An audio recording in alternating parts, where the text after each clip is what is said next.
Alright, so, first of all, can everyone... everyone should be able to hear me and the game, just want to double check that. I have levels on my screen, but you never know. Is it lagging for you guys, or is that just my preview? Should just be the preview.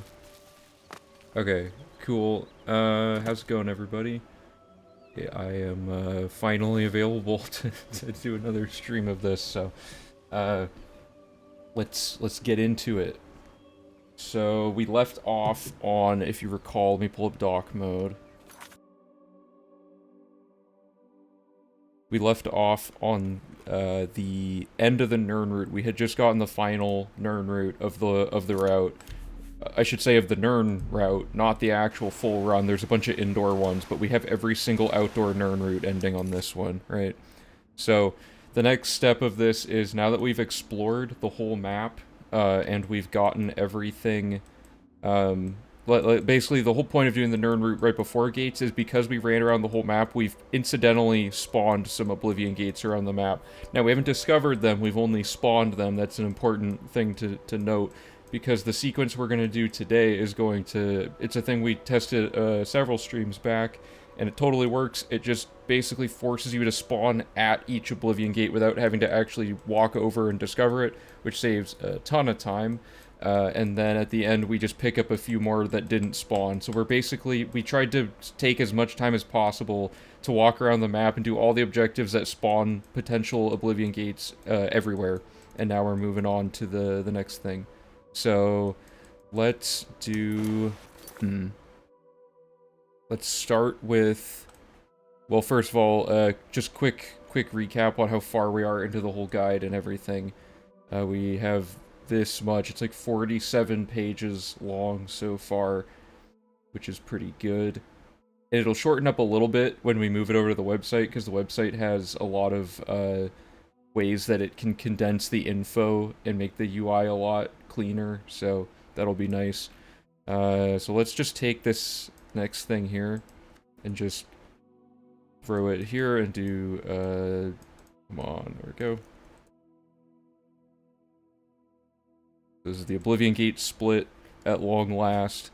So it's this sequence, and we just have to convert it to a guide format and test all of it. There's one thing that we can't do, which is the actual Oblivion Gate discovery map that shows like the nearest location to each remaining Oblivion Gate. We don't have that yet, but we can route the first part, and then we can eyeball the map from the guide, the online guide, and go from there. So let me find that really quick.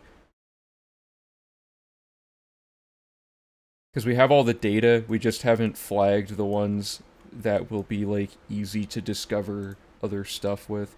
So let's see if there's anything in the Oblivion Gate shutting process that we need to tell the player about anymore. Because I used to give, like, a complete overview of how all of this works and whatnot, but I don't think we need to do that anymore. I'm pretty sure. The player just needs to follow the instructions. They don't need to care about some of this. Now, because when you check off on the guide, it's going to do it for you. It's going to math all this out, so you don't have to worry about it. And we no longer need to get like a desirable location, because as you'll see soon, our setup actually forces us to have a very particular layout every single gate, except for a handful of them, which is really nice. So, step one of this process is the force spawn gates. No, that's supposed to go at the end. Uh-oh, this is already bad. Okay. Oh, no, this is fine. So, yeah, we can use abandoned map to set one. Wait, but how do we know? Okay, so hey, how's it going? Yeah, thanks. Yeah. So, I'm trying to remember exactly how because we ordered this way very deliberately. Um, oh, it was so we don't have to do the whole setup twice. That's what happens. So basically, we need to there's different locations around the map where you can see the Oblivion gate random gate icon from the spot. So for example, regardless, if you go here and you go in and out of here, eventually this gate should spawn. Statistically, it's near impossible for a gate to not spawn after I think like 10 to 12 attempts. So that's what we're going to go with. We're going to say if you go in and out of a single room 12 times and this doesn't spawn, you know that all the random gates have appeared around the map. And then from there you do the actual setup where you set up tower skip, you close every fixed layout and all that, and then you do from here the actual looping and glitching. So we need to, I guess, start with finding. I'll just break these down by phase in here. So we'll just do. So this will be. It should be a hyphen. Okay.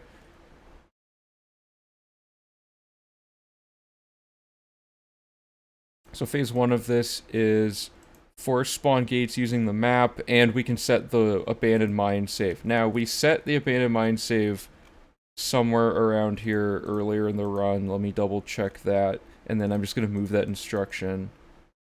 It was tower skip is what we called it. Oh, we made the save so we could use it in Kvatch, didn't we? Yeah, okay, so we can change this instruction slightly because we found a quicker instance to use it. So we should, first instruction should be, well, we don't need to set tower save. Okay, so using the, and then I'm just going to say map and then make a note that we need to make a map for this.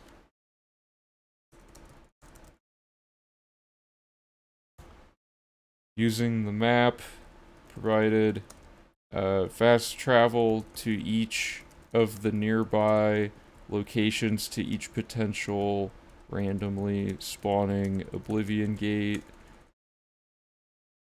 For all locations listed, you can see the undiscovered gate icon on the compass from the entrance to that location. So then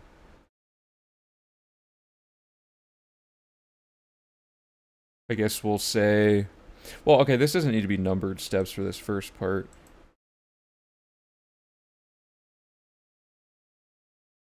Once you,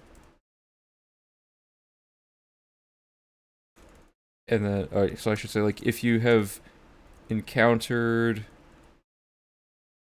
a situation where a gate isn't spawning after, what, like 10 to 12 attempts, that means all random gates have already appeared on the map and you can move on. Okay. Hey, how's it going, Chicken Song? Welcome back. I'm doing well. Thanks for asking. Alright, so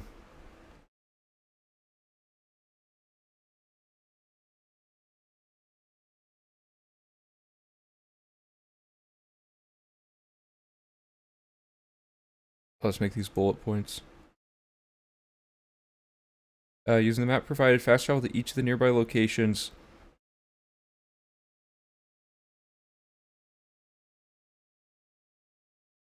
This is worded weird. Fast travel to each of the nearby locations. Okay, I should say each of the locations that have a potential randomly spawning Oblivion gate nearby. Enter and exit the dungeon repeatedly until the associated Oblivion gate icon appear.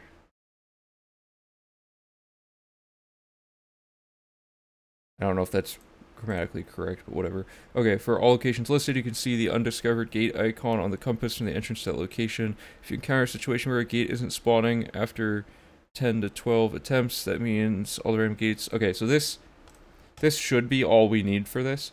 So what I'm gonna try now is, well, first of all, let's just pick locations around the map, and a lot of these have probably spawned. What we're gonna eventually probably want to do is make a data set where instead of traveling sales paths, there's like another button you click. I don't know if this is too much work, but like you click this button and it'll show all the linked like location and gate nearby checkers around the map.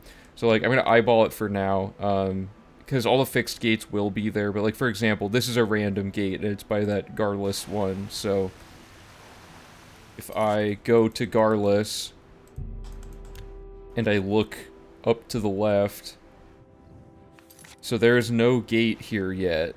So what I want to do then is go in and out of this dungeon repeatedly, and every time I do this, it's going to re-roll the chance that that gate spawns. So the fact that that gate spawned, you can tell by the compass down here, the fact that that gate spawned, that means that there are still random gates. There was at least one more random gate left to spawn on the map. So we can safely conclude that we should keep going, right? So then the next thing, we would look back, and we will just, I'm just going to check this off to visually like show that we did it. You want to find another one. So What Has Map is somewhere on the Discord pinned. But anyway, so Camp Ales is one you can't go in and out of, so that wouldn't be a good one. Let me find What Has Map actually. Should be somewhere on here.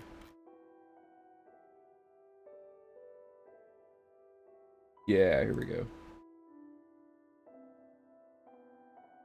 So eventually we want the online guide to have this, something equivalent to this, where it shows all these little interconnected ones, because WhatHub manually vetted which ones you can see from a distance. So I'm gonna try this one over by this thingy, the Lord Drad's estate, and go in and out of, I guess. So that spawned that there, which is good. We're gonna go to Troomb, and I guess you could also go to Shattered Mine, but I'm gonna trust the system here. So Troomb, you gotta, I'm probably pronouncing it wrong, but it's gonna be somewhere up there. So now we go in and out, and it spawned. Okay. And for the record, we have a 50% chance each time we enter and exit the dungeon of the gate spawning.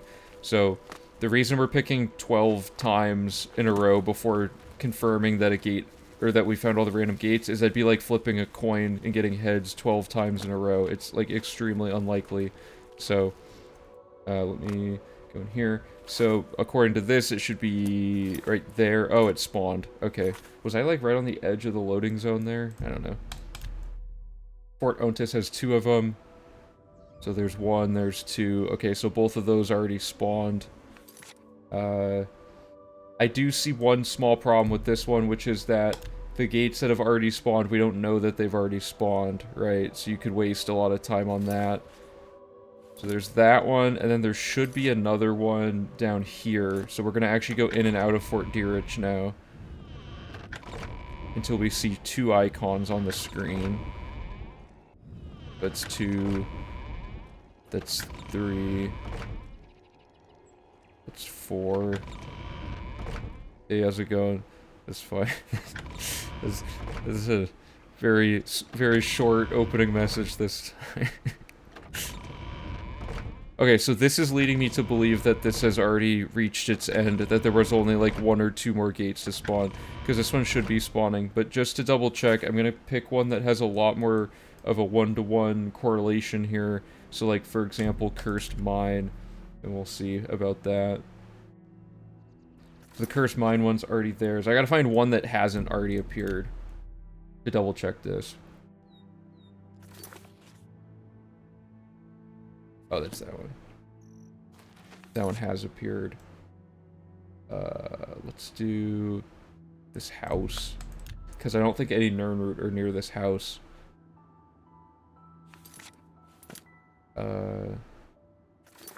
This way. Okay, so the gate isn't there, so let's check this one a few times.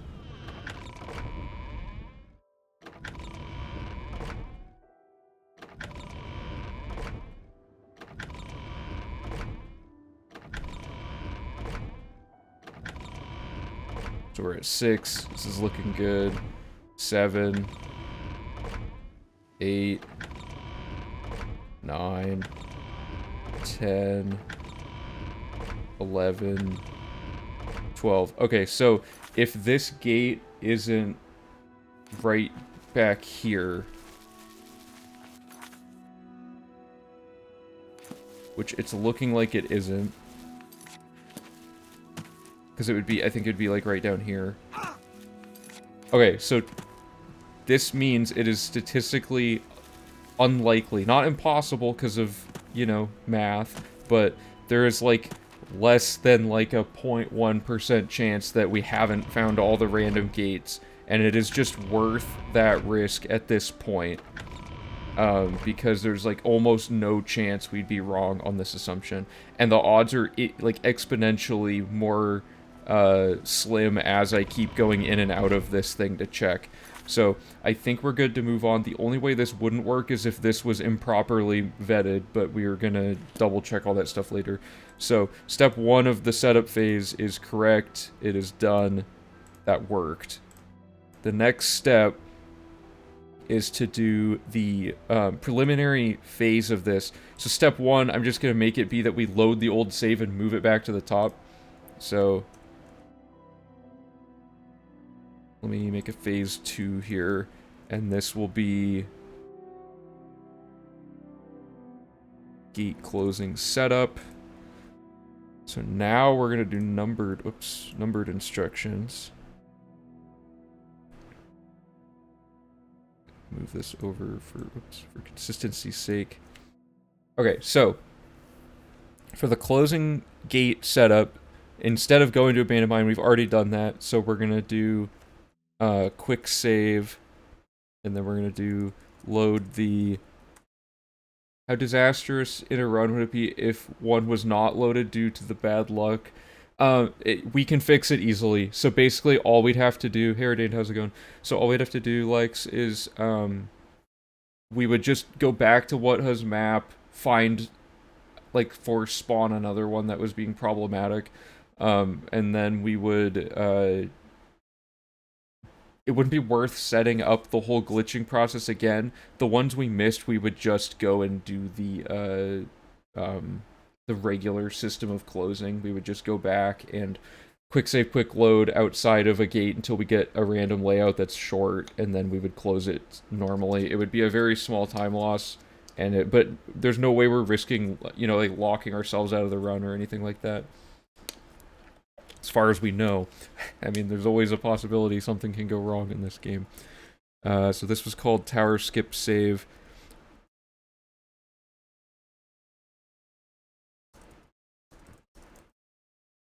And then I'm going to say, write the number of this save down.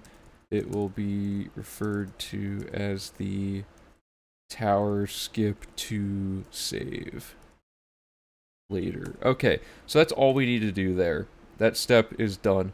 So then, we're going to close every fixed layout gate, which we can't re-roll and we can't do anything crazy to them. So, we're going to close every fixed layout gate and the Fort Such gate, and then leave Breville intentionally not closed. And then add stables to logic later. Okay, what stables did I not? We closed all the stables. We put them in, like, all over the place down here. I'm, like, 99% sure, because we have a checklist that we checked off as we went.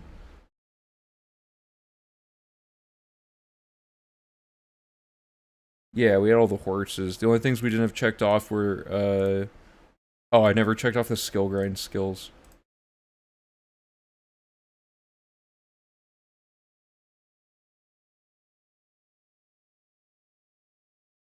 Earn route and quests.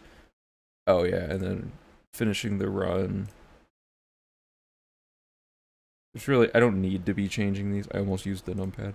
Okay, there we go. So we've definitely thrown the horses in somewhere else. Okay, so we need to... Now we need to introduce the idea of fixed gates to the player, so we need to say to close every fixed gate around the map, and that includes the Fort Such gate. I don't know why I specifically said and Fort Such when that's part of the fixed layout system. Unless Fort Such is random. I'm going to check that really quick before I write the instruction. So this save was fine. Oh, and I got to make the instruction to quick load.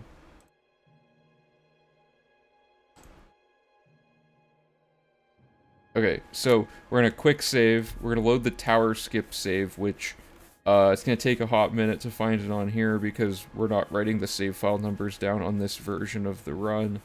But we're sitting on a stool in the image in a mine, and we were in coral right before it, so... Gonna be... was that it? No, that was the wrong one. It was in main quest part 1, so it should be like... Oh yeah, it had to be before... Here it is. We're gonna load this save.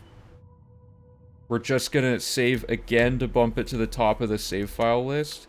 And then we're just gonna quick load to get back to our current character. So now here we are. And we want to... What do I want to do here? Before I forget... okay, I'm gonna make a... Well, we already have that save. I want to... Because I know an Oblivion gate hasn't spawned somewhere around here. I want to check if quick saving and quick loading just kind of like forces a gate to spawn. So I need to get a situation where the gate doesn't spawn when I appear here.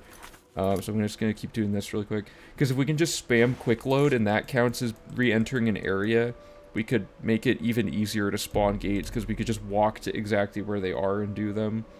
If we really... Okay, so I'm in a situation now where a gate hasn't spawned. And I know from this entrance, we'll be able to see it to the west. So if I just spam quick load, does this do anything to re-roll? No, it doesn't. Wait, what's that? What's that gate? Oh, that gate's always there. That's a fixed one. Okay.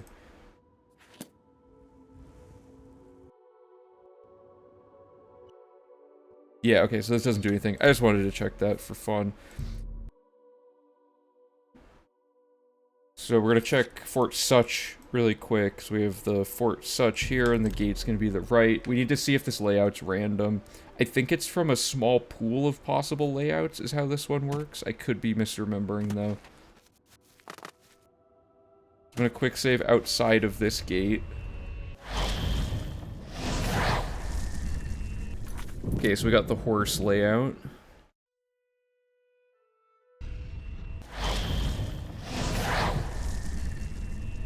Horse layout. I think this one's just fixed.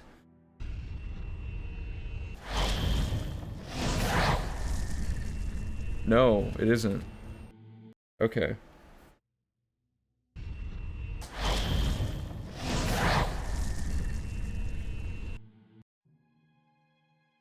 So we actually have to do a little bit of thinking here.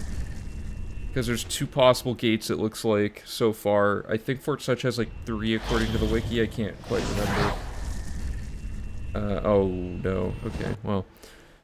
Because I want to write, like, the best route through each gate layout, and each fixed gate has a fixed layout, so that should be pretty easy to do. So I want to go to the UESP really quick.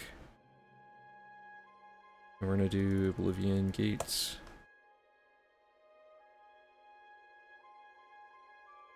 We have random gates. These are the ones with fixed locations. Or rather, the ones that always appear, but they may not have a guaranteed layout. So this one always has Shade Hall, Oblivion World.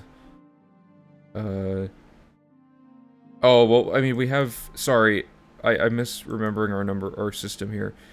2 means 2 fame. The blue N means no re-rolling. So, yeah.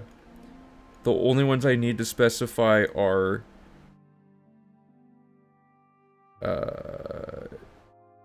Oh, that's why I said Fort Such. Wait, so...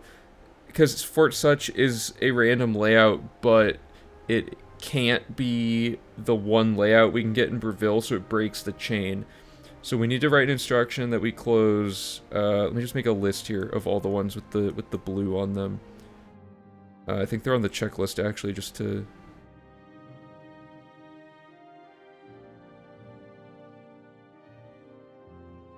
There's 5. No, sorry. My brain. Okay, well anyway, so we have Anvil Gate.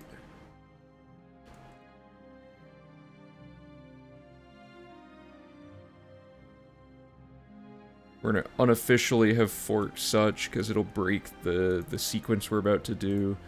We have... Kvatch was already closed. Oh yeah, I totally forgot. I don't remember the exact... I think it's triple click or something.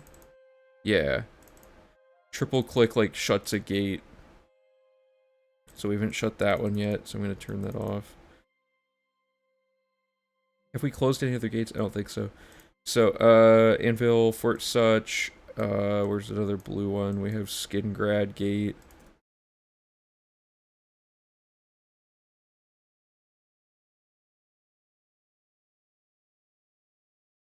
And then we have the Coral Gate. Mostly just city gates for this first part. Ruby Gate won't be there yet. Sheen Hall Gate.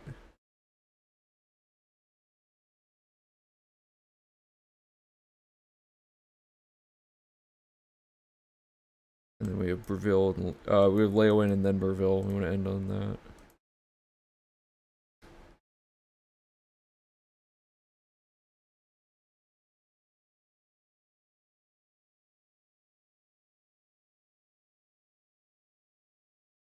Breville Gate's going to be its own step, and Fort Such is going to go here.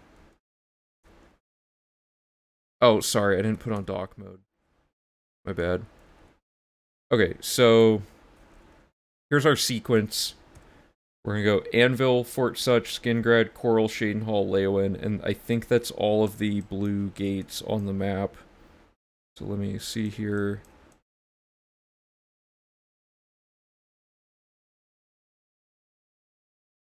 Oops. Yeah, okay, that should be good. So all the other gates on the map have random layouts that can accept the... We're basically injecting the Breville layout into what we're doing here. So, what do I want to do now? I guess we should write a very specific set of instructions on how to navigate each individual, like, fixed gate's layout so that it's clear. So let's start with the Anvil Gate. Which is on the word Anvil. Okay, so I'm gonna load, because I don't want the Fort Such Gate to be part of this yet. Okay, we're rocking and rolling here, so we're gonna go to Whitman Farm and then go west. What is this loading screen, really?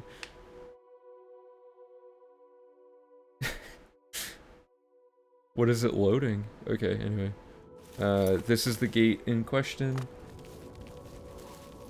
I don't know why my chat keeps resetting. I still haven't figured that out.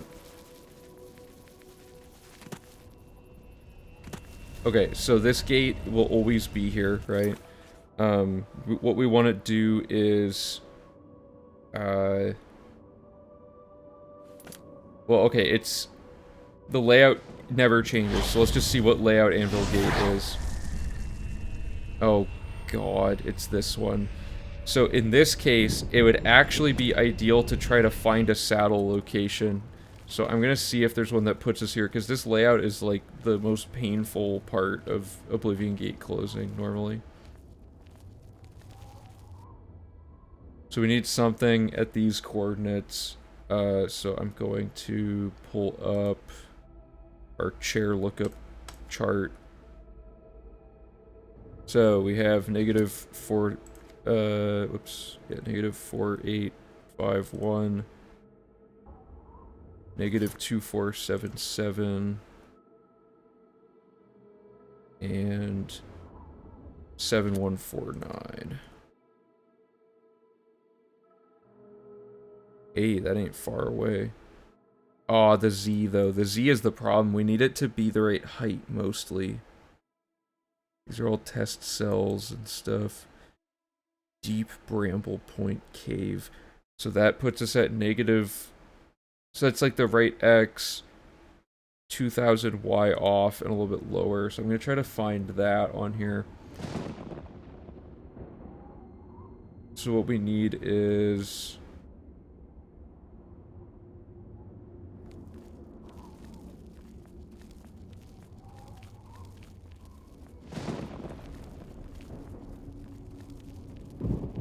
It's gonna put us, like, here.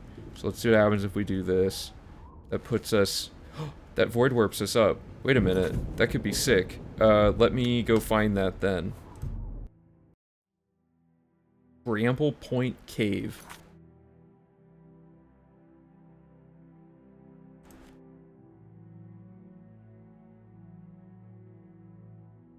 East of Breville. Okay. Hey, how's it going? Happened with Oblivion gates. There's all sorts of new tech is the main thing that we're doing. Oh, did that say bedroll? Am I dumb? Ah, darn it. Hey, Dale man, how's it going? Okay, yeah, you're right. That's a bedroll. The good news is, though, if we can find something that pushes us underneath the map, it just shoots us up. Is this... this looks like Shivering Isles, because I don't recognize that. Yeah, that's Shivering Isles. Test cell, bedroll. Yeah, I need to make my thing where I vet the data set to get rid of bedrolls and whatnot. I need to work on that. Hey, how's it going, LB? What's up? What if you input lower Z coordinates since you get warped up? Yeah, so let's do, like, I don't know, 0. See what we get. Rickety mine. Yeah, so this would immediately, unless this is below the void warp plane. Yeah, so it was like, what was it, around like 5,000? Or was it negative 5,000? I already forgot. Oh god. No, it was 5,000.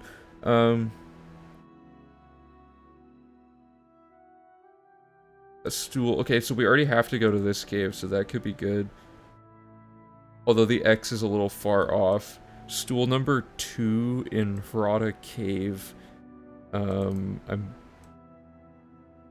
gonna have to look up where that is again. North of Anvil. Okay, that's convenient. Oh, it's literally right there. Okay. Stool 2.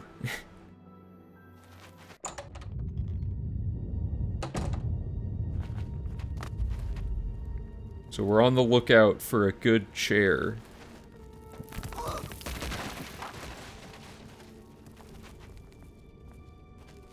So I gotta check everywhere because I have no idea where this might be. There's one of the bedrolls. It's gonna be in this main zone though, because it just... So it's... Is it this one? What's this coordinate? 2,900... No, so we need one that's at 4,800.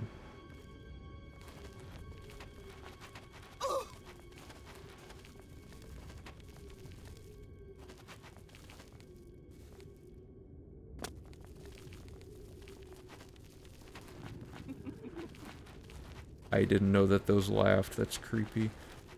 Okay, could it be down here? Is it this? No. Man, there's so many stools in this cave, that's annoying.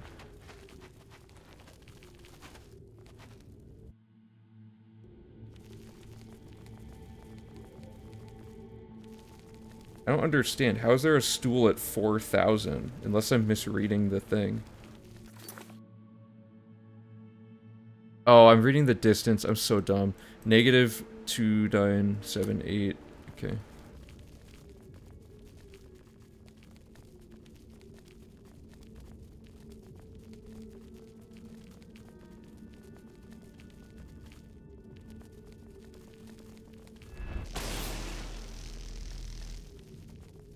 I've just absolutely ruined this. Okay. Negative 2978 is our goal. so it wouldn't go in there. It might have been the one I was already looking at. Nope. Okay, so it was the other one.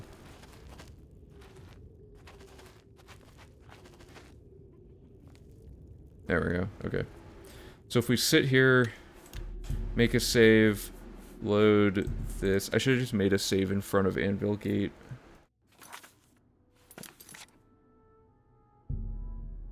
So we could just start by going to Harada Cave, setting up our thing on the way there. And then going in here. Just so the save is just like completely fresh.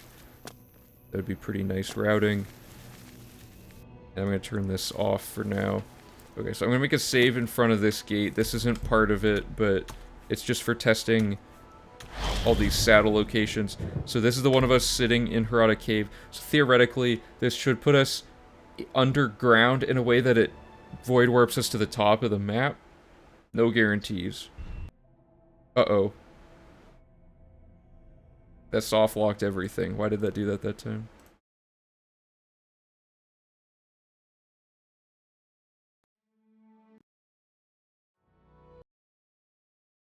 Game back up. I'm gonna try that one more time, but I'm pretty sure it's gonna do that every time.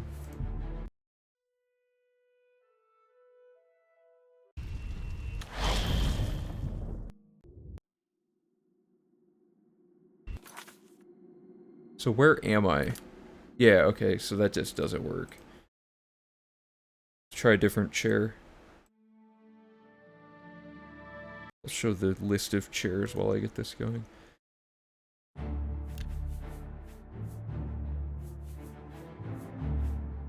So we don't want the Harada Cave one.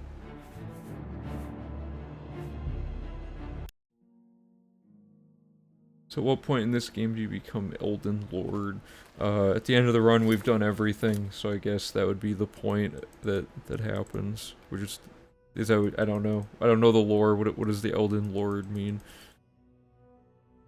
Okay, so... We have, Okay, so 5,000 Z was dangerous, so I'm gonna put it back at 7,000.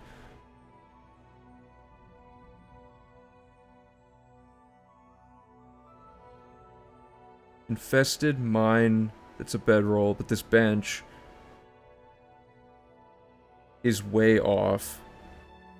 Don't outdoor cells function differently than indoor ones? If you get upwarped whenever you're under the ground, not only when you touch the void. Oh yeah, you might be right. No, you're definitely right. Like if I just go under here and do it. Yeah, so maybe that's what's going on. The Oblivion Lord. Yeah, Martin was just trying to snipe the role as like the Daedric god or whatever. He wasn't trying to save everybody. Infested Mine, Spent Galleries. What is Infested Mine 03? I'm assuming that's just Infested Mine, but they like kept remaking it or something. North of Kvatch.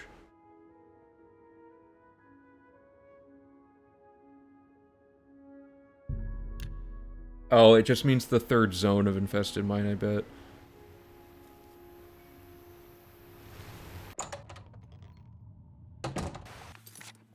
Any Z coordinate would work. That's true, so we only technically need to compare against the other stuff, so we're looking for the closest thing to 48 and 24. Why are they all bed rolls?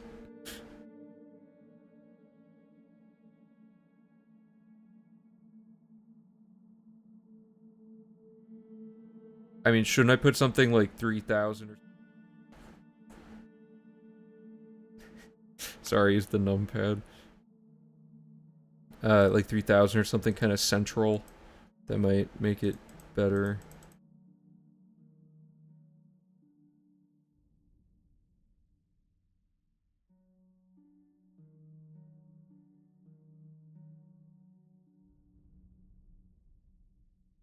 Or not. This is actually making it infinitely worse.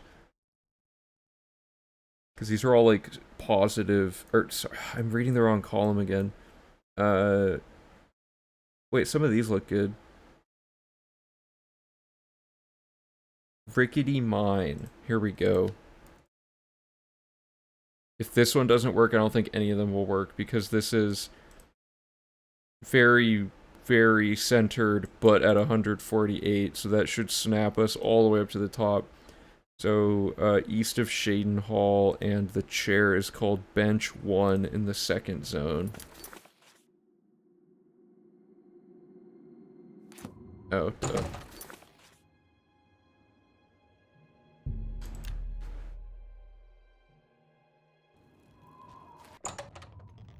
We gotta get to zone 2.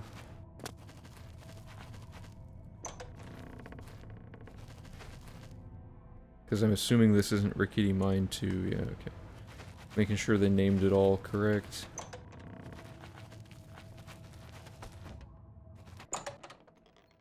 This should be where we need to be. Yep. And we're looking for bench number 1 at -4321. That's easy to remember.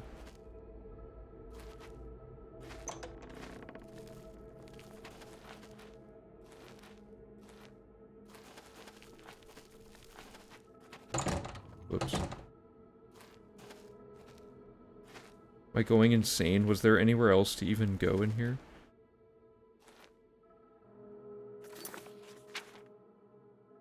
Wait, what? There wasn't a path there? Oh, come on. I hate when they do that. Okay,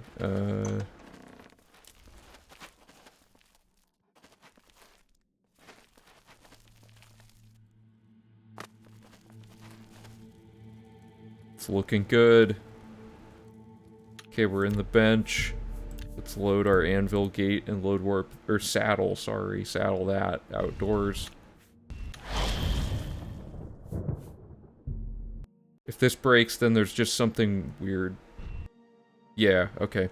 So, I'm gonna assume at this point that something about saddling into an outdoor plane causes a ton of problems in terms of if you spawn under the ground. The only other thing we could try is finding a location above us and falling down onto the tower. So I want to try that really quick. I doubt there's anything higher than 7,000, but I'm going to see if moving this higher and higher does anything. So let's do like 8,000. Does that bring anything up? Anything coming out of the woodwork here?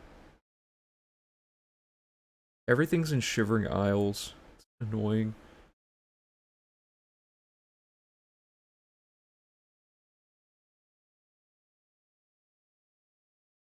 Everything like in some crazy spot.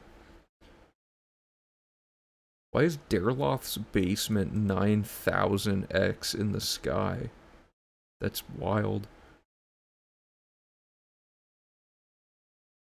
Oh well. Okay, so this didn't work. So now we just need to find some normal way through this. So let's just kind of try to figure it out. I mean, maybe there's some way to like physically like just jump up to the top.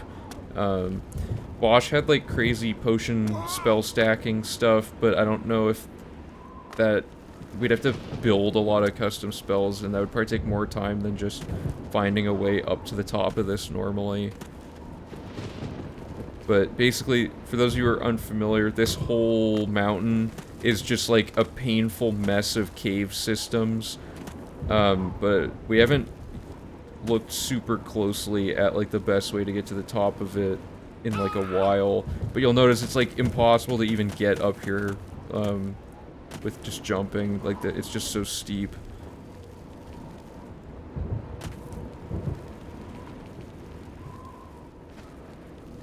Wait. Oh, we're so close. Just no. That would have been it, I think, but I blew it.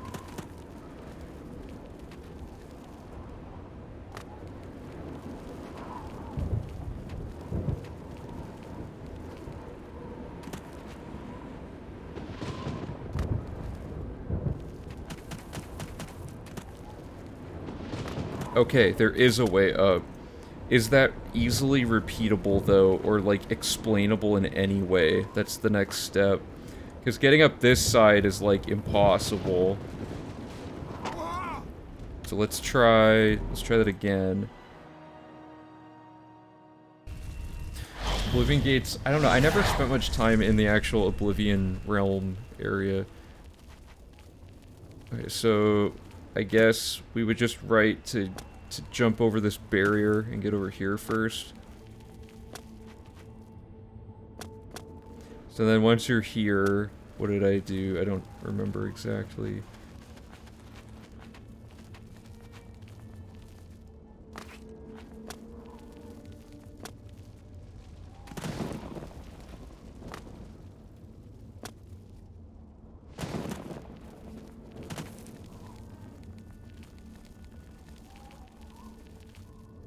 Whoa.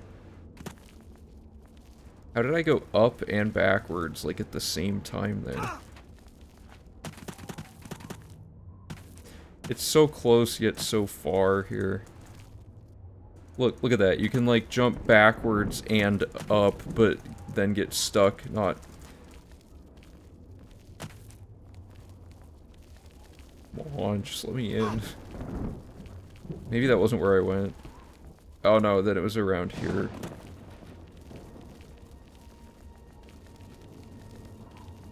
Yeah, there we go. Okay. That's not terrible. I'm also curious if you can get all the way back down. No. Okay.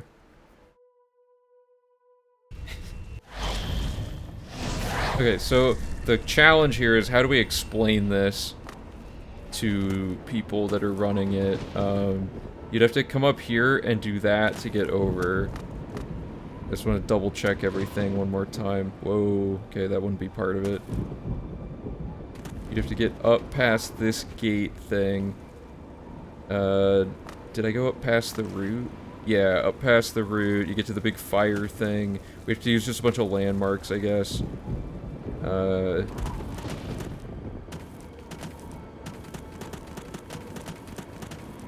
Wait, did I just skip something? Something different happened this time. Uh-oh. Huge mistake.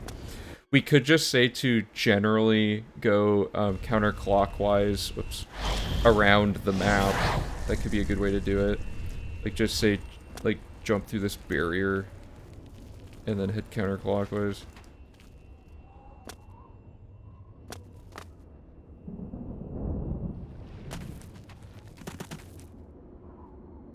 I could also, because it's a website, just attach a video of the route to navigate through it. But this part's consistent up through there.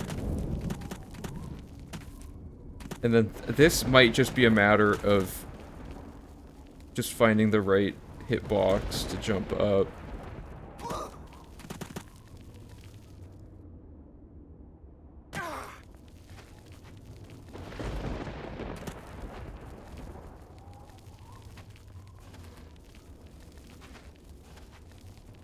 Because if this rock is like the rock, is there a way to reach that from down below easier? No. Okay.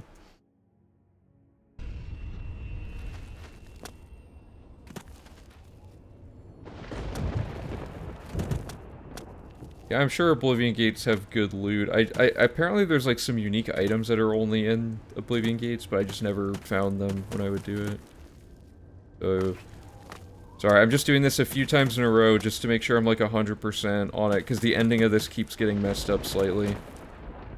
Like, we don't have quite enough momentum to always get up there, so I should add instruction to keep circling this way. And then the goal is to get up as high up on this as possible, hug this wall, run around the side like that, and you want to get on top of this rock, and then once you're up here, you can get up, and then you just follow the path linearly. So that seems pretty good to me. That solves, like, 5 minutes of painful, like, where do I go to get through this type stuff. The other option would be to try to actually figure out how to navigate this correctly, which is kind of a meme. Because you have to go all the way around here, find this.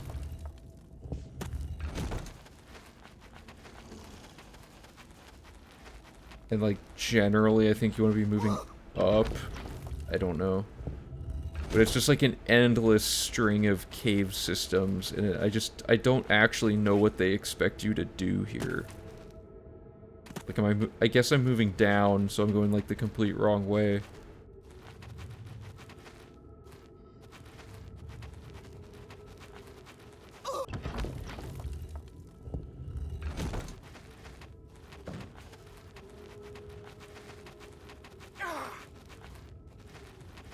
Yeah, this is completely awful, so we're gonna do the other way. Okay, so step 1. Go up the hill until you hit this first blood grass. So, let's get the guide going here.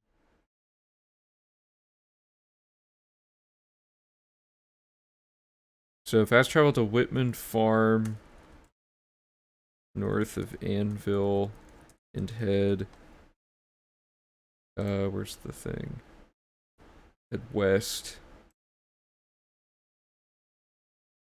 to enter Anvil Gate.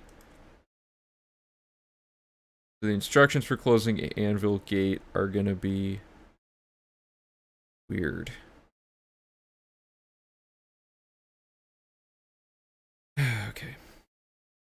I'm gonna put a space here, and then I'm gonna kind of group all these by little spaces. Hey Foucat, how's it going? Welcome back. So, head up the hill to the first patch of blood grass, turn around, and jump over the gate to the... What direction would this be? So go up here, and jump over the barrier, northwest over the barrier. I'll just say north of the barrier.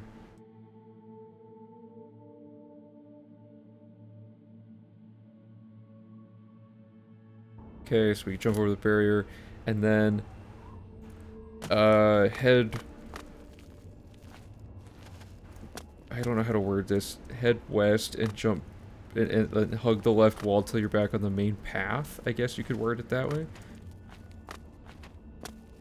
Although it doesn't specify any jumping. That actually is basically the same. So, head west, hugging the left barrier until you can get back on the main path. Okay, so, oops, so that should be fine. And then, from here, I need to explain the route thing. Because it's this, but... Okay, so it'll be like... At the end of... What is this, like a spiky wall? Is the swamp all over again, right? Because now we're back on the main path, and then it's like... Jump up on the rock just past the... First... Oh, no, we can say... Hug the left wall till you hit this first route. Harada route, yep. Hug the left spiky wall till you find a Harada route, then head east-southeast up the rocks to a second route.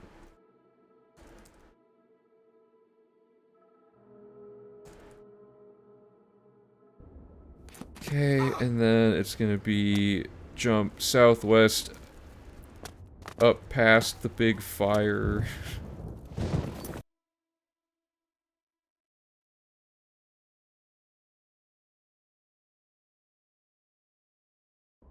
We go past the big fire, and then from here, can you just run up this? Does jumping actually make this worse? What?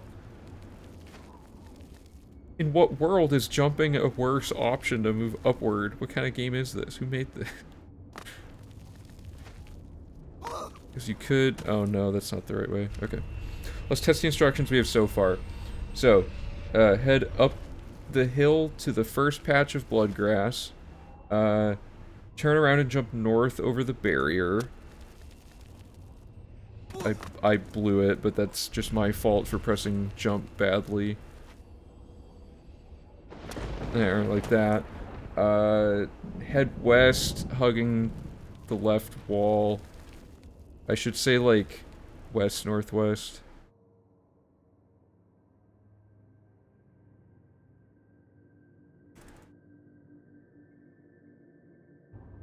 Hugging the left wall until you can get back in bounds. So, like, a player who doesn't know this layout would assume this is the spot. They wouldn't try to do that other jump. Hug the left spiky wall until you find a Harada route. Okay. Then head east-southeast up the rocks to find another Harada route. And then, jump southwest up past the big fire. Cool. And then I should just say continue south-southwest till you're up on the hill past the big rock. And onto the hill past the big rock. Okay, so then the next step would be to run up this hill, I guess. I think. Maybe not.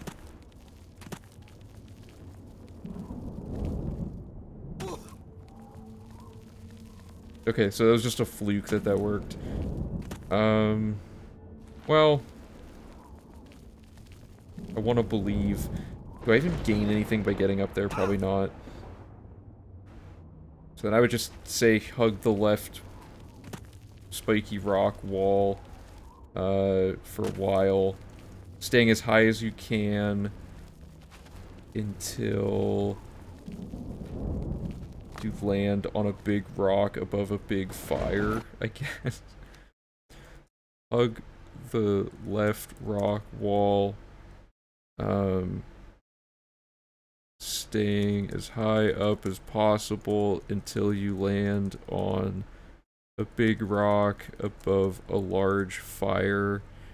And then from here, the final step is to head north-northwest up the hill to get back on the main path and linearly, and continue linearly up the hill to the tower.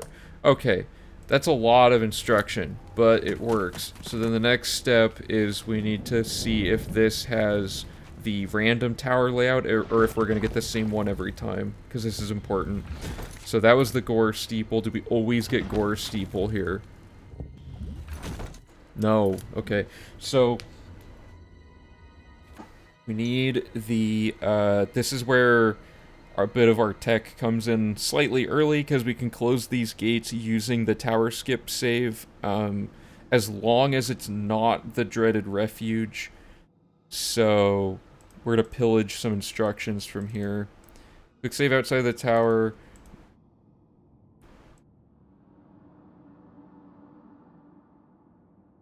So quick save outside of the tower and enter, I should say, enter the tower and quick save and re-enter until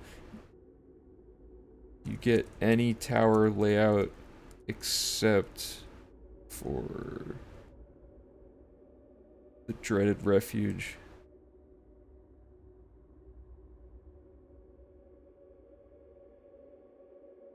Repeatedly enter and quick load. How do I word this? I'm so bad at wording stuff. Enter the tower and check if you got any tower layout except for the Gore Steeple, or except for Dread Refuge. Quick load and re-enter the tower until you get a good layout. And then we need to do, okay, so let me do that really quick. So we need anything but Dreaded Refuge. So we're gonna get Flesh Spire, good. So the next step is to find the first room to the next area. So let's pull that up.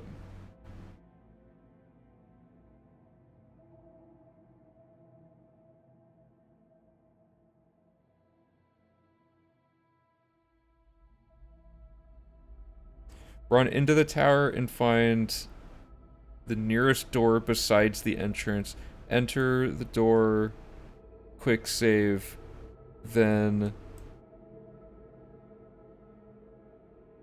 load the tower skip to save.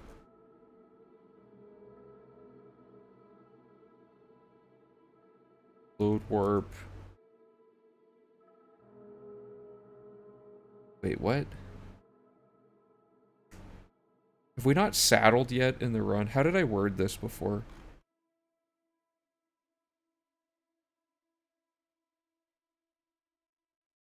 First of all, I need this exact wording here.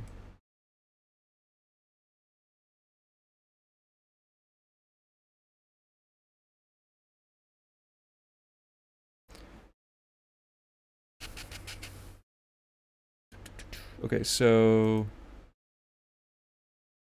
enter the door, quick save, then load the tower. Wait, why do I quick save? What?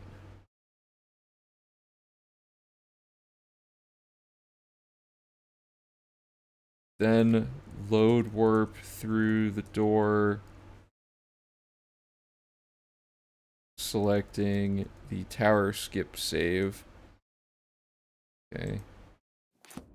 We go in here, we quick save. I don't... Oh, right, the quick save becomes the save we load warp. Okay. Then we load our tower skip save. This should put us at the top of whatever layout we get. And then we load warp the quick save into the sigil room. Yes, okay. Thank you, yeah, that's it. Did I call it saddling when we did the Kvatch gate?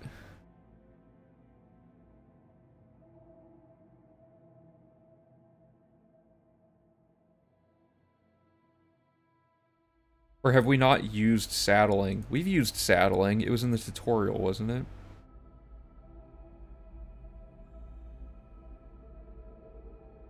Yeah, okay. I'll make sure the wording is clear on this. So, run in... I feel like the guide materials look really cluttered now. Did the spacing change or something?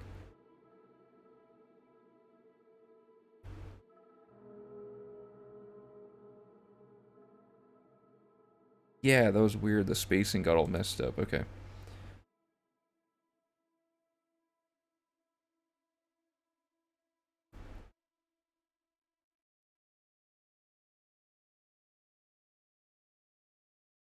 Enter that door, quick save, then load warp back through the door, selecting the tower, skip to save, and then finally load warp the quick save into the sigil room near where you spawn. Okay.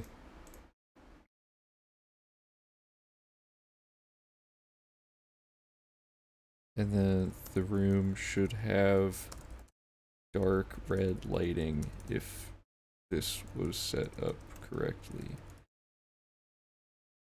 Okay, close the gate by grabbing the sigil stone.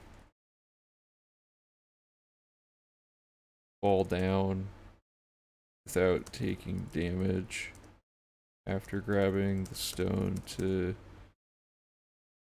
close the gate quicker. There we go. Okay. And then we don't need to do the quick save outside the gate part. Alright, so that's Anvil. Anvil gate right there. Now, what I'm thinking might happen is we take these instructions and we can make like a repeatable set of steps we can do for each of these gates by just saying like repeat these steps but with replace step 3 with like this set of instructions and replace the fast travel location with blah blah blah. Like there's probably some way to make this brief. Fort Such though is uniquely weird, so we gotta get that one figured out. So we're gonna close this gate really quick.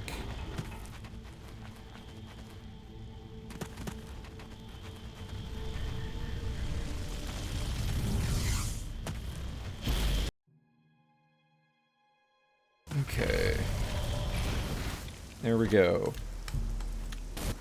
So now we're gonna do Fort Such. So we should say fast travel to Fort Such and head east.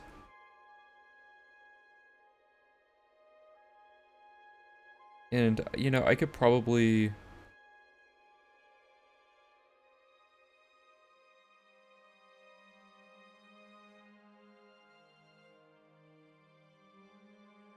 Let's just do this to make it clear that these are each a separate gate where this is going on. That way we don't need to do all this.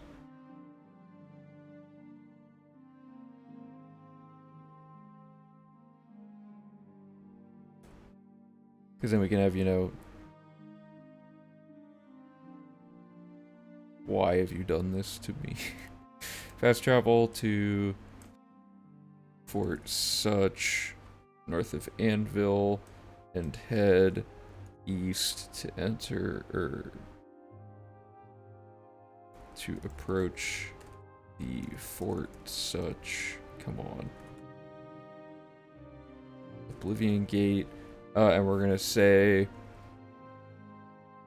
quick save outside of the gate and re-enter it. Oh, I never know how to word this type of sentence. Quick save outside the gate and enter it to see what layout you get. Quick load and re-enter the gate until you get one of the following layouts, and then I'm gonna just snag the pictures from the last one. So let me double check Fort Such's possible gates that it can be really quick.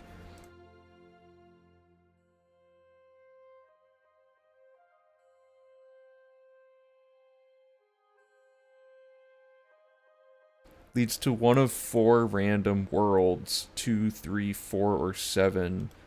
Let me double check really quick which ones were the good ones. I think it was... This one's bad. The horse one's easy. This one's easy. 7 is bad. Okay, so... I'm just gonna say the horse or the bridge layout.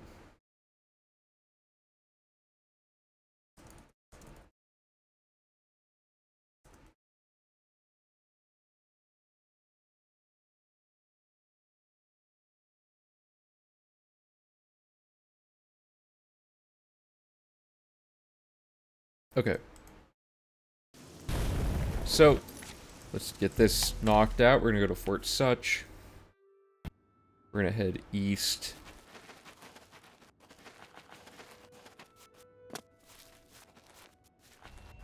We're gonna quick save outside. We got a good layout. I'm gonna navigate this one. I'll just write down both of these. So for the bridge layout, you just approach the lava and then jump over onto this island. And I think you can just get around this gate up here, or this thing here.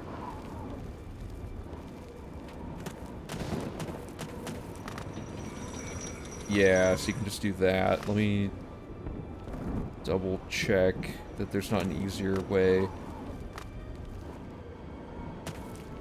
Well, okay, it's probably easiest then.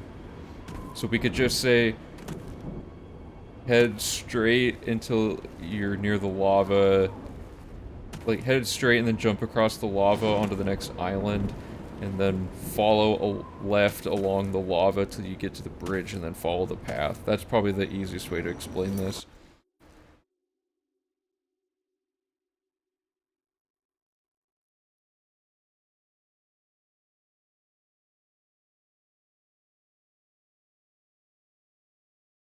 Okay, so what we want to do here is let's make this one of these.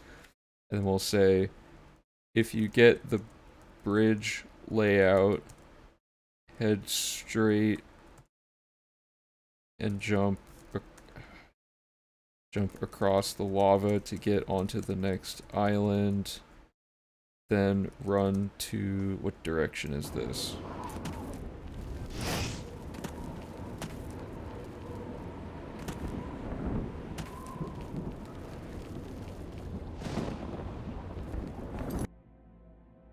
Then run east-southeast along the edge of the lava until you get to a broken bridge piece or something.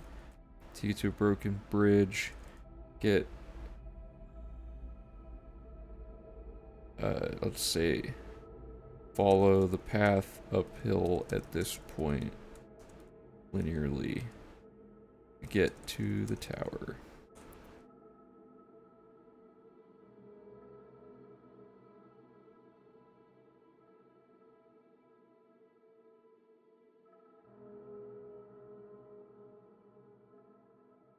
Do I want to do this? That looks fine. If you get the horse layout. Okay, so now we need to get the horse layout.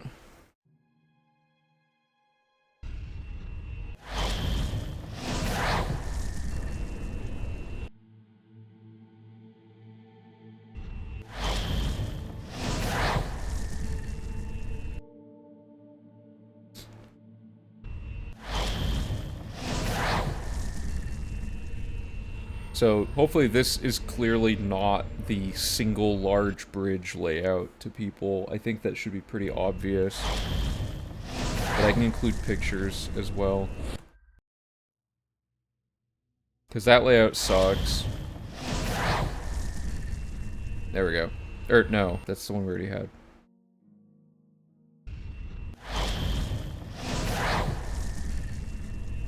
Dude, where's this horse layout? Come on.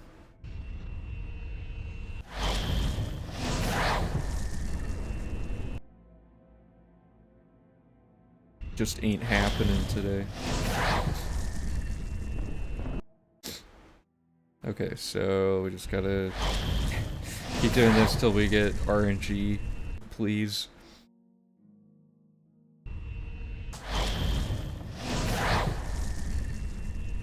We could just change the instruction to say load until you get the bridge layout, since the horse layout seems like it just doesn't exist anymore. There we go. I'm gonna quick save here. Okay, so for the horse layout, I'm pretty sure you just run straight.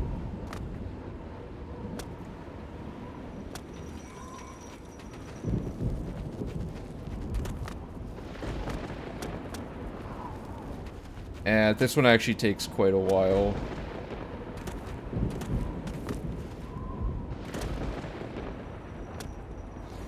I don't think... this one takes a little too long to explain.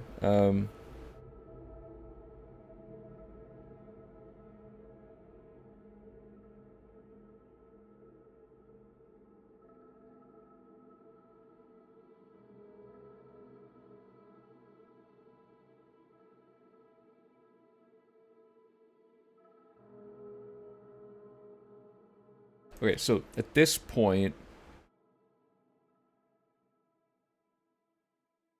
we can take this exact set of instructions and do it again, unless it guarantees a tower layout. So let's check this now.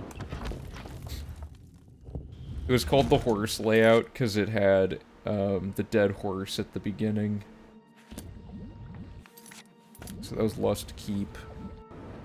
See if we get that over and over again. Okay, good, we got Cherry Refuge.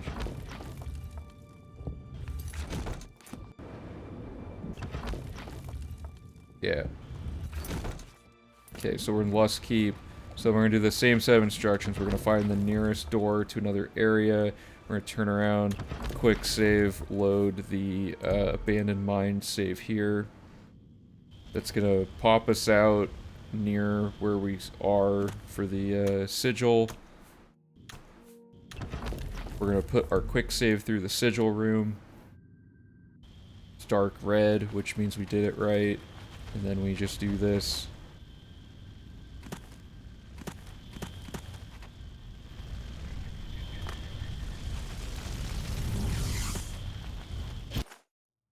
Cool. Oops. Okay, so that's Fort Such. I'm just gonna...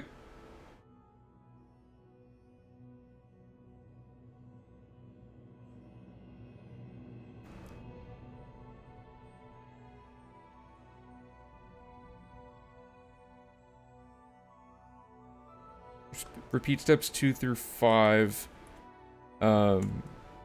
from step 2. Is that confusing?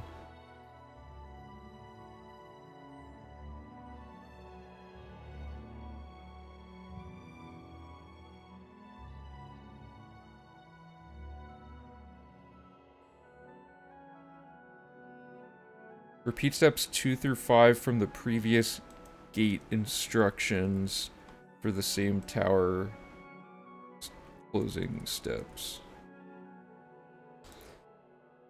Okay, I think that's fine to say it like that. So because now we're gonna do the Skingrad gate, which is gonna be here. So we're gonna say Blood Crust and then head northeast. So.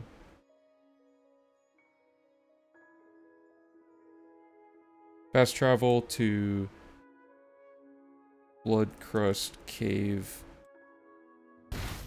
I guess this is technically southeast of Anvil.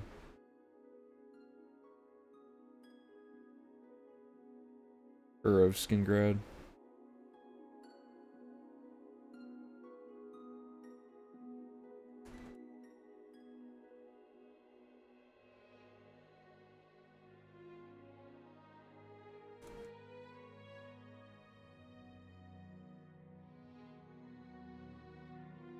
Okay, so we're gonna do this one now.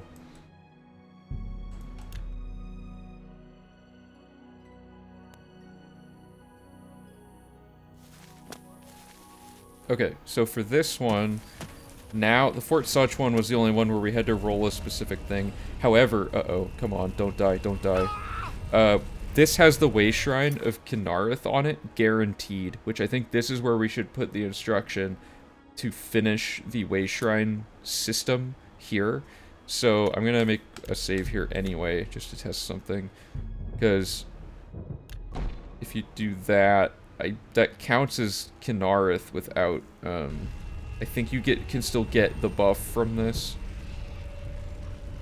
I really should test this thoroughly, shouldn't I? I really don't want to right now, but it would be a good idea. So, because if that doesn't count by not getting hit by the spell thing, right, that would be bad. So let me find...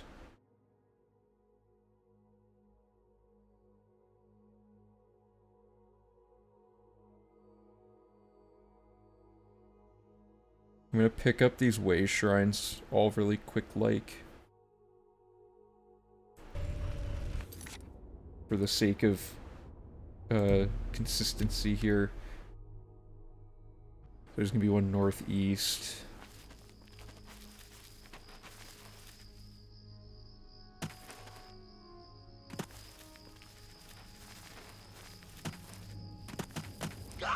Did I miss it? Mashu OP, thanks for the follow, appreciate it. Oh, I went the wrong way. Oh, did I already... I may not have, thanked the followers from offline. The Denby effect, Ravi02, M1KOGG, Hot Dog John, thanks also all for following, between streams. Appreciate the support, guys.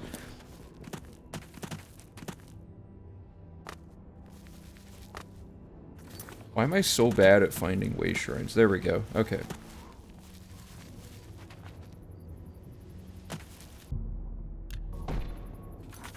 So there's one.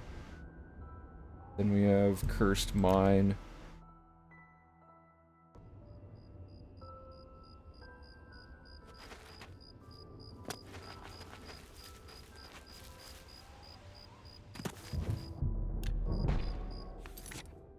Then we have Fat Ramp Camp.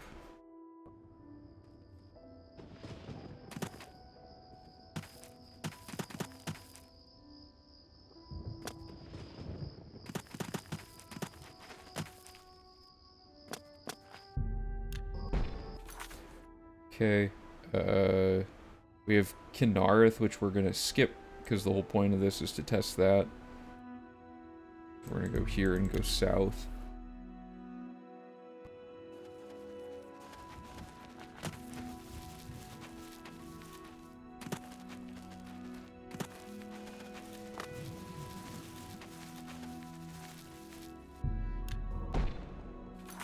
Okay. So we're skipping that one. There's 9 total, so we already have 4. And then we'll have 5, 6, 7 here, and then 8 there. I don't know if you can see that. Yeah, you can see all those, so it's going to be those 4.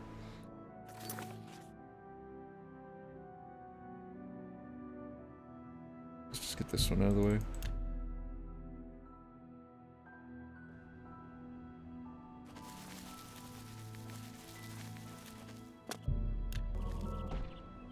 Uh-oh, that one missed. That should be fine. We're testing all of this after all. So, I think you just have to activate. I don't think you have to actually get hit by the blessing, but that's something I'm curious about.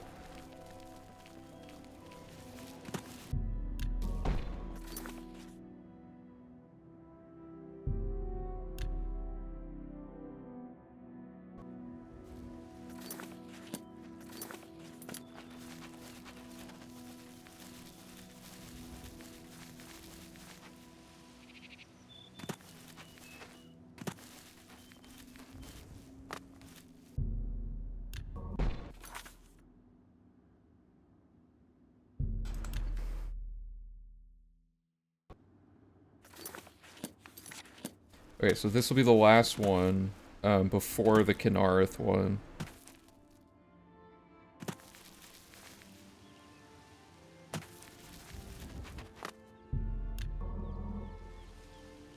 Okay.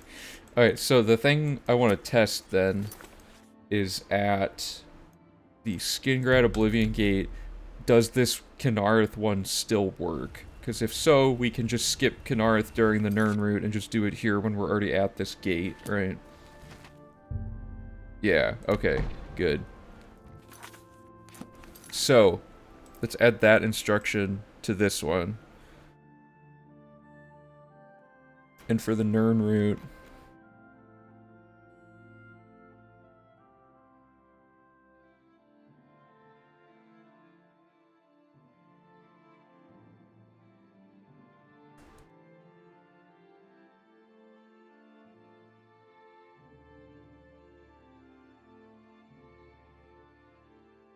Okay.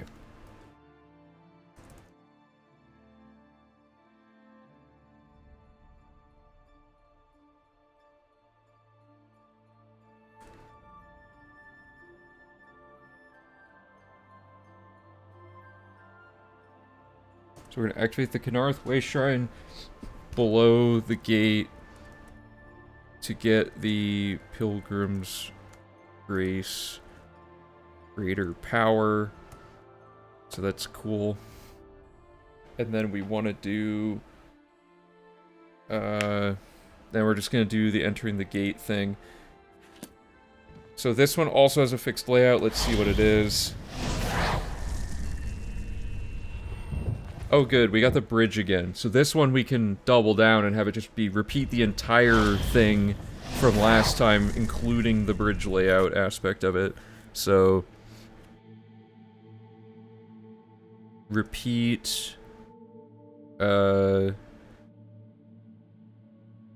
steps 2 through 3 of the Fort Such gate closing process, since this is the same layout and tower setup.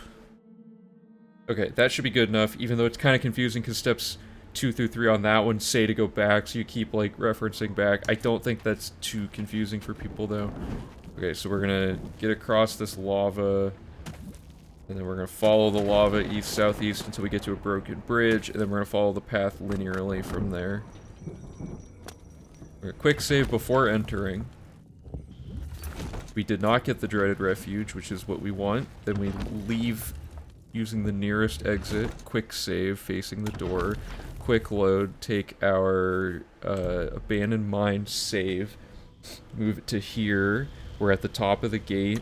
We quick load, or sorry, we load warp our quick save through the door. So now it's dark red, we did it, we go up here and we grab thing and then we're done.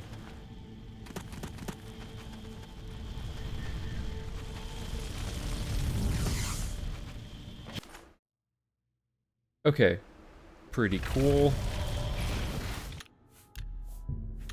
So that was Skingrad. So now we're moving on to Coral.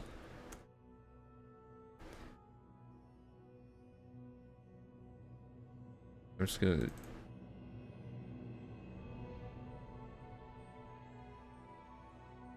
Skingrad, Kvetch, Anvil, and Fort Such. Those are the ones we closed so far. Cool.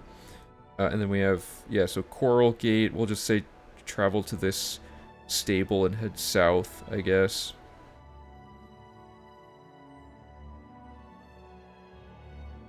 So fast travel to the stables outside of Coral and head south to enter the Coral Gate. Okay, so I think this one has the really bad layout. We'll see. I finally am over encumbered, huh?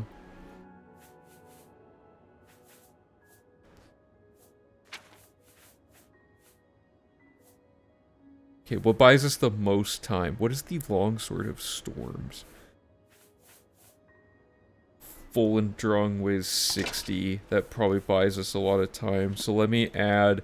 Because I'm trying to have the fewest steps possible that tell us to drop something. So Volendrong is from Malkath, or Malakath, right?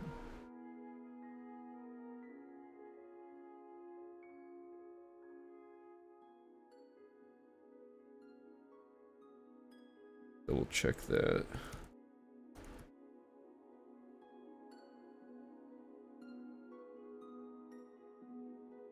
Yeah.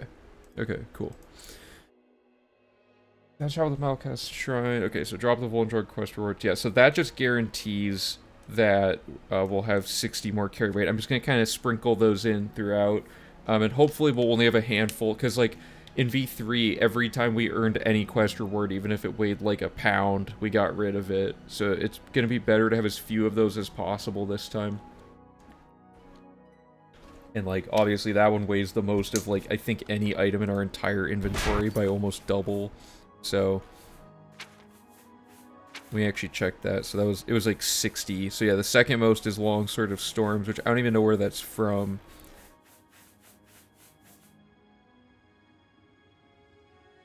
Yeah, so far Volendrong's the only weird one. The Sigil Stones will drop at the end of the Oblivion Gate shutting process. Okay, so we're gonna go to Coral's Stables.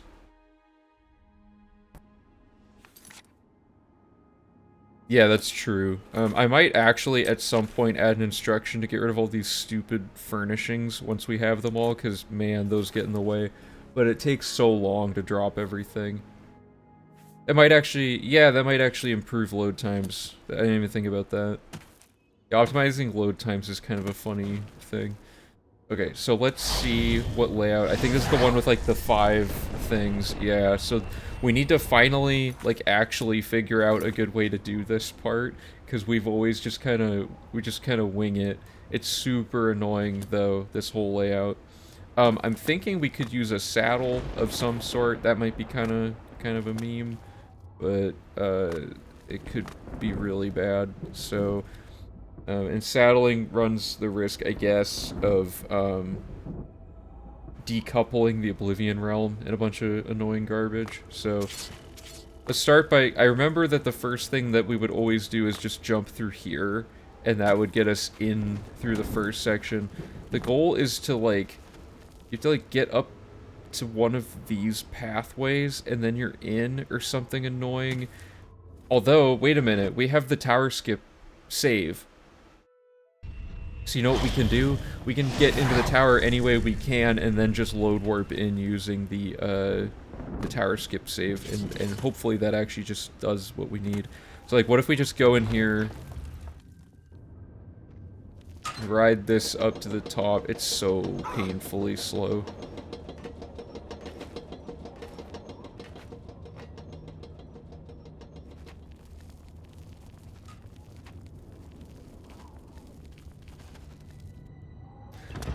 So if we do that and we end up here, I believe these both go to the same tower. Because this puts you, like, here. And then the sigil room's at the top. So if I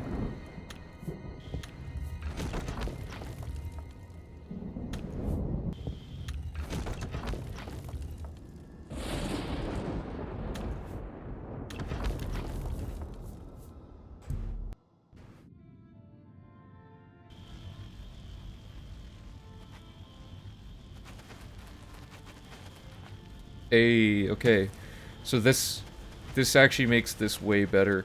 So I need to just like I keep doing this. We need to find the fastest way to get into the tower at all, even if it's like really bad at first. So if there's like a floor entrance, that would be perfect, because then we can skip waiting for that annoying big tower thingy that moves. So I'm just gonna quickly kind of poke around in here.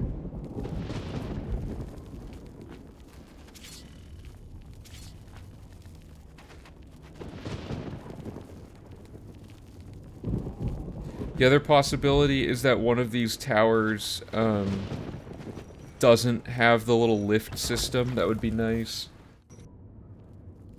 Or at least a way to do like that to skip it, like a boost jump.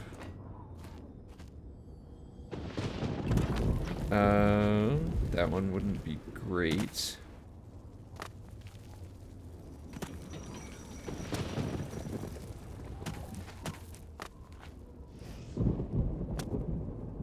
This one has no entrance. Let's take a look at this one here.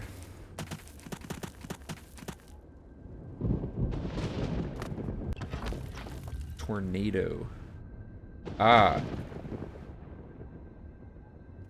Is there an entrance down here? There isn't. Okay, so tornado is viable, because basically we could just run up tornado and go through this door here. And then that would put us in the space we need here. So that would be good. The other one to check, I guess, is this one. Because I already checked that one, right? No, I checked those two. So one of these two might be a good one as well. Because this has that back entrance and there's no main entrance. So this should be the same layout as the other one. Hey Desmond, how's it going? Could use the local map to see all the entrances. That's true. Okay, so this one works as well, and then we finally will have this one. Yeah, let me see if there's... Oh yeah, the only annoying thing is that they don't convey the height, but I guess I could just assume that's part of that bridge. Yeah, so these two back ones are the quickest if we have a quick way to get to them, unless Earthquake comes in clutch and has some crazy fast way to get through it. The other thing we could test here is what if we load warp the abandoned save into here? Does it shoot you to the top of this tower? Where am I?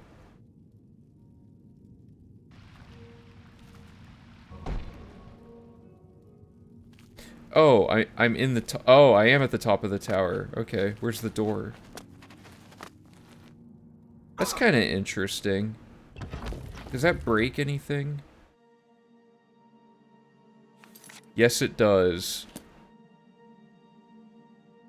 However, this looks cool. There might be some way to mess with this. Like if we quick save before entering the tower, do the thing, load warp back out the top, that would put us here, right? And then we do our usual thing. That's a possibility.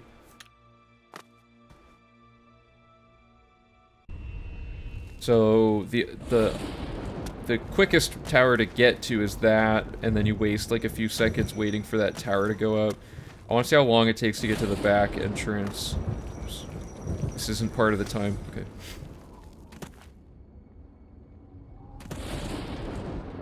So this takes like quite a while. Yeah, that's not going to be worth the distance. It's probably going to be about the same speed to just ride the thing up. So let's give this a try. So we're going to make a quick save outside of Eruption. We're going to load warp our tower skip to save into there. It puts us at the top of the thing. Oops. Is there a door at the very top on this one? There is. So then we just load warp our quick save out of there. So now we're in the correct version of the gate, hopefully. Yep, so we're still in Coral Gate. Then we go here, do the exact same thing again, where we load our abandoned save, puts us at the top of the sigil thing, like that.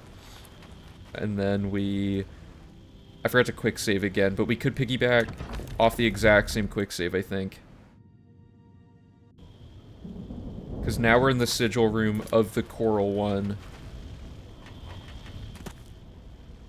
I think this is good. Let me double check that this actually, like, increments stats correctly and all that. So, coral is a 2 fame one right there. So, we need to double check that our fame advances properly here. So, we should have 76 fame at the end, and we should have 6 Oblivion gates shut. 76 and 6. Hey, English, what's up? So, 76. Oh, that's potions. Am I dumb? Did I misread that? Or is that just coincidence that that was the right thing? It was. Okay, so 76 fame, 6 gates shut. So that is a completely valid way to close that gate. Awesome. So, let me quick load back in one last time and write all that down.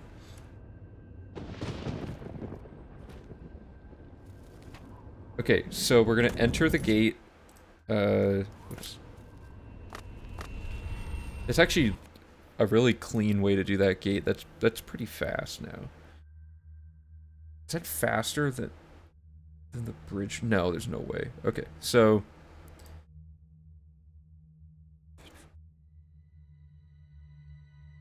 we're gonna say head, what is it, southeast? Yeah. Head southeast to the entrance to the eruption tower. Quick save outside of the tower. And then we're gonna say load warp the tower skip to save into eruption. So we're gonna make a quick save here. Load into eruption. Yeah, it's pretty nice. And then the door's literally just right there, and we... Oh no, I'm supposed to load warp, or, could I actually just... What happens if I do this? Because this tower is what it is. I think this decouples it for the other save file. I'm gonna see if we can avoid having to do extra steps, just out of curiosity. Because, yeah, now we're in a decoupled one, so... Whoops. So it's unlikely that this will fix anything. But if I put the quick save from in the gate into this tower, is it associated with it anymore? It is. I hope. So we need 6 and 76. So let's see if that works.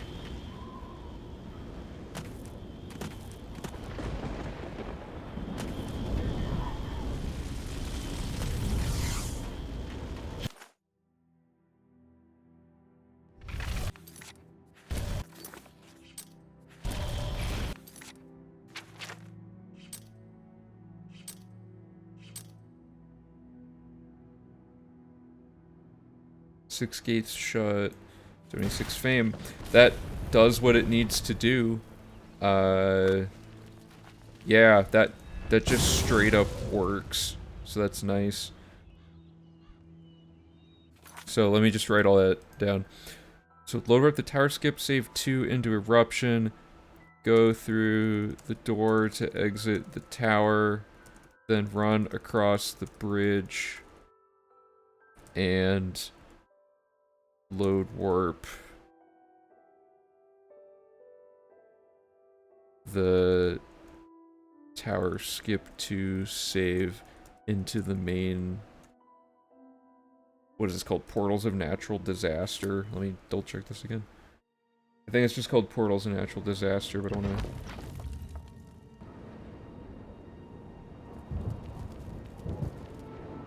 Tower skip save is overpowered.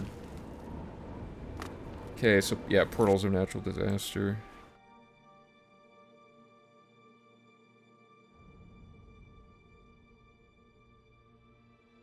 And then this is just gonna be...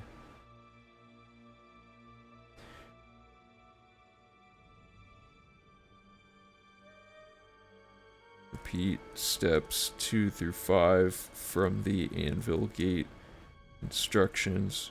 2 through 5, or wait, no. Load warp the quick save. Oh no, the instructions aren't gonna be the exact same here, so...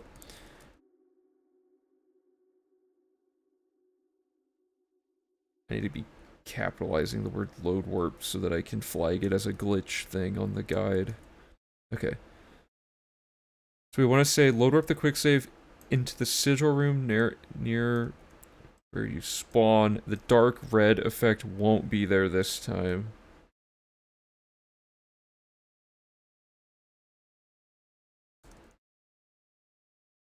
And then we'll just do this again. Okay. So let me load back to here and do it one last time, following the instructions exactly. So pretend I just exited this gate. Estimated time we're still just saying 15 to 16 hours, but I think it's gonna be way shorter than that, personally. We haven't gotten enough timing data yet, though. Because load warping is proving to save, you know, I mean, you know from the official categories, like, pre-load warp runs were just, like 70% slower or something. Load warping just saves, like, a ton of time on its own. Okay, so we head southeast to the entrance to the eruption tower. Quick save outside the tower. Load warp the tower. Skip to save. I scrolled way too far. Into eruption. Go through the door to exit the tower. Then run across the bridge and load warp the tower. Skip to save in again.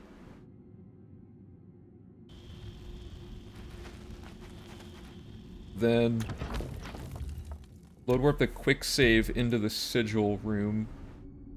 No dark red lighting effect this time. And then close the gate by grabbing the sigil stone. Fall down without taking damage after grabbing the stone to close the gate quicker. And then it looks like we have Shade Hall and the Leywind gate next. So this was, I'm pretty happy with how this one went. That's super fast to do that way. The one I'm least thrilled about is the Gate 7 layout that has like this super ridiculous, complicated thing going on. Okay, so the next one is Shaden Hall Gate. Let me just double check that we have the right one here. So we're gonna say travel to Knights of Thorn Lodge, and the gate will be right there.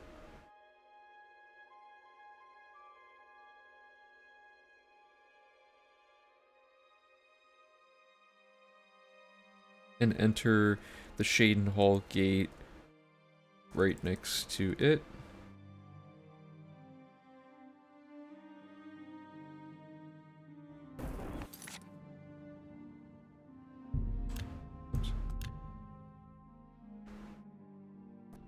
Okay, so the gate should be right there, yep. So, okay, this one's the Wayward Knight quest. There's a few specific things we need to do for Wayward Knight. Yeah, we used spell stacking. So here, let me... there's a few, from a few streams ago, there's a stream highlight that you can check out. I'm gonna see really quick if we have a save that has it set up. Yeah, so like, I think this save has it already set up on it.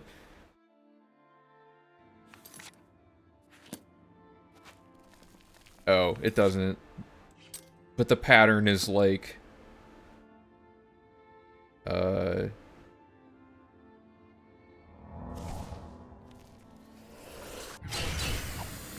Oh, I have to change the difficulty and stuff. It's too complicated to set it up right now, but basically, yeah, we're out of bounds, and we ping around and hit everything super quickly. Bosch made, like, a very specific version of the spell stacking thing for the 100%. And then, yeah, and then Karsto took that and, like, made a version that's viable in the other categories that has way less, like, specific effects you need to set up. A lot of crazy math went into it. Okay, so we're gonna go into the Shaden Hall Gate. So this one is a little annoying because of the Wayward Knight, but let me go find the V3 guide, because I did write specifically what to do for this one somewhere in here.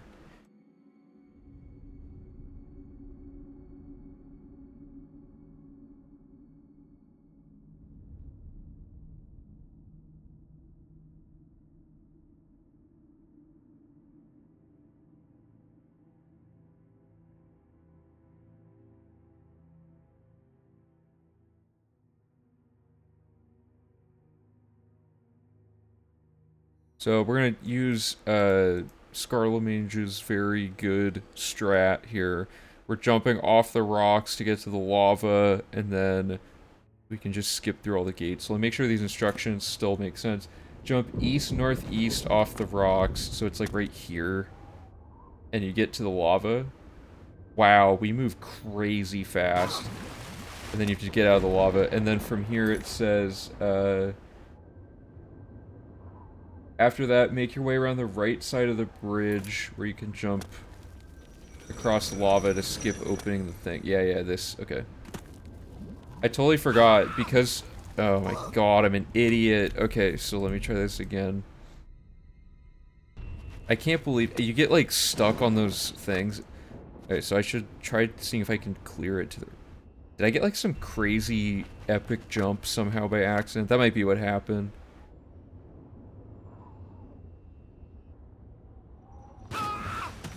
Oh, that's such a sick strat. It's so cool that he found that.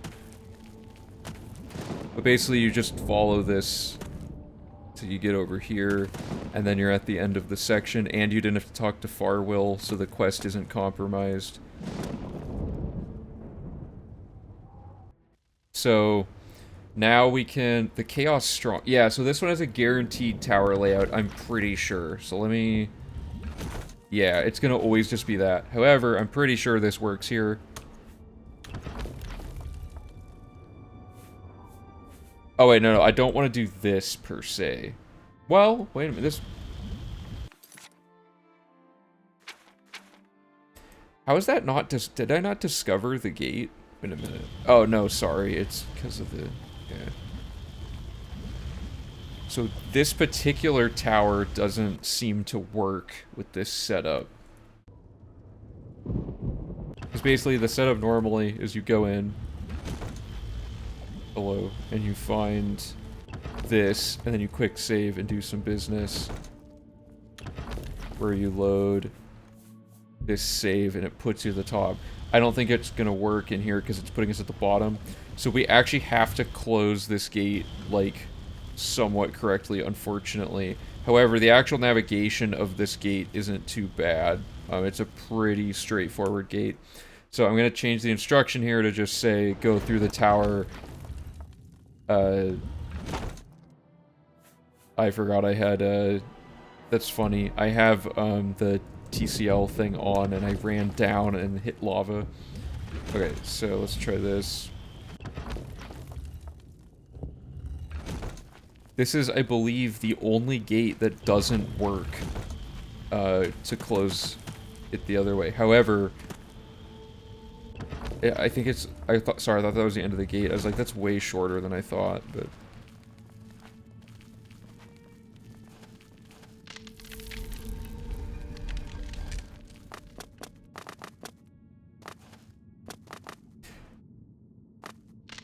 Huge idea. What if we load warp into the tower side room to get to that door so that we can do this? You know what I mean? Because, like, I'm pretty sure this is all one giant thing for, like, the entire tower structure. I could be wrong. Oh, I am wrong. What? Why would they do this? Oh well, there's no way to cheese this one, unfortunately. Okay. Who's the favorite NPC? Glarthir's pretty good, because I like his quest and his voice acting, and, like, just his unique, behavior. I don't know, probably him. He has, like, the most interesting personality of any of the characters. The guy who just, the Mages Guild guy who just immediately runs into a thing and dies is pretty funny. Because he's just, like, so confident. Okay.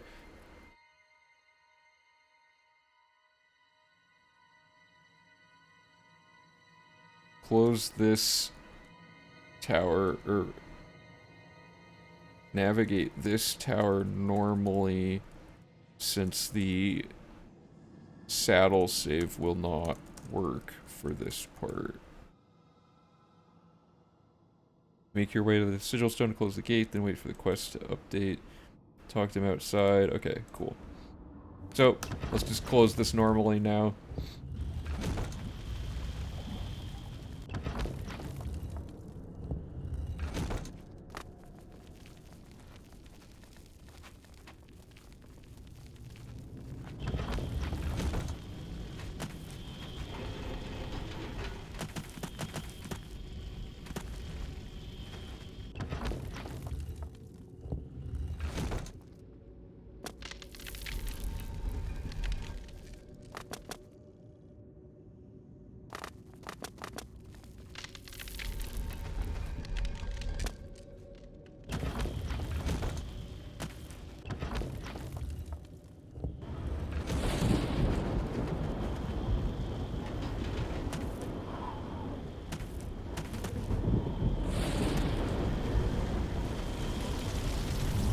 Okay, so we have like one more gate. Well, two, I guess, counting Breville, but Breville's part of like the main cycle. So we do that, then we talk to Farwill.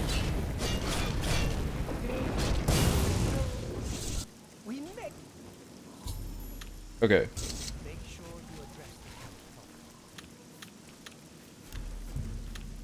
Can you go out of bounds to get through some of those halls faster, or do you have to run through them normally? That's an interesting idea. Let's give it a try. I'm pretty sure since you have to go, like, up hills and stuff, it'll probably just void warp you to the bottom of them, but it's worth trying. As far as load... Actually, save clipping, like, out of the tower, we've tried that, and it seems to not do anything. Like, if you go here... It just kills you because of that stuff. So yeah, but we can try save clipping like through stuff here.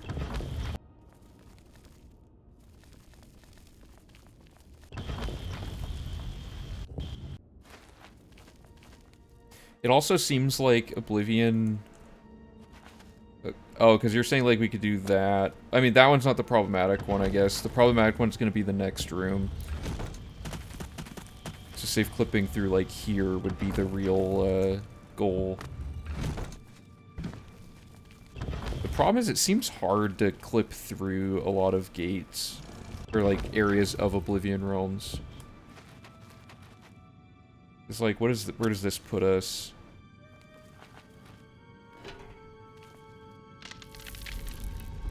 Actually, where am I ultimately trying to go in this room?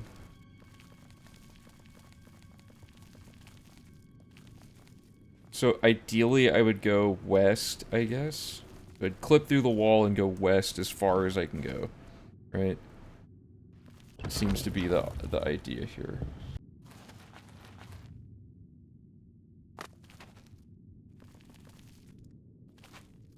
Hey, you know, no, that is way faster. Cool, okay. So... How do I... Oh god, okay, so how do I describe this?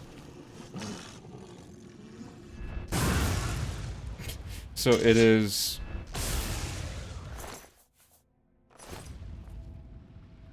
this first, like... Because you can't clip through here super easily. Oh, yeah, that sounds rough. So it's not this notch. I wouldn't say... The pillar to the right of... The first pillar to the right of the door. I don't know how to word this. I'm gonna take a screenshot and come back to this description later. I'll try my best for now. Because this is, like, still part of... This is identifiably the doorway. And then it's, like... Did I go here or did I go here? I think I went here. Let me try it again. No, it was this. Or was it? I don't remember any of this now. So it wasn't that. It can't be that, so it has to be the next thing. Which would be... Does anyone remember? I already forgot where the clip was.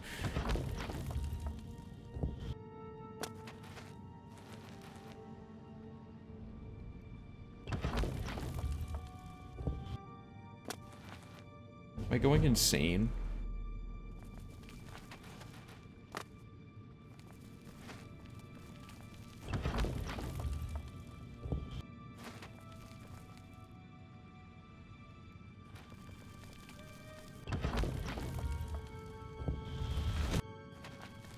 Oh, hey, that wall just, like, straight up works.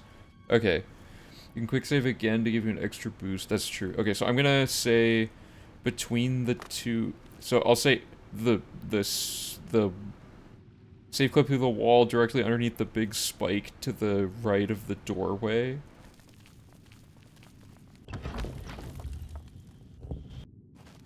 Yeah, that wall's just free. Okay, and then you just immediately are at the door. That saves, like, probably 15 to 20 seconds of just waiting for doors to open, because there's, like, 5, or, like, 3 or 4 of those doors. I did not see that. Wait, you can just run it. This thing's funny. Can I get it to hit this guy?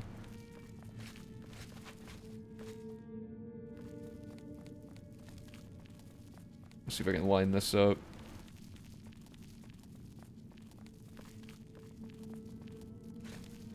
Oh, come on. Okay.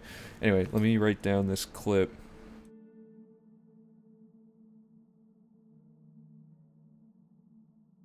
In the second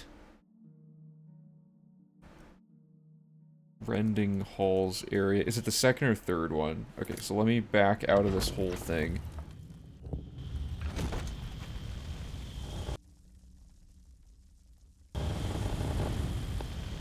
Why can't I move? What? Okay.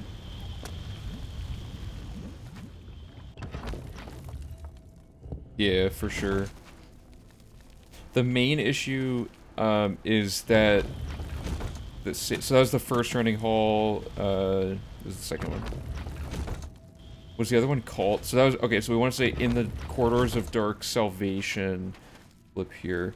Yeah, so save clipping definitely saves a lot of time. The problem is it's really hard on the fly during the 100% run to convey exactly how to do each clip. And some clips, like if a clip only saves a couple seconds, that clip might actually lose us time during the run, because it's still too hard of a run to completely, or too long of a run to memorize, like, all of the clip locations, like, in a shorter category.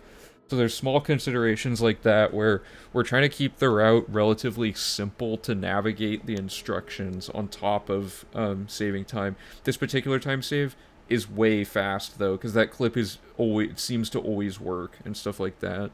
So, in the quarters of dark salvation...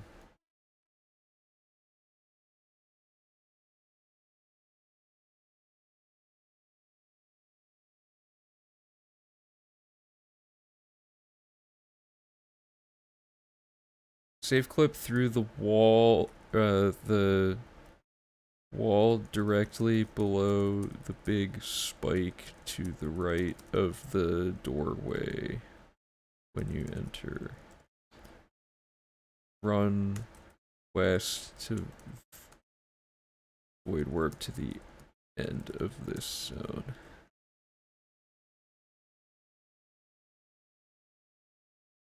Yeah, for sure. Some stuff we are going pretty in depth on, just because it, you know, the normal way, or the like that save clip that you guys use in Lake Arias caverns to get like on top of everything. That save clip is actually crazy useful for what we're trying to do for the 100%. So we had to use it, even though it's really hard to explain. Because the other option would have been to have to manually run through the entire cave system all the way back to the beginning, which is super painful because there's a book at the end of the tunnel. Okay, so this looks good to me. So that's that. So now we can move on to Leowin Gate. Let me pull up this for you guys. So we've closed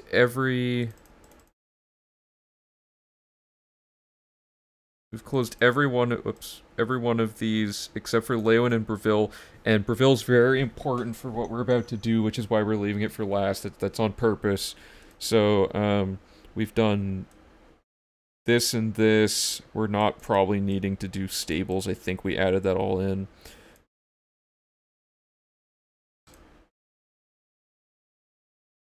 So let me get the Leowen Gate one figured out here. We're gonna say fast travel to Dark Fathom Cave and head north.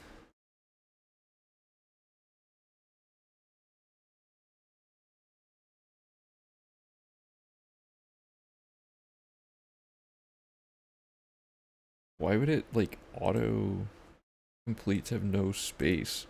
Does it, like, detect Xbox gamer tags now?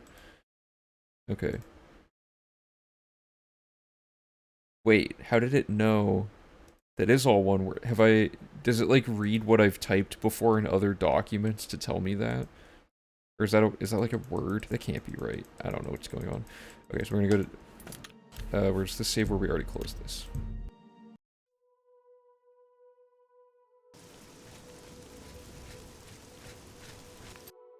Really quickly, I gotta figure out why chat is resetting.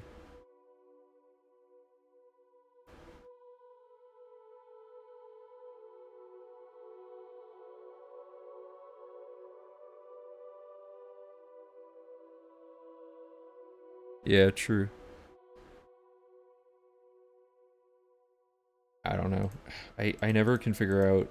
The problem with trying to debug Streamlabs stuff in OBS is that it always recommends me Streamlabs OBS stuff, which I don't. That's not what I want, right? Okay, so we're gonna go to Dark Fathom Cave. We're gonna head north to this gate here.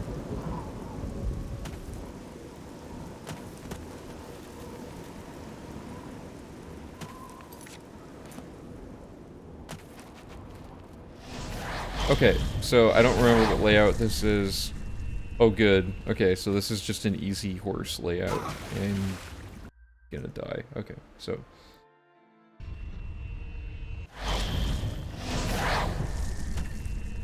So the horse layout, I guess the first instruction is just to jump across these bridges. Head north, jumping across the bridges.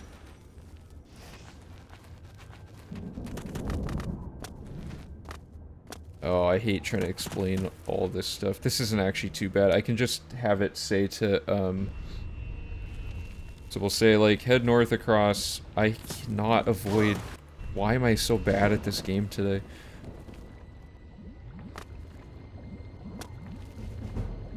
So if we can just go straight up here. Yeah, okay, that's nice. I'll just say head north, jumping over everything until you get up this thing. Oh, I have blood on my character. I was like, why is there like an object floating?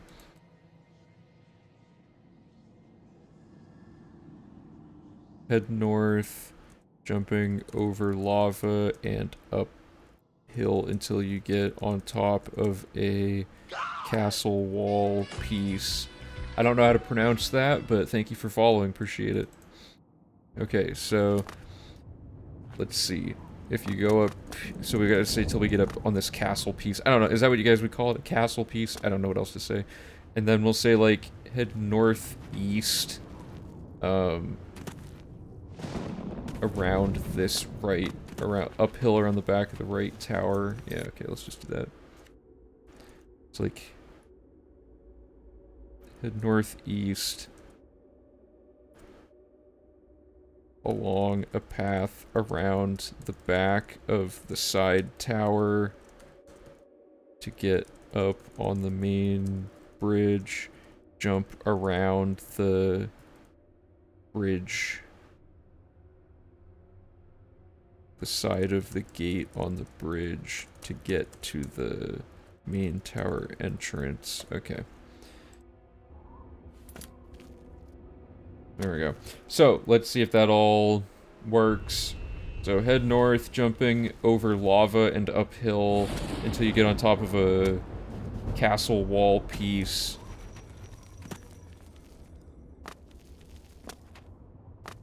Okay, and then head northeast along a main path.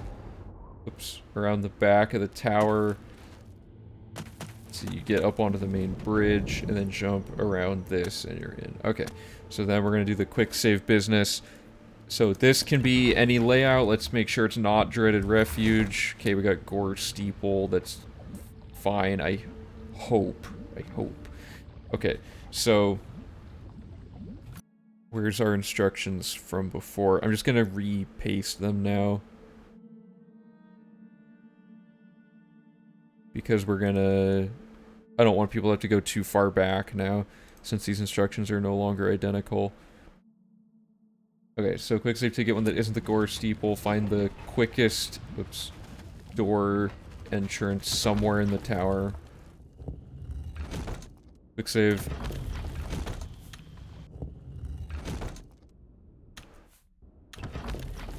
Load the abandoned stool save here. Then we're up on top. Load warp the quick save in. The room should be dark, red lighting, good. And then we're gonna close this like normal. Ooh, that was nice. Okay.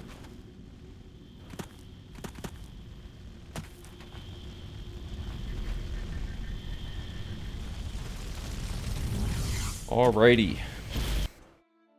That was nice.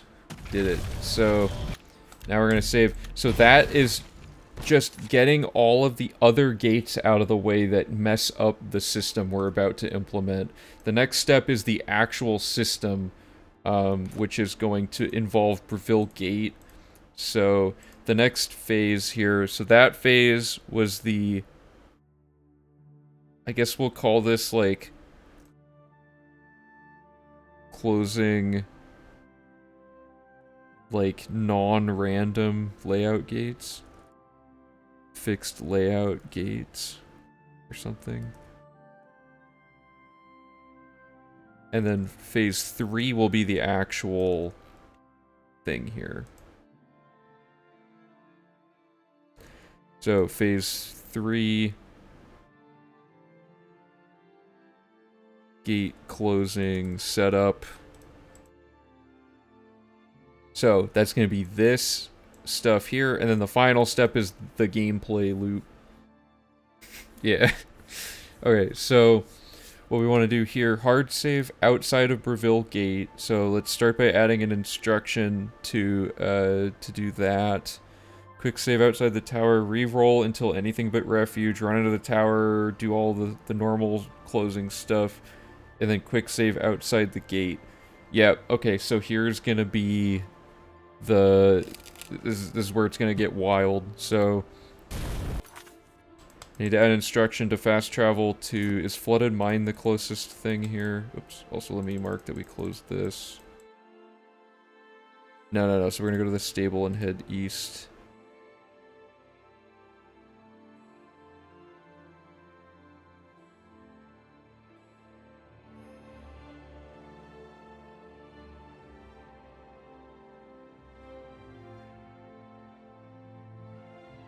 Okay. What's the biggest RNG in the run? Random skill books right now.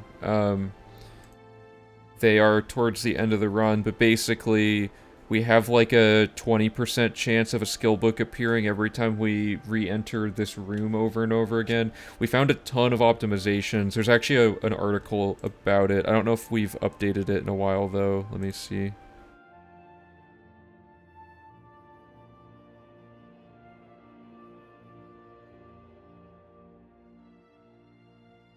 There's just like some general info about how it works. We found dungeons that are like absolutely perfect that put us facing a thing where we just press E over and over to roll the check and then reload the zone each time so we don't have to travel any considerable distance to check the chest over and over again. But we have to find a ton of books and it just takes like a million years. So that's the one thing that I think is still truly insufferable RNG rolling. Everything else, like checking to get a non-dreaded refuge Oblivion tower is not that bad. It only takes maybe like 4 or 5 tries at most. And rolling a random Oblivion Gate spawn is like a 50% chance, so it takes like maybe 3 tries at most in a lot of situations. So it's like, you know, it's not bad. So yeah, that's the worst one. So we're gonna go... I'm gonna make a note here about this.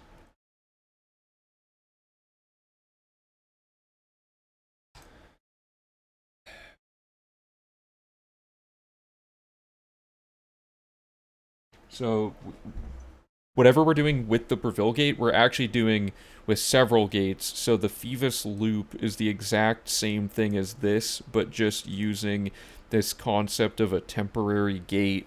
So I guess.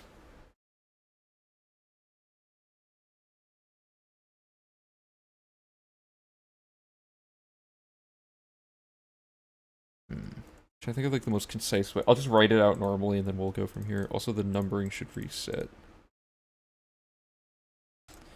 Pass through all the stables outside of Breville and head east to the Breville Oblivion gate, and then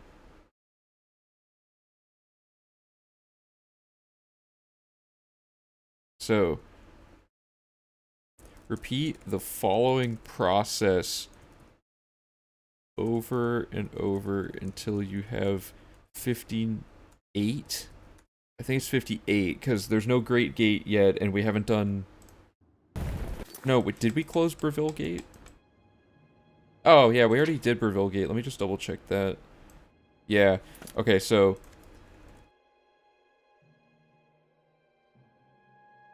repeat the following process over and over until you have 59 Oblivion Gates shut. So here's the steps. Make a hard save outside of the current gate. This will be called temp save.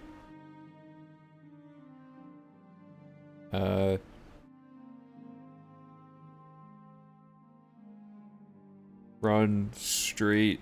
So, okay, so let me just double check the exact direction here, but,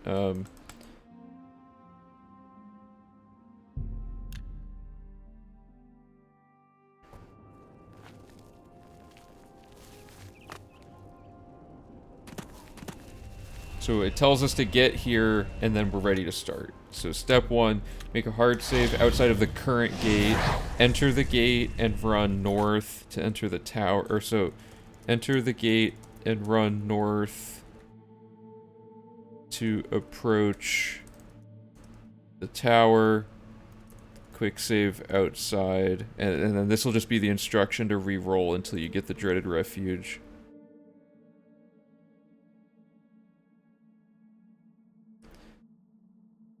So quick save outside the tower, enter the tower and check if you got any layout except Dread Refuge. Quick load and re-enter the tower until you get a good layout. And then run into the tower and find the nearest door. So this is all going to be the same thing we've been doing.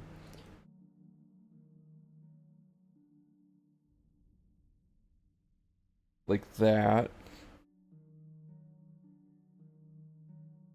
And then the new step, quick save outside of the gate after it closes.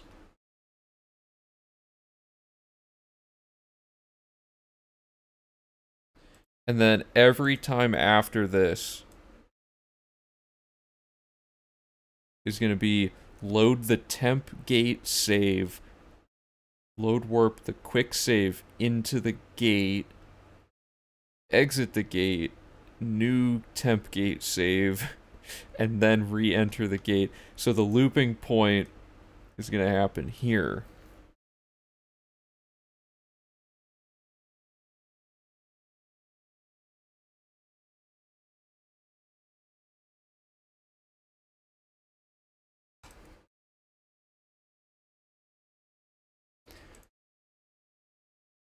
So load the temp save,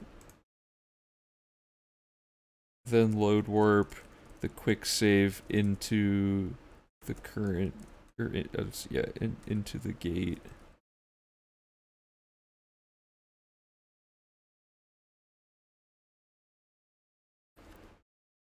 Exit the gate.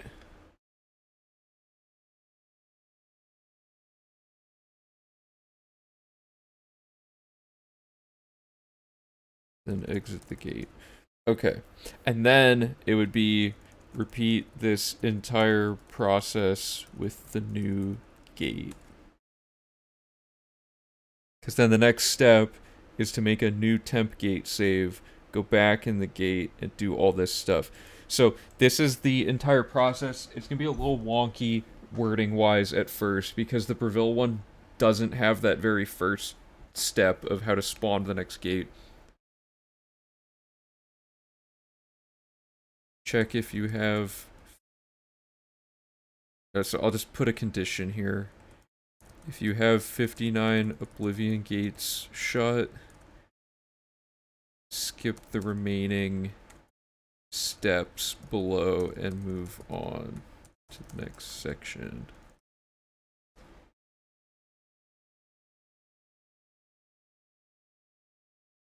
Okay, so make a hard save outside the current gate. So I'm just gonna do this like a computer. I'm just gonna do exactly what it says and see if I run into any problems here.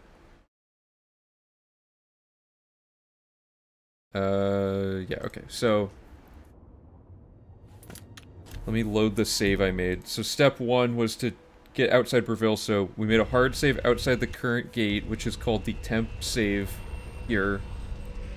Enter the gate and run north to approach the tower.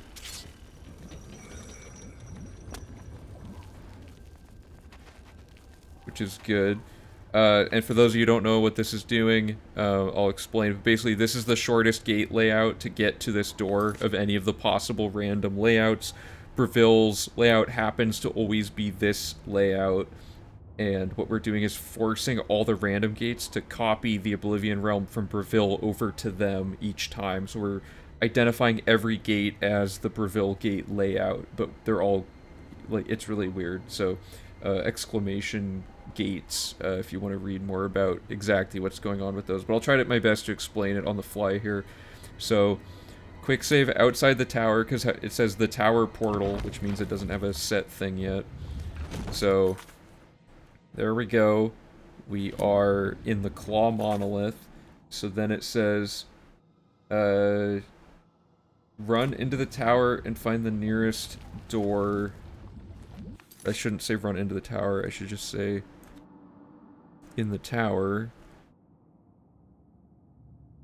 Find the nearest door. I should make a video about how this works, I think. That should be the next YouTube video I work on, because the one I've been working on, I've kind of hit a wall on it, so I should probably... I don't know, because this is, like, super interesting mechanics. So anyway. In the tower, find the nearest door besides the entrance. Enter that door. Quick save. Then load warp back through the door, selecting the tower skip to save. Which is this one. So what that just did is we're now in a non-applicable... We've decoupled the Oblivion gate, so this file doesn't have a gate it's linked to. However, if we now load warp our quick save into the sigil room, it links us back to the correct version, so we're in the right gate with the right layout and everything. And then quick save, then load warp, selecting... Okay, so I get the dark red lighting, which is a good sign. Now we're just gonna close the gate like normal.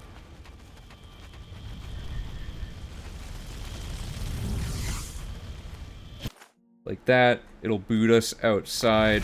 And then we definitely don't have 59 gates closed yet, which is to be expected.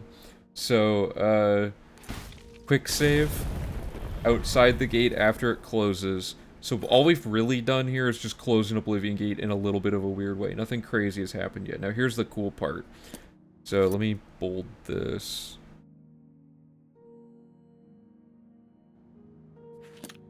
We're going to load the temp save, which is this one in this case. One we just made outside the gate.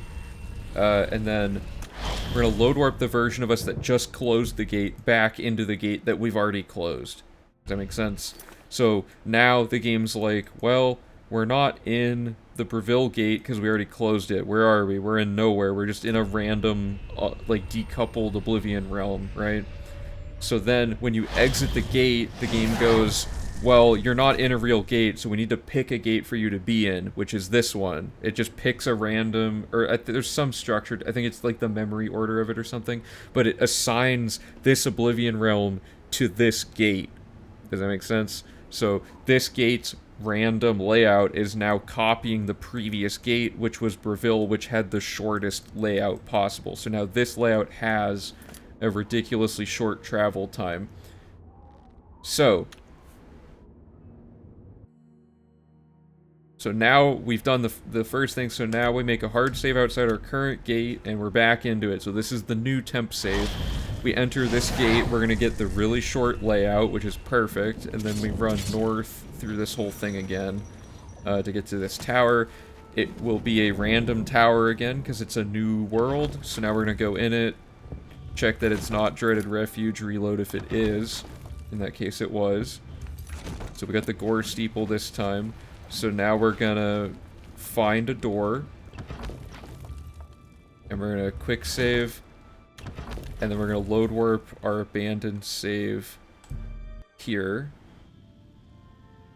That puts us up here. Whoops. And then we're gonna relink ourselves to the proper gate by loading this quick save. So now we're back in, and we're in the right gate at the end of it as quickly as we possibly can navigate that tower. And then we go up here, and we grab this sigil stone. Shouldn't have taken fall damage, but that's fine. Boots us out of the gate. Great. We quick save, and then we load the save of before we closed it. We load the quick save through it, so we're now the version of us that has already closed the gate, so it decouples the realm.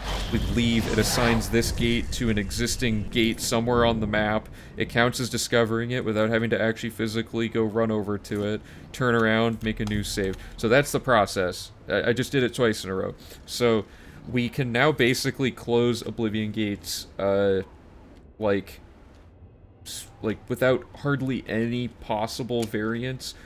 We don't have to worry if there's any gates left on the map, because we know mathematically it's unlikely, like super unlikely. We know how to get the perfect layout every time. We know how to get the perfect like route through the tower every time. The only part that has variance is if we get the Dreaded Refuge or not when we enter the tower each time. And because we have to make a save at the start of each gate, we have a save state to refer back to if we made an error somewhere somehow. So, it's pretty sweet, pretty happy with it. So now the next step is to just do this almost 60 times. Right now we are at, what are we at here? 10 Oblivion gates shut. We need to get to 59, right? Yeah, 59. So, the next step, I'm gonna make this bold, just so it's clear. I think I just crashed the game. Why does alt-tabbing out of Oblivion crash it? Okay, okay, so we now know how the system works, so I don't need the instructions anymore, so now it's just going to be raw gameplay.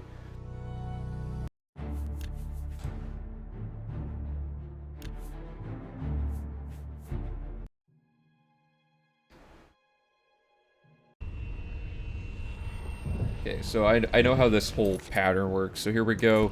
So we've already created it and linked it and made our save, right? So now we're in, it's like the right thing, it's the right layout, great. So if anyone has questions about how this works, the wiki has some info, and if you're still confused, just feel free to ask. Only like a handful of us like truly know what's going on in this glitch, so it's a little bit of a new thing.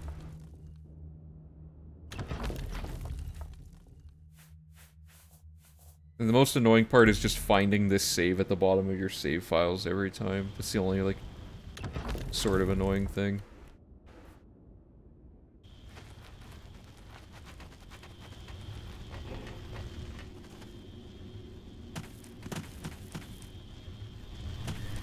But I think each gate takes, what, like 2.5 minutes? Maybe less total with this whole process.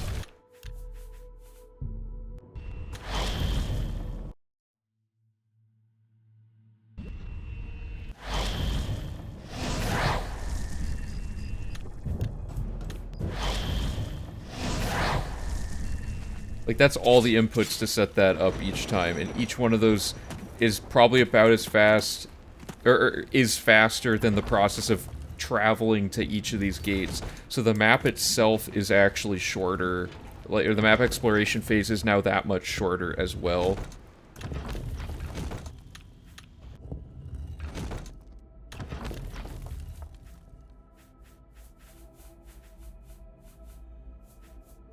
Oops, what am I doing? There we go. 228, I gotta remember that number, that's the magic number.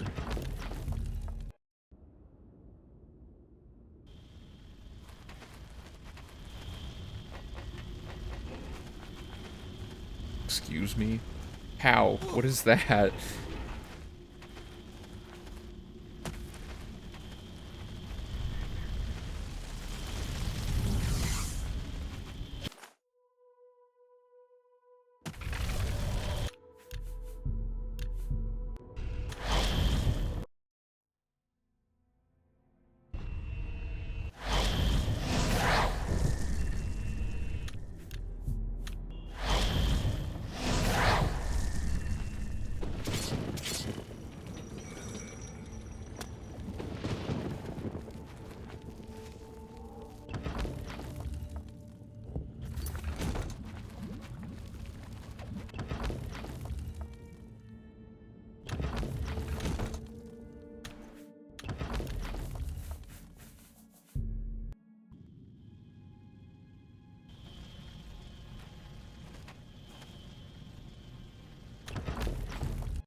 There's one glitch we're not using, because it removes the fame from this. It's the infinite gate glitch, or infinite gate, instant gate closing glitch, sorry. Which is a thing where you can close an Oblivion gate without having to even navigate it in the first place. And that's all well and good, except it skips the actual, like, grabbing of the sigil stone, which is what rewards you the fame, so it prevents you from actually, like, you know, getting 100%. You can use it on the Great Gate, though, which is where we're gonna use it. So that glitch luckily gets to be showcased in this route. It just can't be used very often. It'd be nice to close all of these instantly, but fortunately that's not possible with the requirements.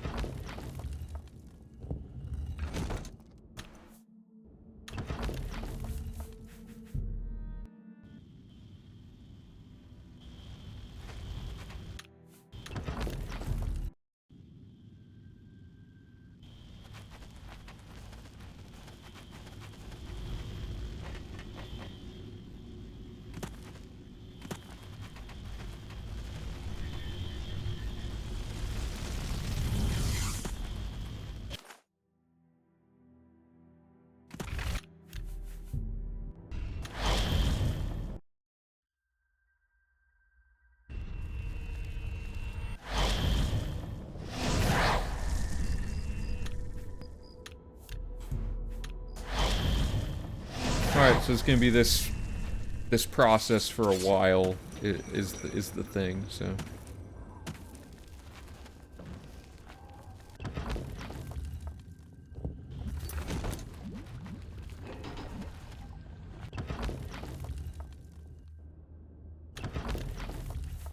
I wonder if there's a way to visually identify quickly if the gore steeple's the one you got. I guess I never thought about that.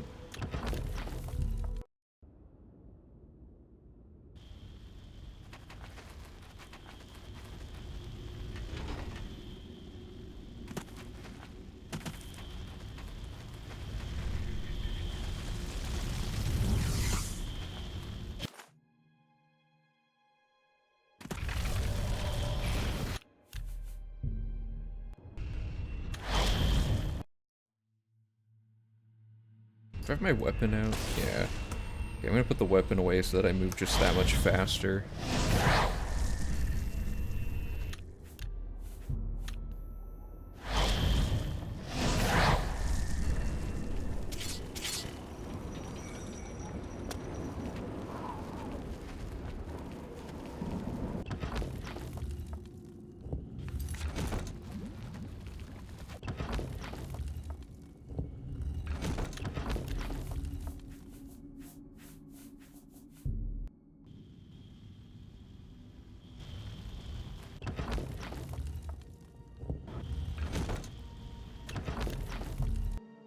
Double check that this one's still not broken. Good, okay.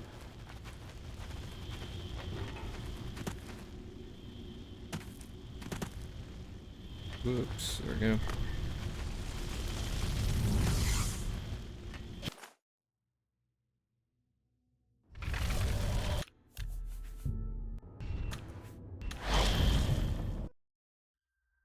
Isn't this sweet, though? I'm so happy with how this goes.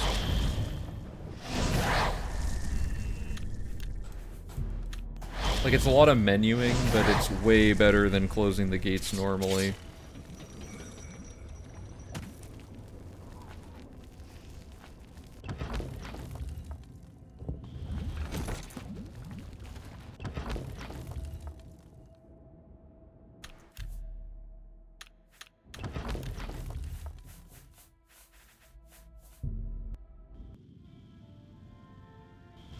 This took us, like, I don't know, probably like 10 total hours of streaming, trying to figure out how this works exactly. Like, in addition to trying to solve that infinite fame glitch.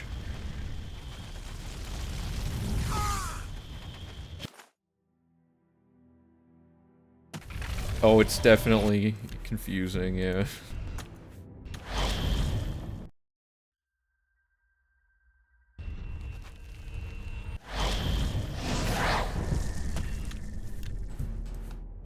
Also, if you forget any of these steps, it kind of messes up the whole thing. Like, you accidentally go in and get 2 fame from a single gate and stuff like that.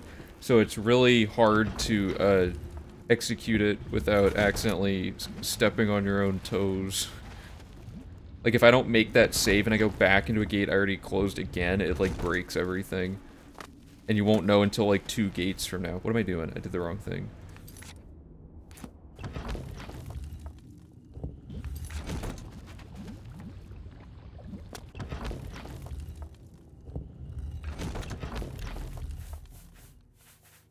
Also, this save, you just scroll a little bit farther every time, which is, like, super annoying.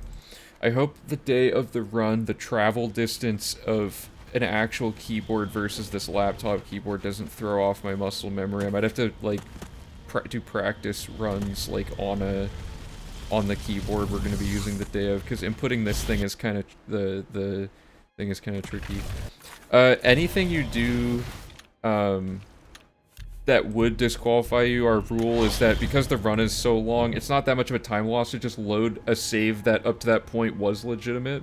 As long as at the end of the run you have a save that everything is legit on it with our file checker, then the run worked. Even if you, unless you, the only thing you're not allowed to do is use console commands to gain info you couldn't have gained through normal gameplay. If that makes sense, like, to clip out of bounds to see where something is or whatever, like, you're not allowed to do that, but you'd have to be pretty intentional in that, and at that point, you know, I don't feel like it's that, bad of a thing to disqualify that run. Oh my god, something went wrong here. I quick saved outside, okay, sorry, I stopped the flow of it and I gotta catch back up. This gate just closed, so this should put me here. Okay, we're back on track. Hey, Ultra, how's it going? How was it found? Just messing around with load warping into gates. Yeah, we did, like, every possible combination of load warping from here to there, doing this, this, and this, until we found something that worked, and as we went along in that, we learned all the stuff that's in those articles I wrote about it. Like, we know how to decouple a gate and relink it somewhere else and stuff like that now. There's a bunch of crazy stuff like that. Double fame is fine as long as you do all the... Yeah, if you get extra fame, it doesn't DQ you. That's correct. As long as that extra fame you earned isn't what you're trying to count as the fame that adds up to your total.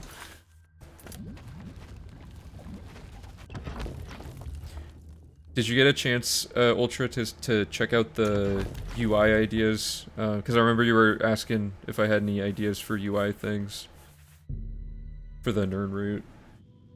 Oh, and I got the Way Shrine info finally. Cool. Yeah, just some general stuff. Obviously, if you find something you prefer to do other than that, totally go for it. It's just my first impressions of like what I would do for that. Quick save. There we go.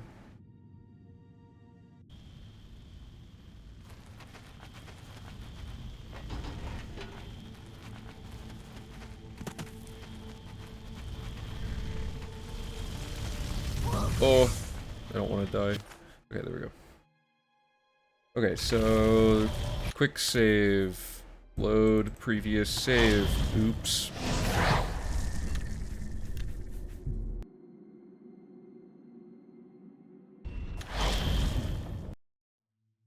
Load work back into gate, decoupled gate, go in gate again to link back to the Oblivion world. There we go. Quick save. Oh, I didn't want a quick save. Whatever. New save outside the new gate is what I needed to do.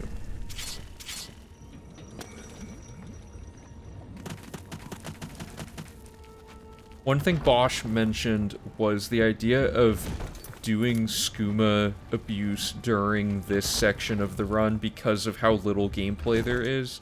Like, or doing the spell stacking setup, because you would get a lot of mileage out of it for the short period of time that things are going on, which that might be worth looking into, because that travel distance is really short anyway, but because if it takes like, I feel like the speed would be too much for navigating the actual sigil room is the only problem.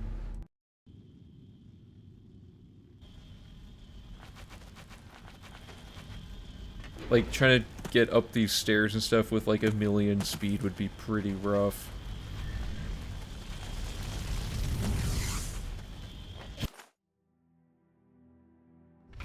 Quick save, load this, go back in.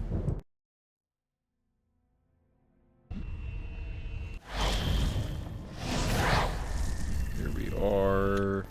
Hard save.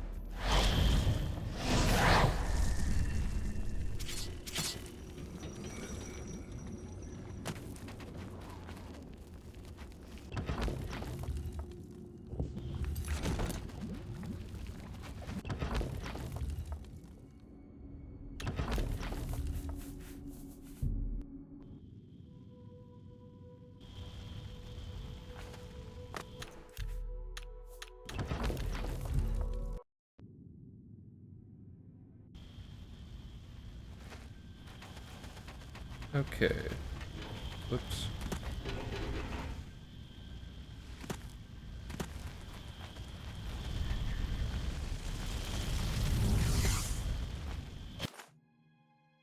So I'm going to try to stream a little bit longer today to kind of make up for it being a while since the last stream.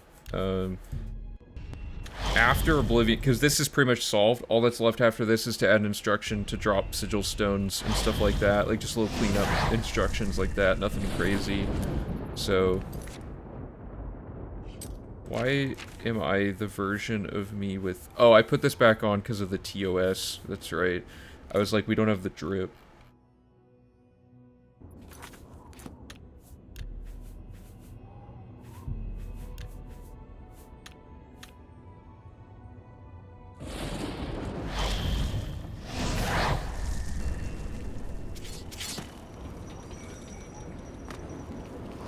Oh, also, Aileron, right? Found a new tech thing to check out for skipping a cutscene, something like that. It was the annoying cutscene with the guy has to get killed by a guard. You can apparently kill the guard or have the guard kill him early or something like that.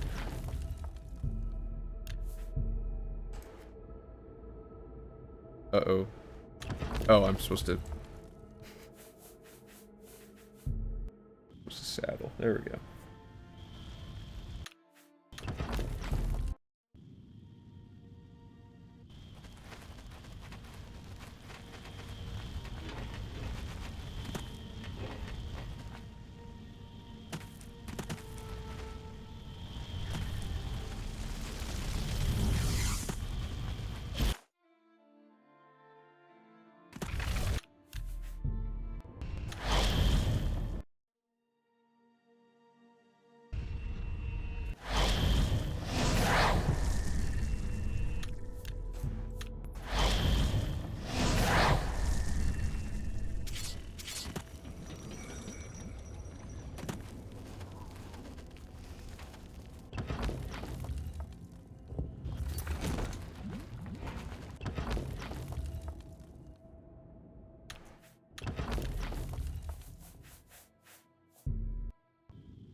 The tricky thing about this part of the run is it's gonna be like, it's gonna be really cool at first for people to see, and then it's kind of just like watching it over and over again, which I guess is a good opportunity to learn exactly like how it works, because you get a lot of chances to kind of try to follow the logic of what inputs are being performed.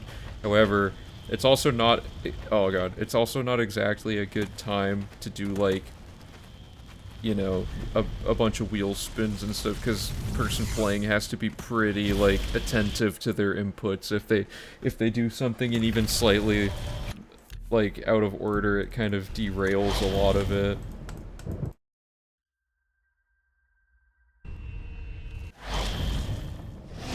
This can be a very chaotic part of the run.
Okay, what are we at now? I bet we're at like 26.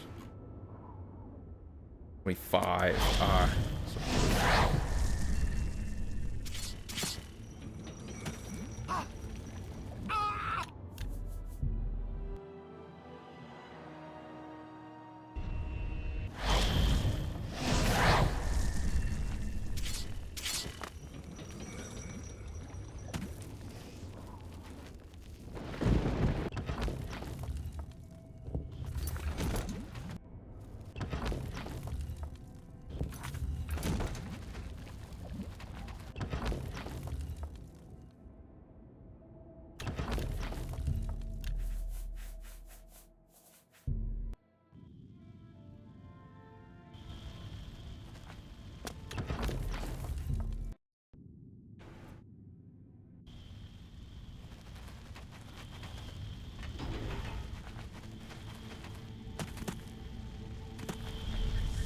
Oh, Jesus.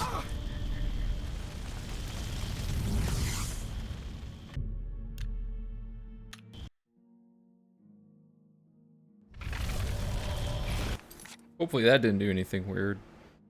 Okay, let me just double check that that says 26 now, just to make sure, yeah.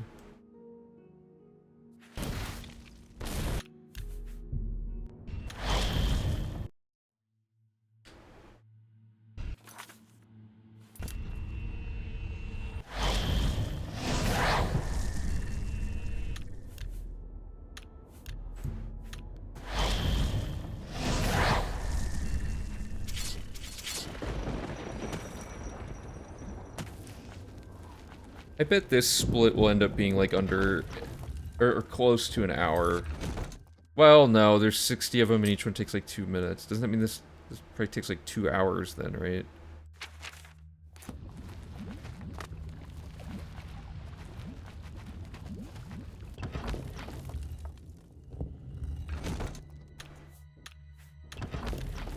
Maybe this takes less time than I thought. Let me, I'm gonna pull up live split after this and start running a timer for each gate to see how long it takes on average.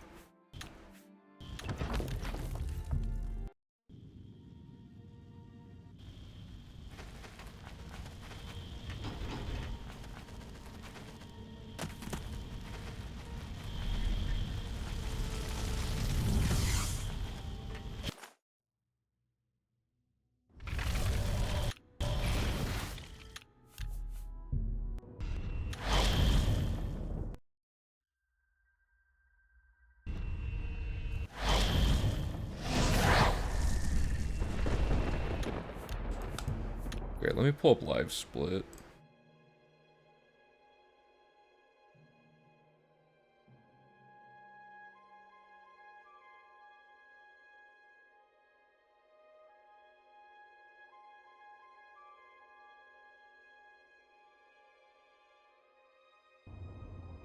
Okay, so I'm gonna end time on when I make the hard save each time.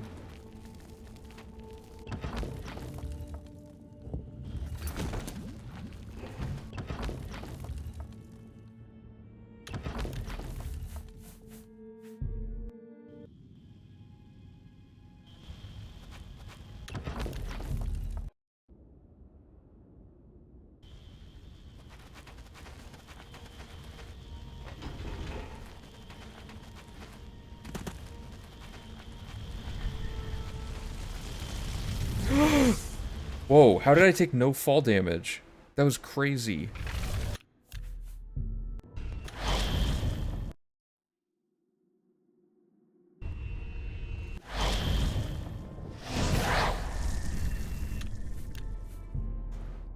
That was under a minute. Wait a minute. This split's half as long as I thought it was gonna be. Well, okay, I shouldn't say that. There is a lot of setup beforehand. The first several gates probably take a total of like 10 to 15 minutes to set up, and all that sort of business. But that's still... The actual bulk of the gate closing is like an hour about, which is pretty nice. I'm fine with doing this for an hour each run, you know. It's good to have a few parts of the stream where things are a little more chill, more static, you know. That's where the wheel comes in. Okay, so that's pretty good. I'm gonna do another one just to get an average of it, because that was like about as fast as I can do it. There was no Gore Steeple, or no Dreaded Refuge checks and stuff like that. Okay, so there's one with Dreaded Refuge. Yep, actually timing it this time.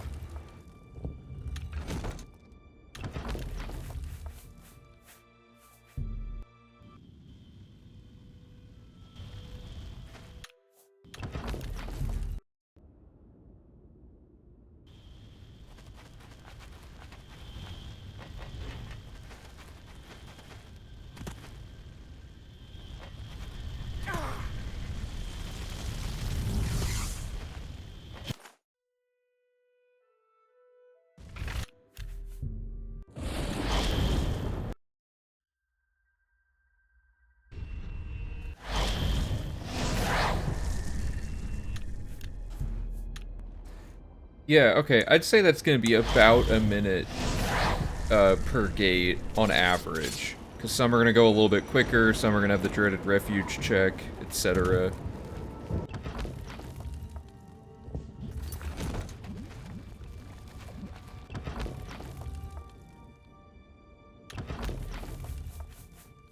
The scrolling is gonna be more painful each time. This is gonna be one of the gates occasionally. Oops.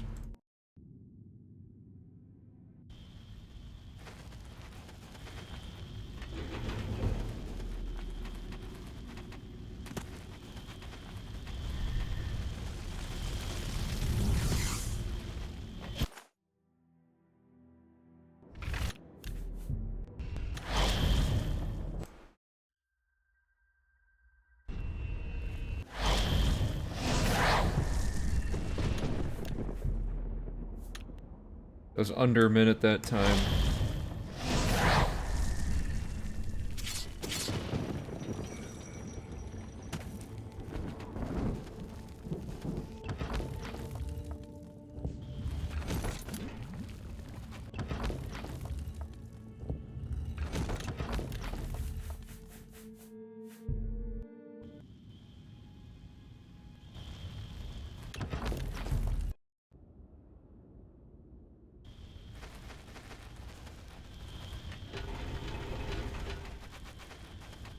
I want to see if I can get one, like 55 seconds would be like literally perfect.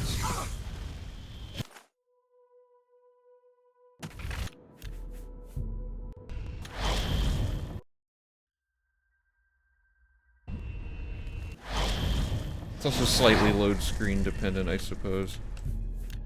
Oops. Well, I botched that one at the end there, but that was the idea. Okay. What are we at now?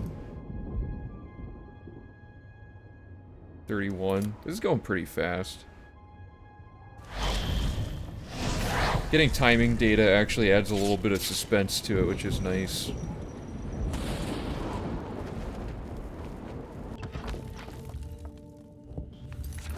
Oops. Well. Oh, it actually loaded. I thought I soft locked the game. Oh my god. Okay, this is gonna do this to me every time until I do that.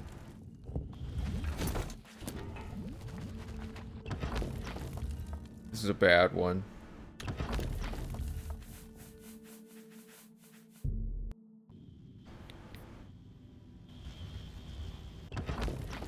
Really bad. So this is like worst case scenario.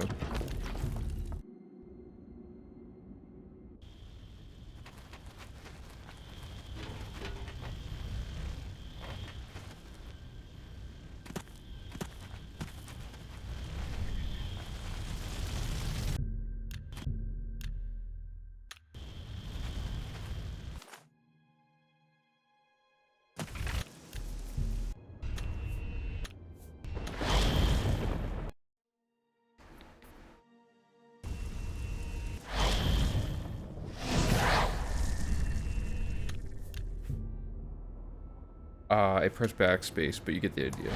That one was bad, anyway. Like a minute 20 or something.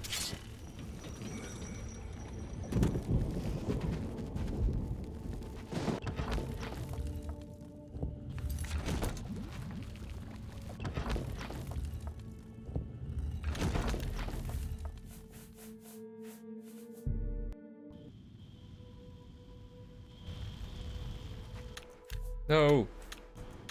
No! It was going so well up until there.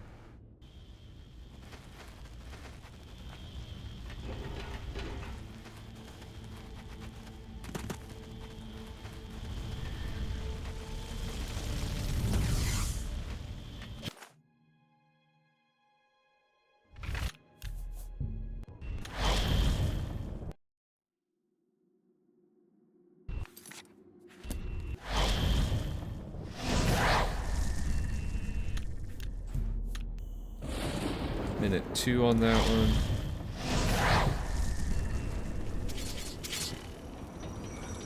Bad rock RNG there, of course.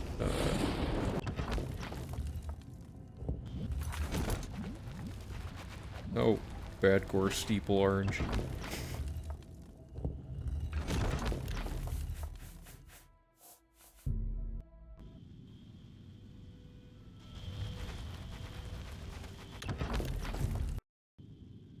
Warming up the legs there. Okay, here we go.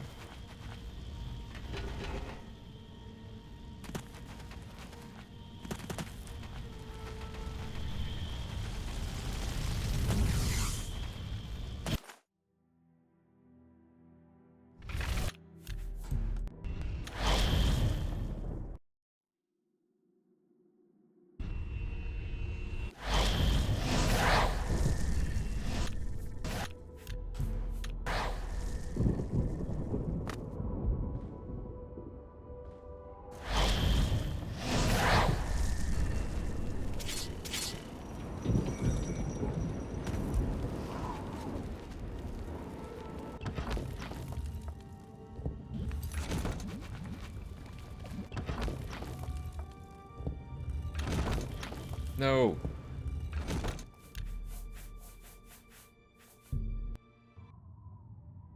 Uh-oh. Yeah, I blew it. Okay.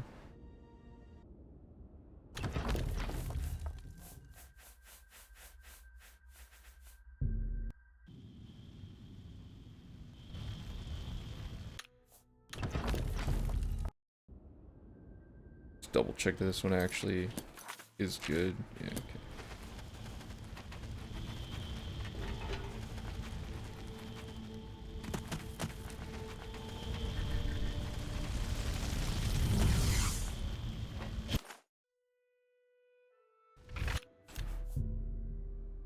That would have been bad.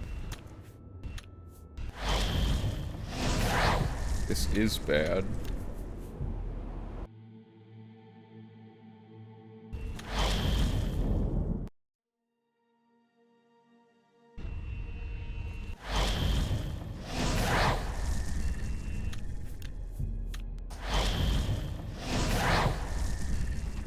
forgot to time this one. That's fine.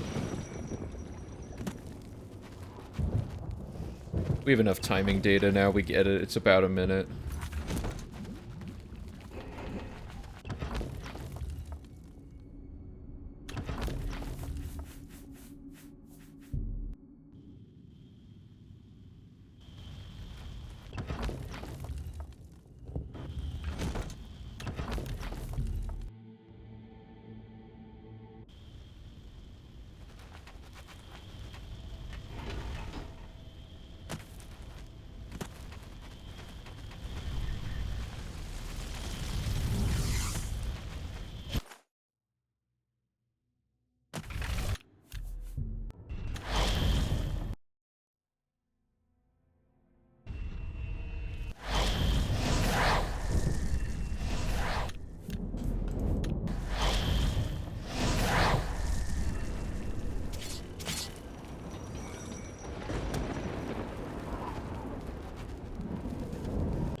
Oh, that was nice.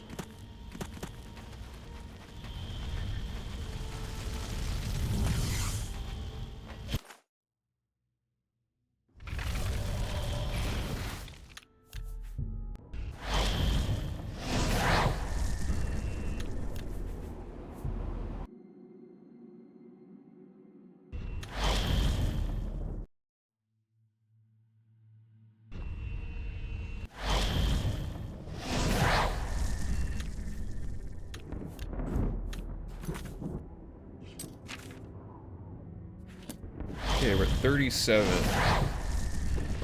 Trying to get to 58.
I should put an instruction that says, like, to make sure your weapon is put away during this part.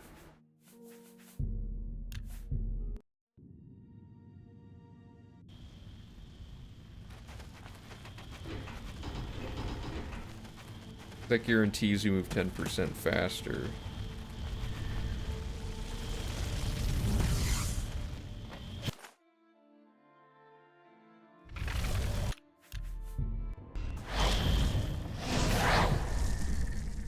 Yeah, there we go. There it is.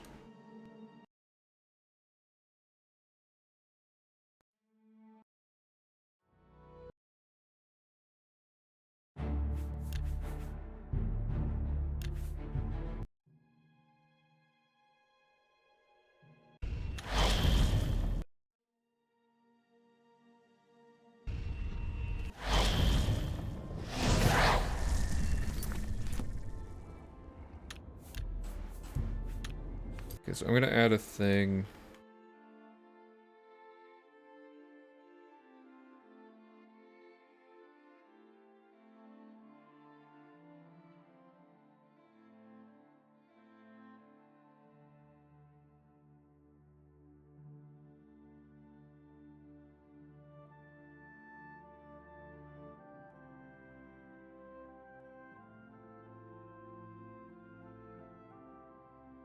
Okay.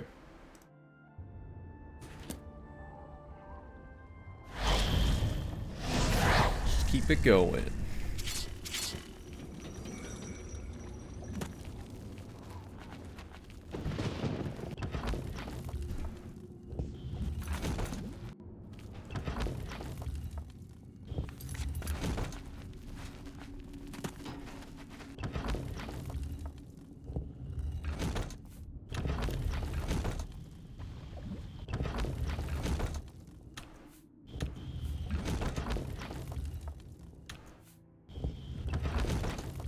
Oh, I hate this. Okay. Come on, why isn't it working? There we go. God, that was terrible.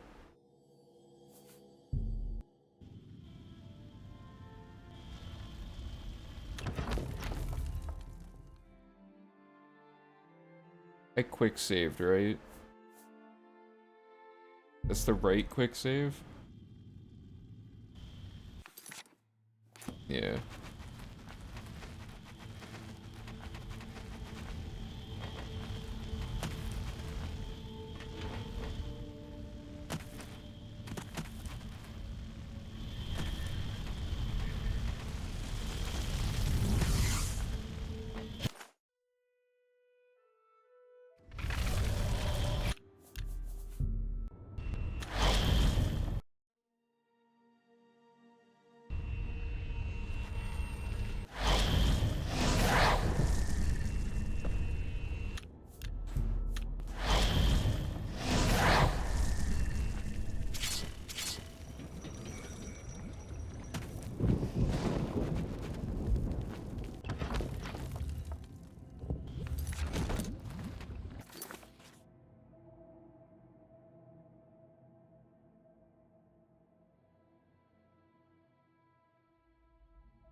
Oh. Oh no, that's not good. Okay. That one I somehow found it without needing to find it? Okay, let me add a step here.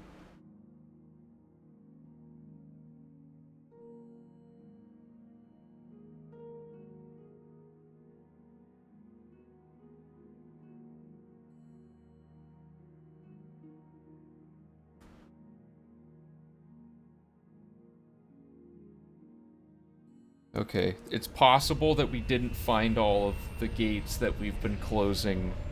Like, that one somehow didn't show up.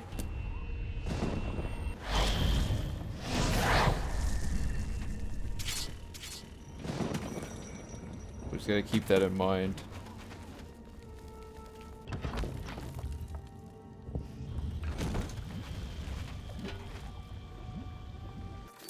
Like, gates where you're already on top of the gate, it might be tempting to not discover it, I guess.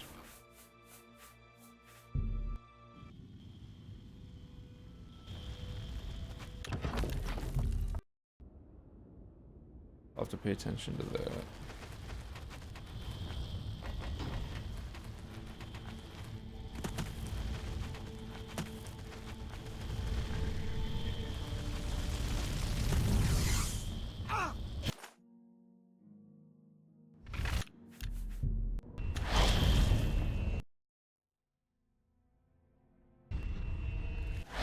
Like, if I don't touch anything, do I discover the location? Okay, in most cases, yes. So I guess there's some where the location is slightly off-center from the actual gate entrance.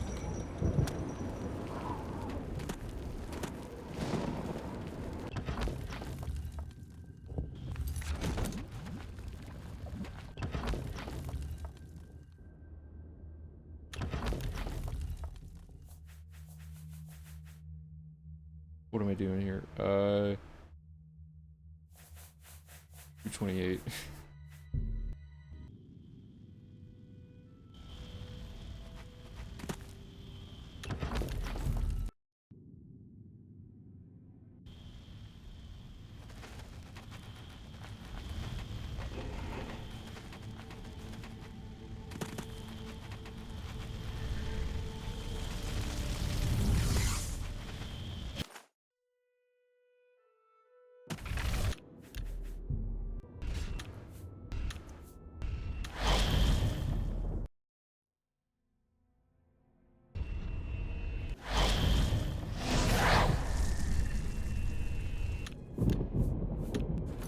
Okay, what are we at now?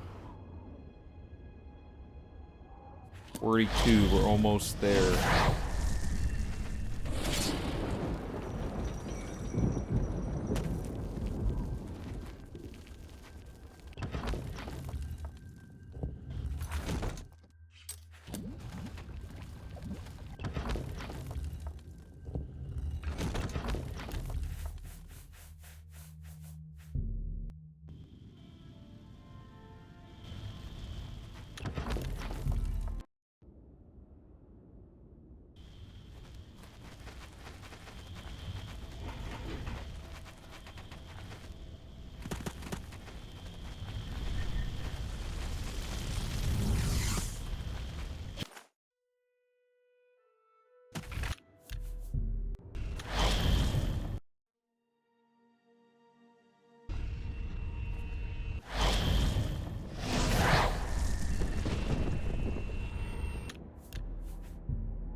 What is it trying to load?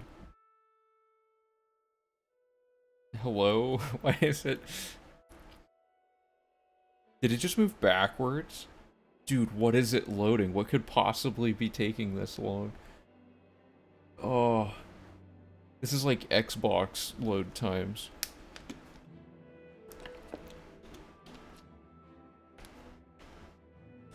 Brutal. It's like a 45-minute time loss.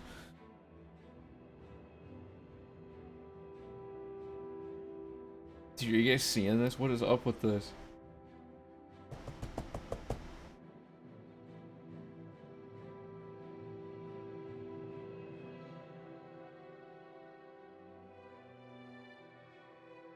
I don't know what it could even be loading. I don't want to, like, do anything to my computer. If you, like, give it a little tap, does it...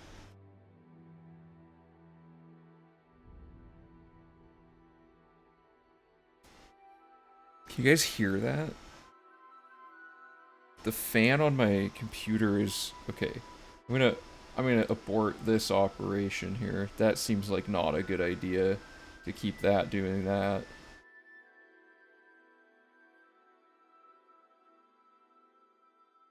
Of course, it's one of those classic Oblivion won't let me close Oblivion situations. Dude, what is happening? Is this game malware? My fan on my laptop is just like exploding and I can't interact with, like, I can't close Oblivion.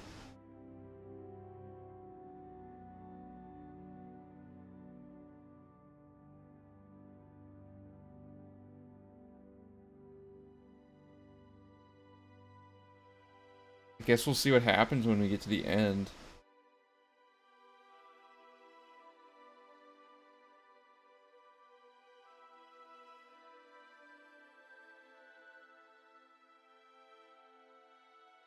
This might be the end of this laptop already. It happens so fast. Oblivion's what kills my computers all the time, I bet.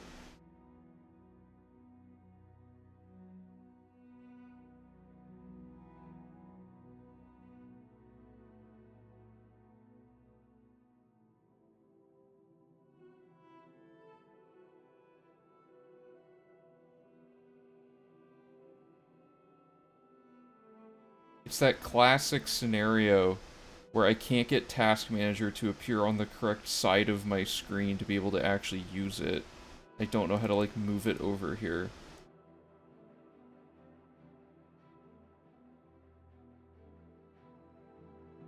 Does anyone know how to, like, move a window to your other monitor, like...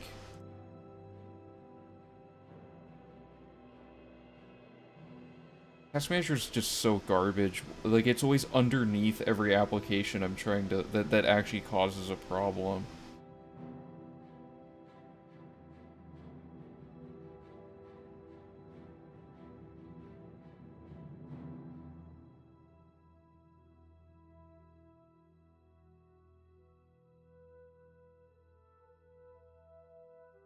And none of that seems to do anything. What is my choice here? Do I shut my whole computer down?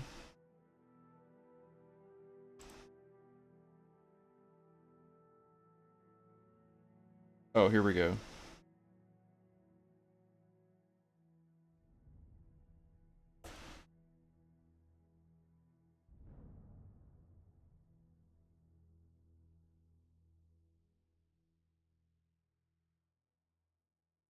Oh my god, I can't select end task with Shift E. Why not?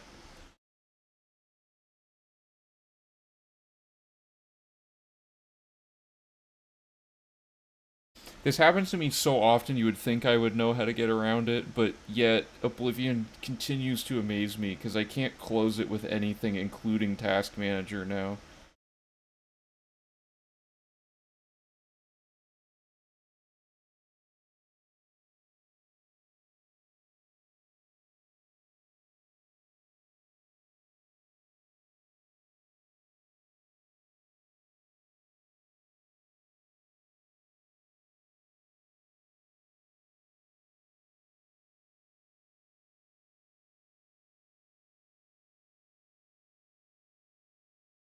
Yeah, I can't... anything I do doesn't work.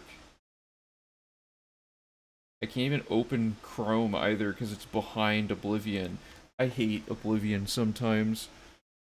Okay, I'm gonna Google it on my phone because apparently that's my only option since Oblivion is just malware and has overridden every operation my computer is capable of.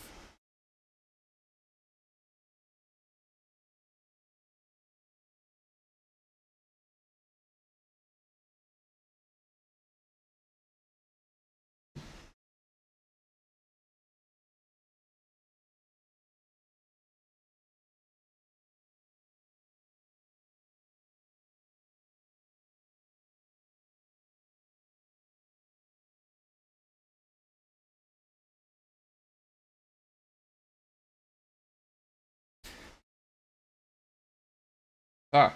Ah! Wait, did it work? Yes! Okay. God, that took so long.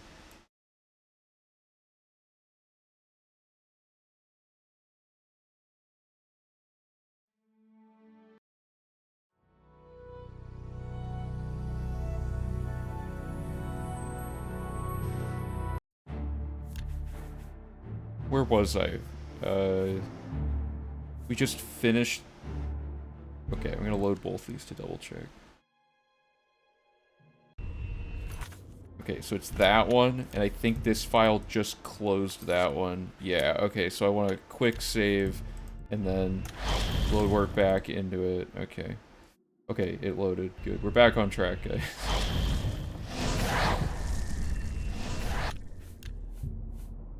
Need to make a bat file. So what I had to do...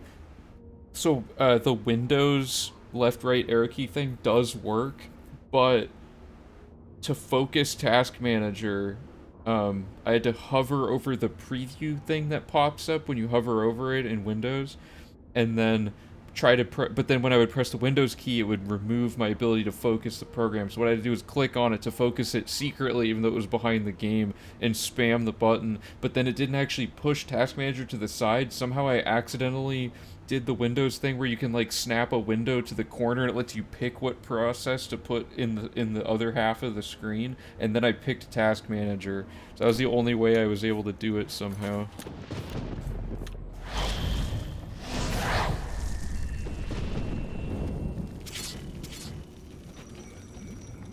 A hotkey. It would be funny to have a kill switch or something.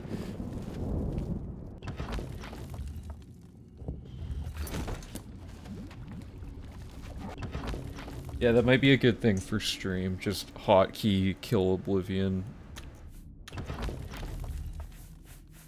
I've needed it almost every stream. It seems that like that has always happened.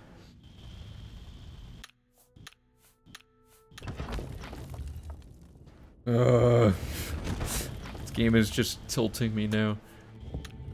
How? Dude, please, this sound effect never ends. There we go. Yeah, okay. Losing it. Oops.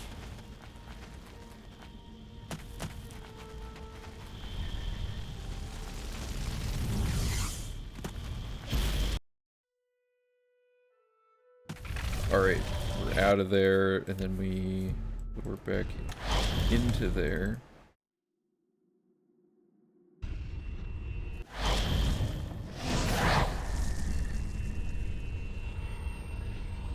Okay, good. The fan on my laptop has chilled out. Okay, what are we at now? We are at 45.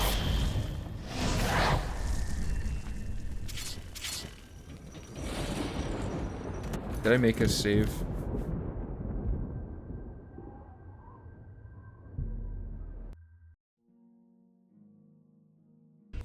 Yeah.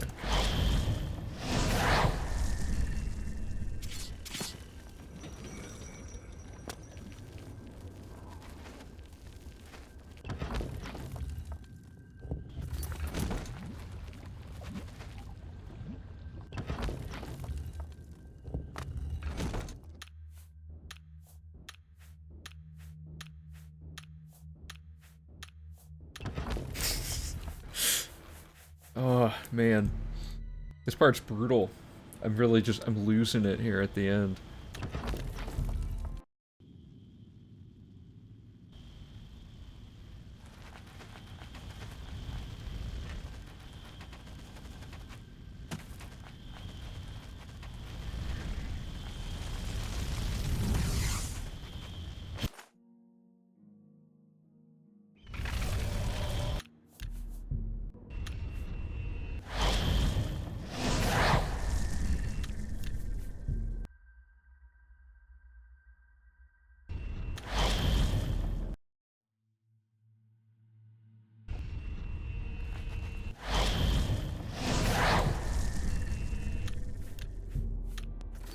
Ah, see, we haven't discovered this one. Discovery location was slightly outside of it. Oh, I don't need to do anything here, I just need to go in. So, it's entirely possible I missed a few gates earlier on in this process, so our location's discovered amount might be slightly off, unfortunately. I don't know I guess we have the map. I could just quickly cross-reference with the interactive map to see what we're missing. Oh.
falling apart.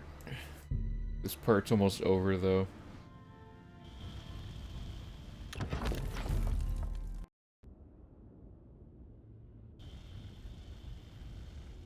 Realized it's so washed out that it's hard to see in the dark part of this area.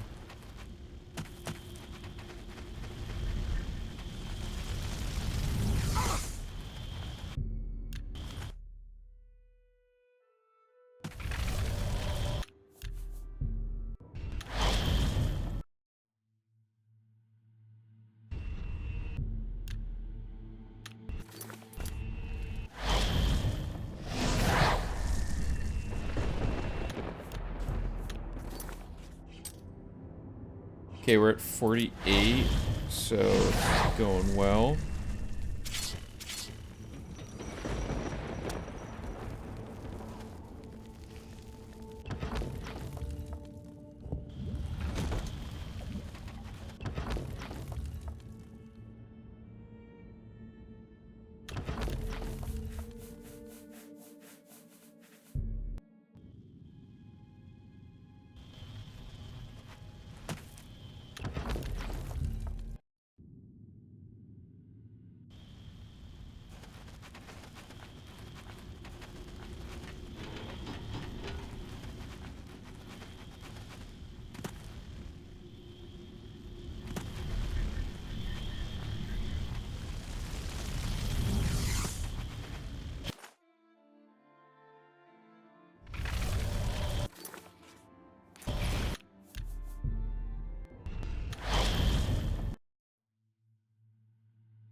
Wait, so we have 10 left. Final 10 here. Because it should say 50 or 49. Yep, so we need to 59. So closing in. And then I have to go, unfortunately, kind of get all those remaining ones that may not have been discovered, potentially. I guess we could check it as we go in here each time to check that.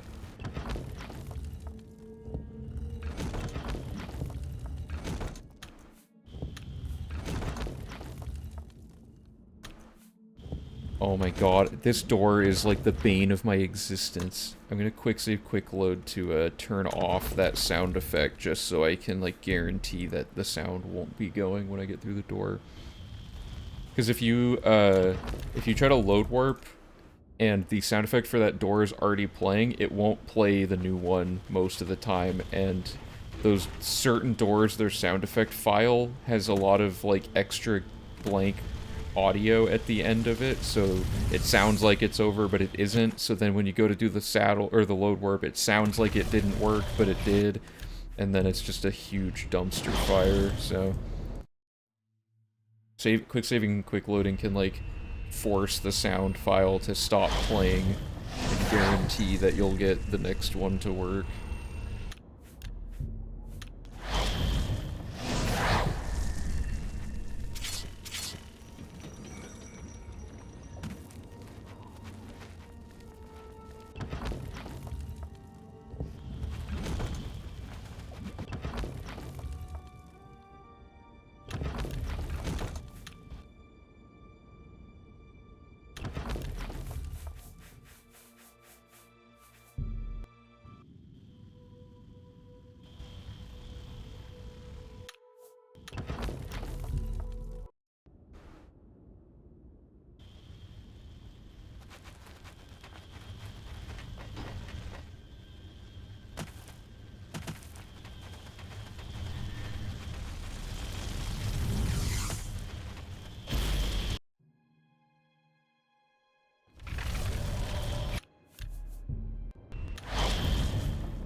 So, coming up here, because the gates will have taken about 4 total hours to route out.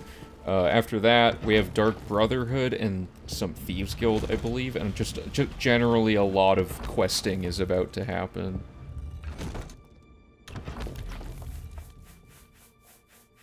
So the next, like, probably 3 or 4 streams are just gonna be like quest interlacing stuff, which we've already figured out, but it's just a matter of getting the instructions all written and making it nice and neat.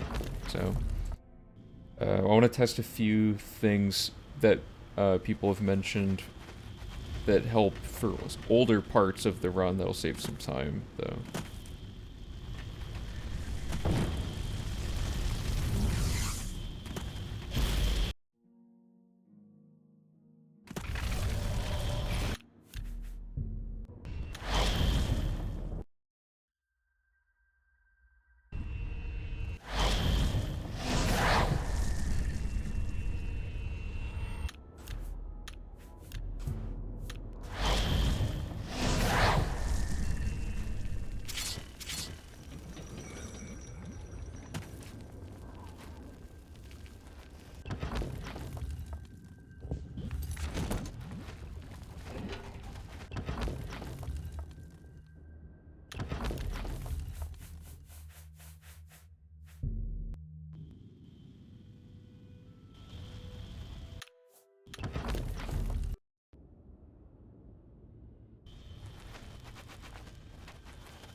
Hey, how's it going? Right now we're closing the last couple Oblivion gates, using this glitch setup we found a long time ago. So, we're basically, like, using a series of load warps and stuff to kind of skip around the towers and guarantee we'll get certain layouts and stuff like that. But there are 50, or there are 60 gates that we have to close total, so it does take a while even though we have a fast setup. So we're gonna quick save, we're gonna load this. Messing it up. Why did you turn so like the save system glitches in Skyrim? Yeah, it's a lot of, because Skyrim has load warping and stuff too. It's a lot of stuff like that. So I can give a quick rundown of it again since we're towards the end of the cycle of this. So I'll start, the beginning of the cycle is right here. So, like, you find a gate, right, and you go in it, in whatever layout this gate has. This has the one we want, but, like, basically you run up, you have the shortest layout, and then you quick save outside of this room before entering it, because you can spawn different layouts. As long as this doesn't say the dreaded refuge, you have a good layout. Because the dreaded refuge is shaped slightly differently, so it messes things up. Then you find the nearest door in the room to exit that isn't the entrance. You quick save, and then you load warp the a save of a character who's sitting in a chair in a dungeon, and that chair happens to place our character so high out of bounds or so far off to the side or something that it load warps you to the top of the tower, but now we're the old version of the character. So to fix that, whoops, I messed it up, but you load warp your current character you made with the quick save through into the sigil room for the tower. So now you're in the right gate, in the right tower with the sigil room active, and you're at the top. So that's like how to navigate the tower quicker, but there's another layer to it that's really interesting. So if you... And also if you fall down here, this closes this slightly quicker. So once you're back outside, if you quick save and then you load warp the character you just closed the gate with back into a gate that you have already closed, you end up in this, like, kind of decoupled realm where nothing is connected to anything, but you still have the same layout from before. So then at that point, if you exit the gate, it'll tie you to an existing gate somewhere on the map, in this case, a new one here, and then you, make a new save. So now every random gate that we've spawned around the map, we can force it to have this layout every single time by making a copy of it, of the realm, and linking it to the gate for the next one each time. So I've been doing that like 60 times in a row. So this is Dreaded Refuge, so we don't want that one because the load warp to the top won't work.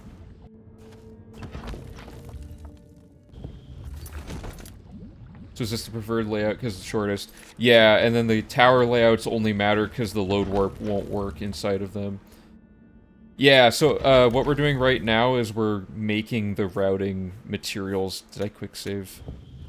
We're making the routing materials for the run. So we solved this tech for this Oblivion Gate thing a while ago and wrote down the basic steps for it, but we didn't write out, like, exactly what to do for the entire run yet, for, like, the final guide for people to follow while they perform the run themselves.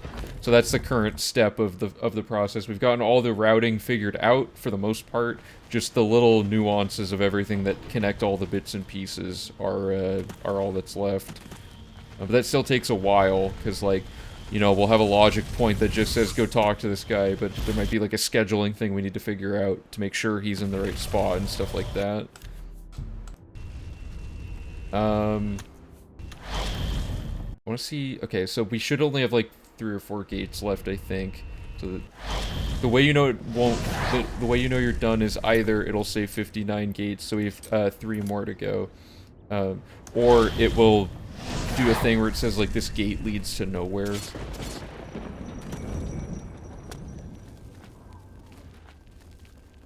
Yeah, so once the guide is done, then I have to just make some more, like, supplementary materials, like a few little images with maps and things like that on them, or like little screenshots to show, like, where to save clip, like stuff like that, and tie all that together. Then we're converting that over onto the web page. And once it's on the web page, then it's, like, ready to go, pretty much. So, and then on the channel, as a group, we're gonna all get together and just run the whole thing as, like, a legit, fully timed out run to beat the old record. And then from there, the info is just publicly available and anyone can run it now that we've, like, fully tested that the route works in an actual run and all that, so. It's getting there, for sure. Okay, so that's quick save. So it was 50... I already forgot the number. I think we're at 57 now, right? There's at least a couple more I'll check after this next one. Yeah, the Oblivion Gate split is possibly one of the most, like, drastically different splits compared to how we did it last time. Because last time we literally just quick saved and quick loaded outside of each random gate to make sure that we got a short layout of some kind. And then we would just actually run through the whole thing and close it normally, which is not a great system. It's long overdue for an overhaul. If you do exclamation world record, you can... It'll link you to the current run, the previous route version we did. And it's like 21 hours, 47 minutes. So we're hoping to get like 15 to 16 hours this time with all these new changes, but it might actually be more than that, we're not sure. Every year we're like, this run can't get that much shorter, and then our goal ends up being just like completely destroyed, so...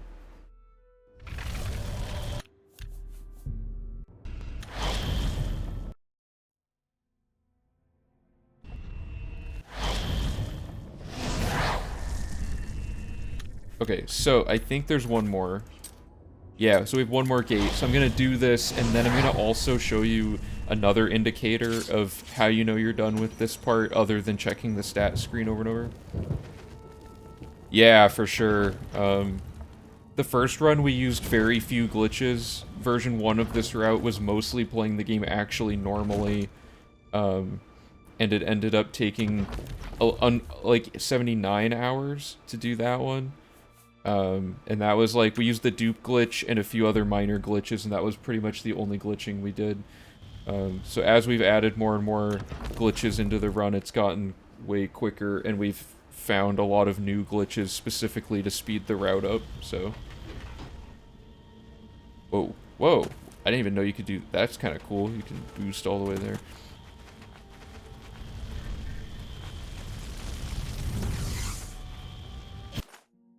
The game still is adding up to about 6,000 hours of gameplay at this point, with, like, you know, the whole community doing what they're doing with this run, so...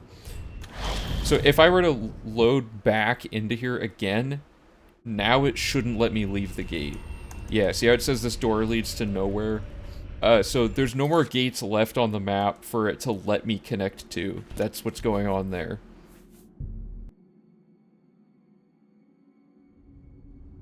The orb has like a fire pillar thing. Each run takes around a year of work. Yeah, like... I think, yeah, if you count, like, everyone's individual, like, hours combined towards it, it's definitely, at this point, that far as, like, a full community. The stream times of routing alone are probably, like, it'll probably end up being a few months worth of hours, across all the streams. Yeah, if you do casual play, yeah, before I started doing the speedrun stuff, I used to play on Xbox, like, way back when the game came out, or, like, near when the game came out, and, like, yeah, I probably played 2,000 hours casually, or something like that, and then I took a little bit of a break from the game and came back to do speedrunning of it after that. Okay, so now, after you have shut all, or shut 59 Oblivion gates, drop all of the sigil stones from your inventory. Okay. Let me just do that really quick, because this just makes things not terrible, so we're gonna...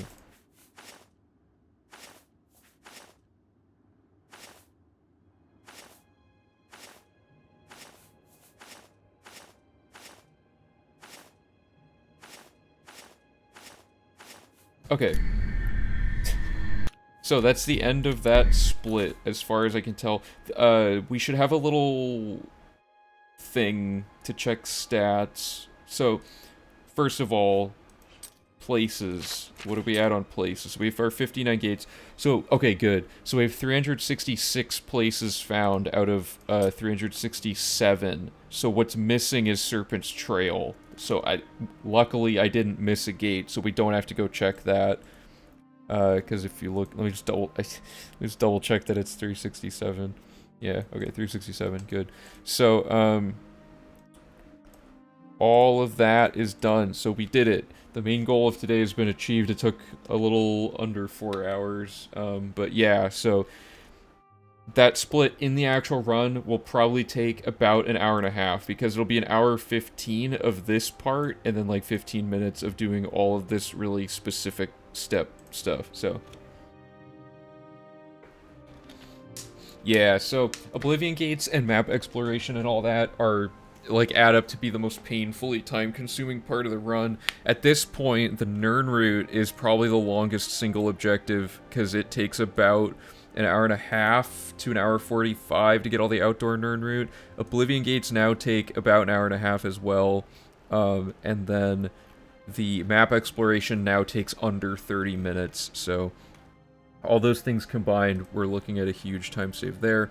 So, what's next, right? So now we have all of this quest logic that we've been mapping out, and we have to convert this into guide materials. So the next like chunk of it is all of this all the way up through the up until we get to random skill books, and then that's going to be a split where we focus on like the RNG like heavy section of the run. Then we have a little bit more questing, and then we have the skill grind and like all this stuff. I'm gonna actually power level to 145 like manually. I think I don't know if I have to actually.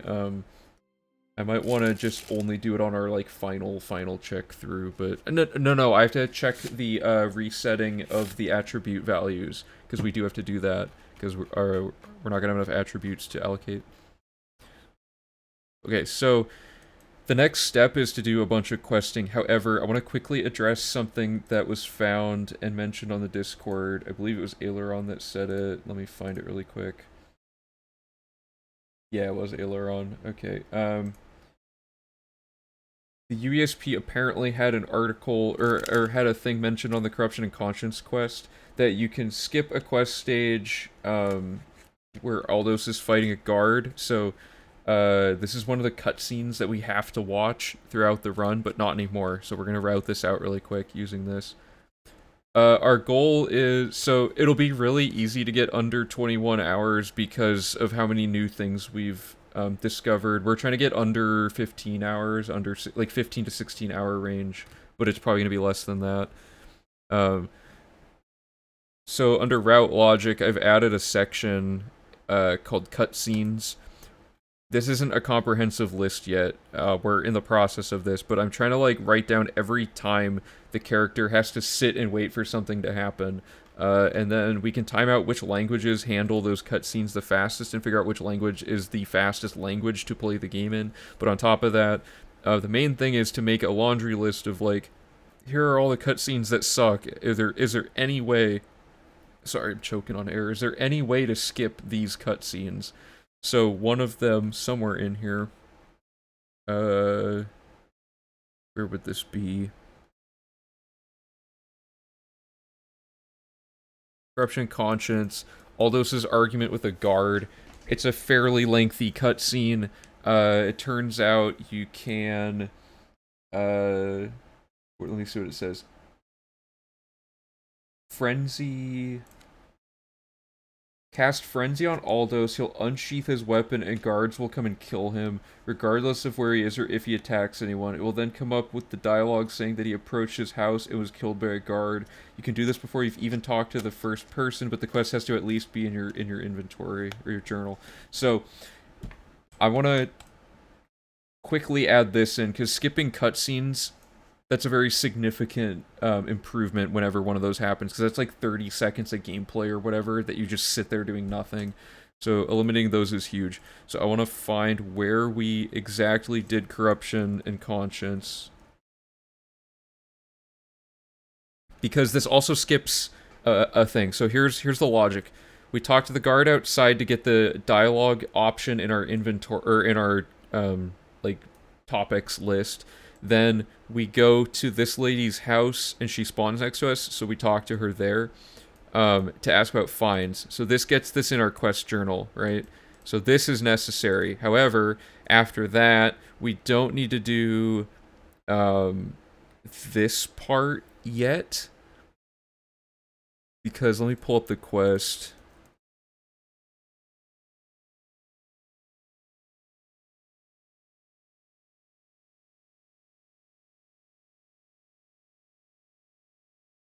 We can basically jump to this.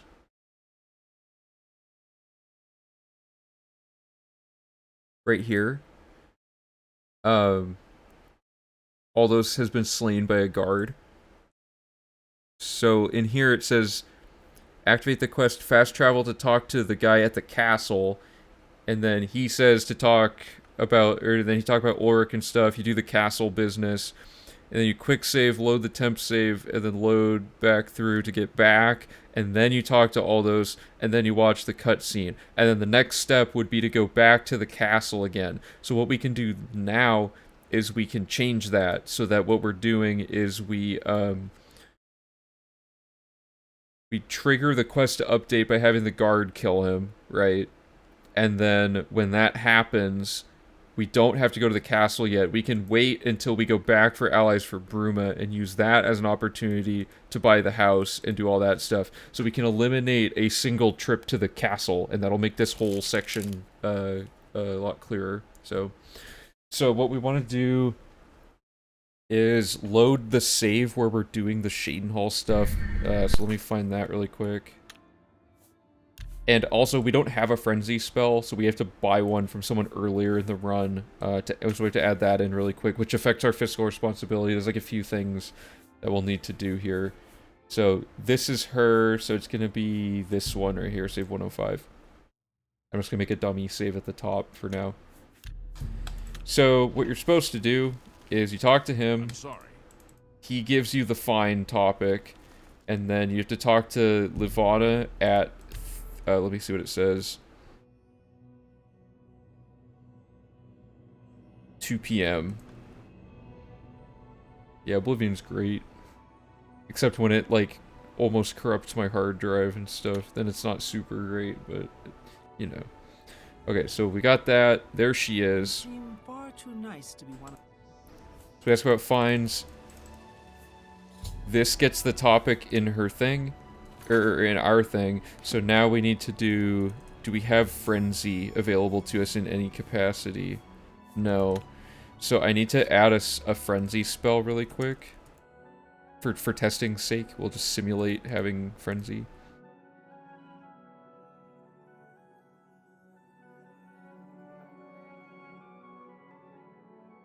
What level is Aldos? Let's check this really quick. It's level 1, so we just need like a touch of Frenzy. So that's A981B.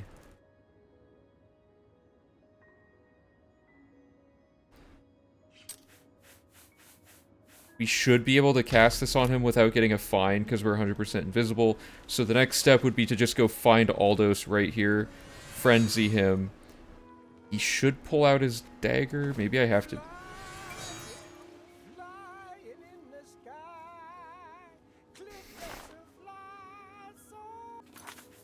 So this is a level 6 spell.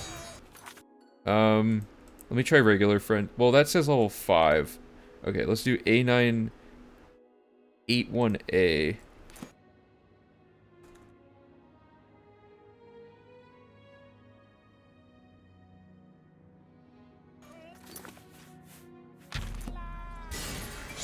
There we go. Make sure no one important dies. Okay. What? But he wasn't. Oh, it doesn't count as assault? Interesting.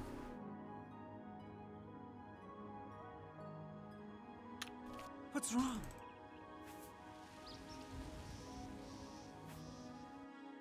That's sick. It's a good time save. Do I have to tell her, or can I just go straight to the count, dude?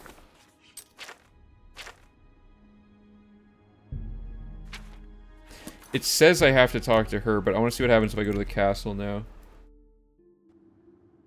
Yeah, it's a funny thing. That's so much faster. Yeah, so thanks for pointing that out, Aileron. I haven't looked at the UESP pages in like a hot minute because it's been like I didn't think they would have put any new info on those for a while, but yeah, that's good. Damn. You must locate Aldous. Okay, so let me reload from the dummy save here. Start this over. So we want Rage. And we want to wait till 2 p.m. just like before.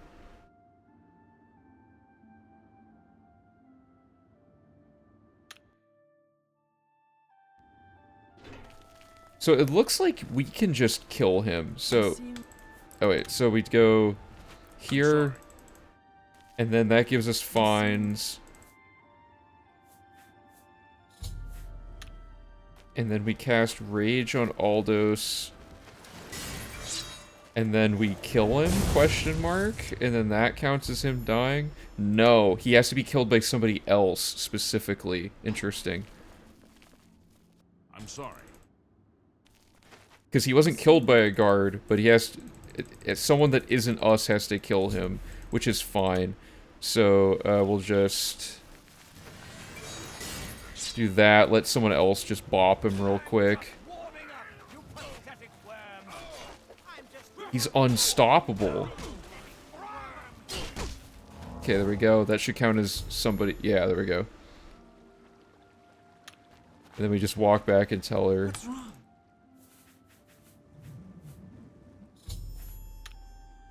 So that updates the quest further. And then we're in the exact same position we were in before, right? No.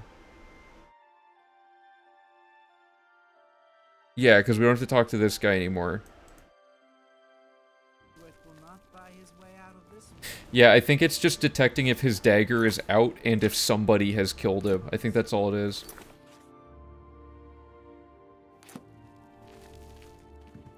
Oh yeah, I could drag him to her and have her kill him. That'd be funny. Let's try that. I'm sorry. You seem...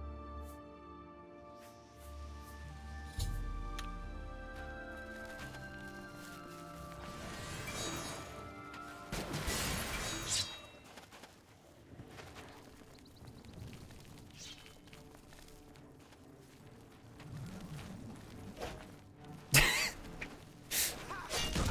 me what you've got. What's wrong? So she kills him and then she's like, oh no, this is the guard's fault. This completely changes, like, the entire narrative of this quest. Okay, so we definitely want to do this. This is way better than the other thing.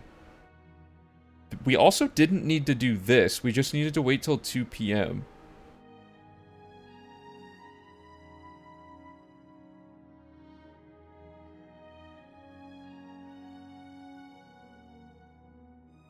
I'll change this.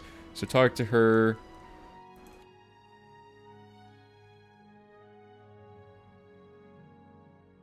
To spawn her next to you if she isn't outside.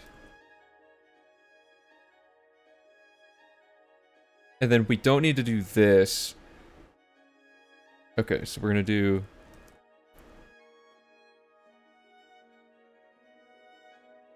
Cast Rage.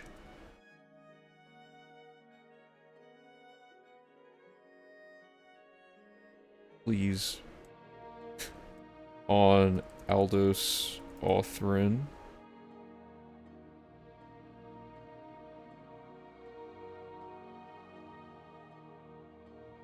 Unequip your ring to drag him towards Nirvana Darin.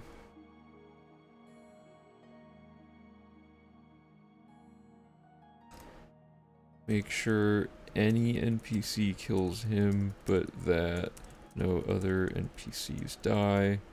And then that should update there. And then the next step would just be to talk to her again. And the dialogue would just be... I think that's all correct. And then we can get rid of... We don't need any of this, I don't think.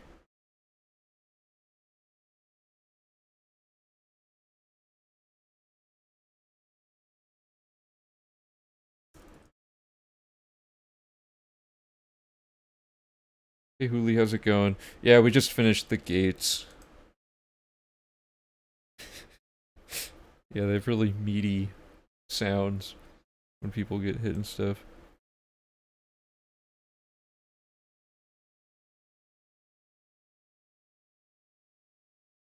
So we don't need any of that.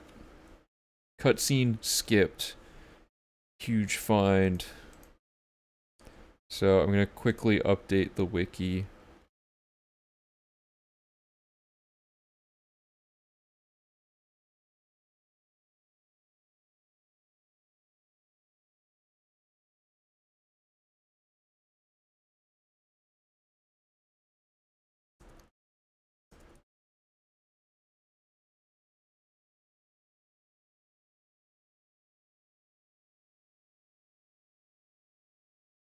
Okay. Are there new gate glitches? Yeah, it's the same thing. It was just for people who weren't here, like, all the way back when we were working on it originally. I was just, today's task, or one of today's tasks, was to, take the Oblivion gate stuff and, like, make it into this fully written out set of instructions for exactly how to set it up, so. Okay. So I don't think there's anything else to do about that Aldo stuff until we get there, so I'm gonna leave it just red so that we remember it. But that's great. That's a super easy setup. I'm very happy with the time save potential there.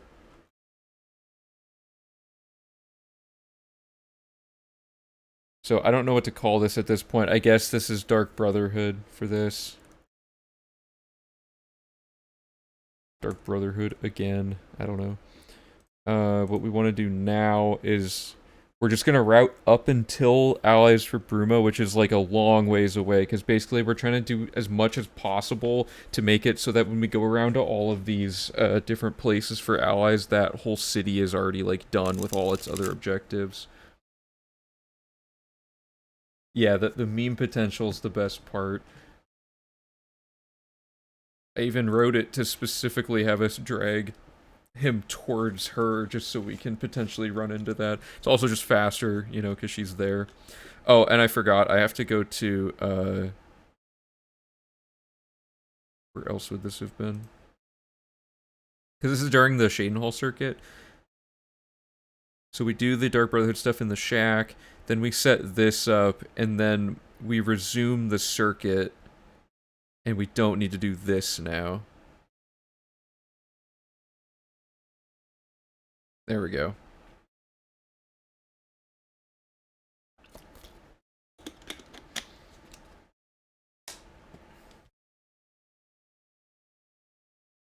Okay, so we're gonna go prison, Jabana. Oh, which also starts cast out of the Thieves Guild. Did we already...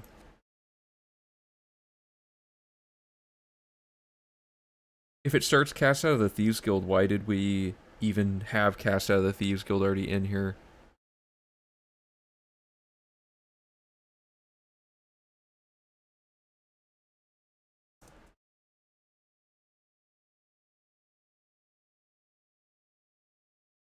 Then Valendreth, Sanctuary.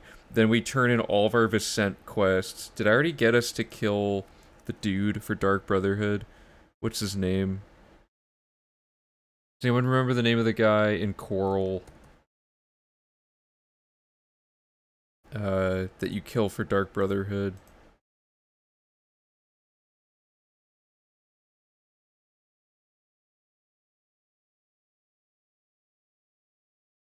I cannot remember either of these, because there's also the Bruma dude.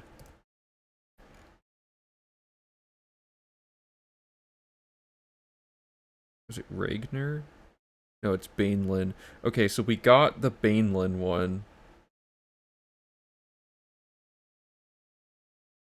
What was the other one? Why am I so unable? Oh, sorry, I have to add Rage into the purchasing list. Where was this? Delphine Gend costs 26 gold. Don't we already talk to Delphine? I'm pretty sure we do.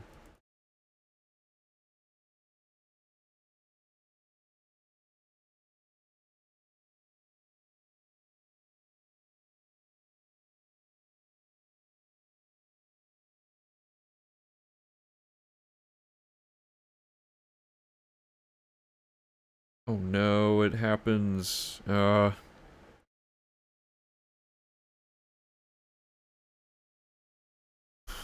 Okay, maybe we'll just have to talk to her again, I guess, because she is in Breville, right?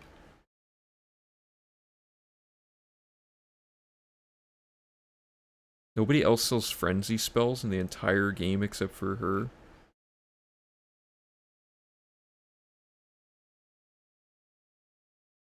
I guess I could do Kalindol. Oh, yeah. That's faster. Let me just double check this with the Kalindol version of the spell. The Kalindol version of this spell is A981C.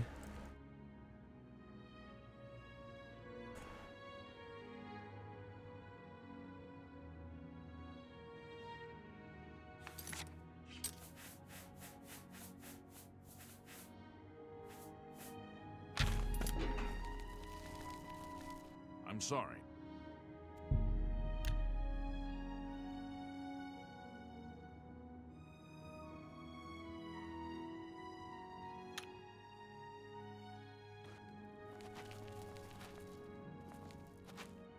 You seem...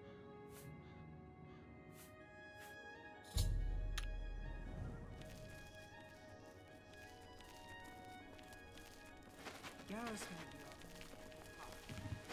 What?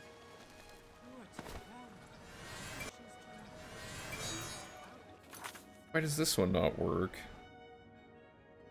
Level 18. Oh, there we go.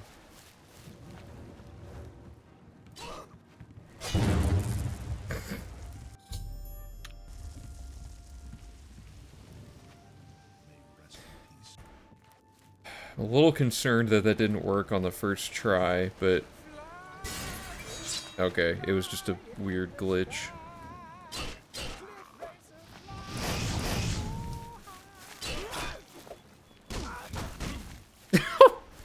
That was a big impact. Okay, well, that works. So we'll do Touch of Rage.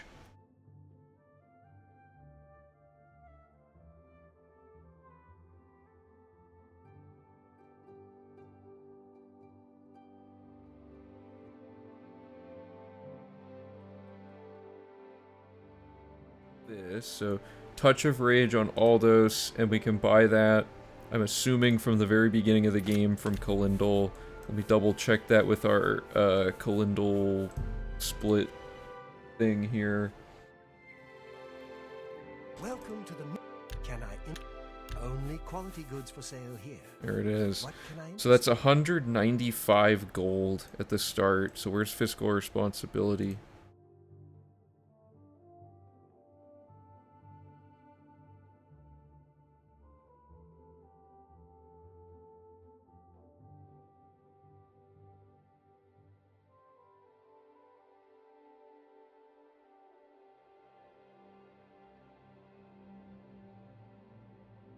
Is hindering touch from him as well?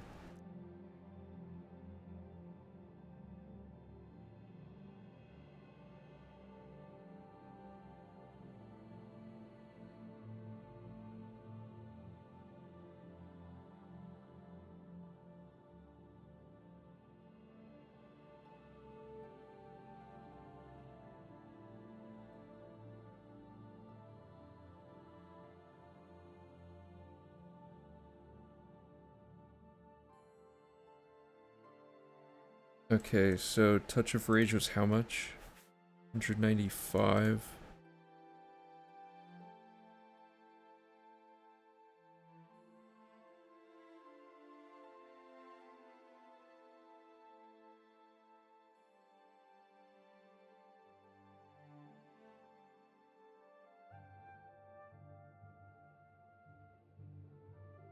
So that means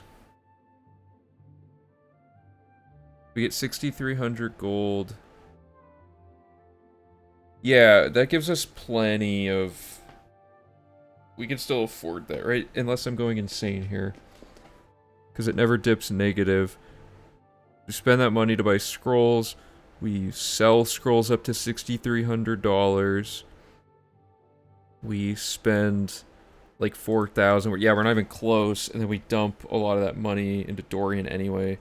And get it right back. So we should be good. So we bought Hindering Touch and Touch of Rage, so that's good. Then I need to find the Aldos section again. Cast Touch of Rage on him. This stuff will get moved to later.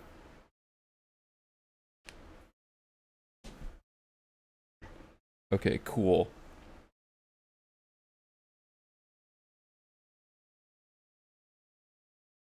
Oops. Who will be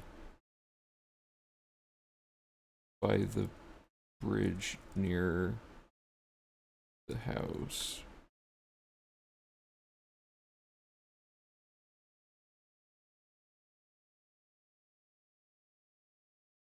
Okay, there we go. Alright, am I thinking of everything? I think so. Okay, cool. So now we move forward. I think that's everything. There's a lot of stuff to consider all at once for such a tiny change, but it is what it is. Okay, so now we're picking up where we left off on some stuff here. So we're going to, what's the best order here? Sorry, my headphones all messed up. There we go. So we're gonna fast travel to the prison. So we should probably just activate.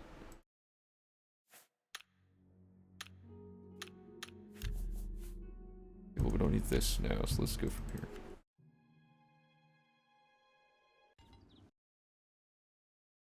So I'm gonna leave this up so I can see the instructions. I'm just gonna I'm gonna start by just roughly doing what it says, and then we're gonna go back once I remember exactly what's going on and turn it into guide materials. So we go to the prison. That was convenient. We kill this guy, and that will give us cast out of the Thieves Guild, and it will give us security training. And then we're gonna go in here. I don't know, perma key active.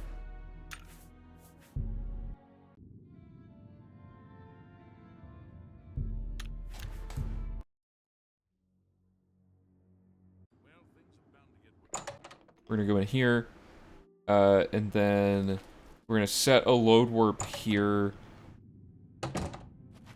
Go down here, kill him, and then that finishes his quest. We're gonna load warp to the Dark Brotherhood Sanctuary, do the Vicent stuff several times. Okay, so that's the first stage of this. That's not too bad. So let's pull up... Where's the Jabana section of this?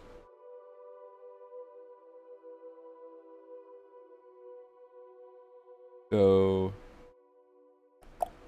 Step 1... Oh, come on. There we go.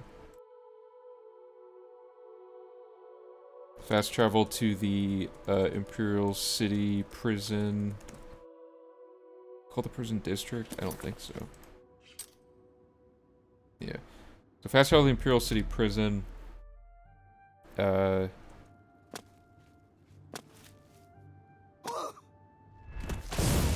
Jabana. So...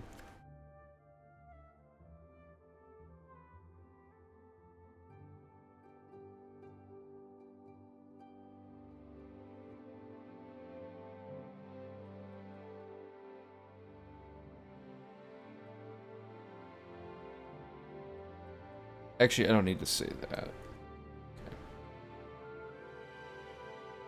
Although it might be good. No, I got rid of all the route. Part of me wants to leave the route logic stuff in here that like just explains kind of what you're like why you're doing what you're doing, but the other part of me thinks it's too cluttered and confusing, and I can just like add that stuff in later onto the webpage version once I get more comfortable editing the webpage. Like I can have like a little drop down or something.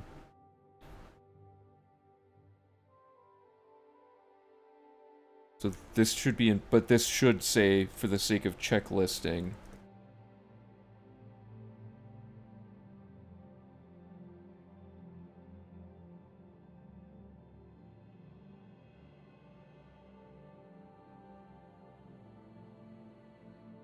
Let's complete security training. Okay, so we're gonna set a load warp.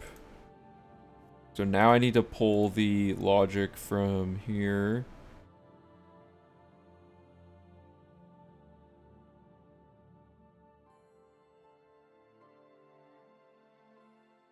So enter the main building of the prison.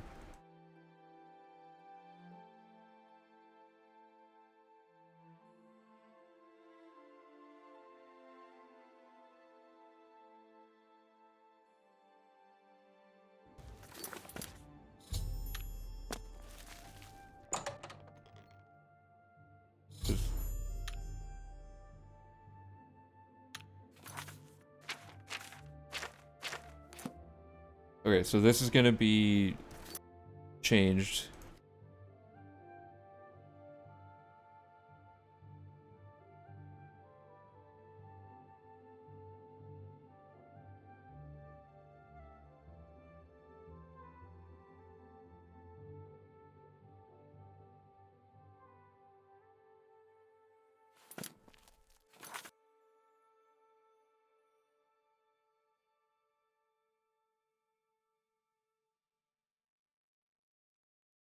Okay, so I need the text for make sure to write this, blah blah blah.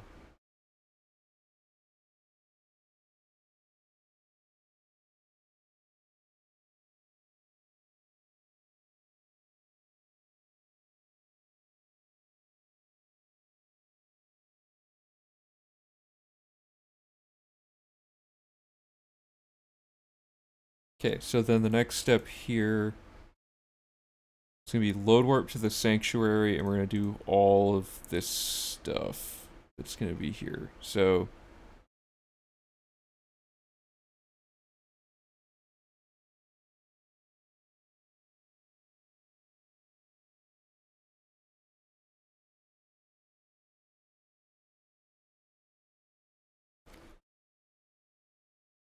okay, so we need quick save, load the, I don't know what we called this, sanctuary save?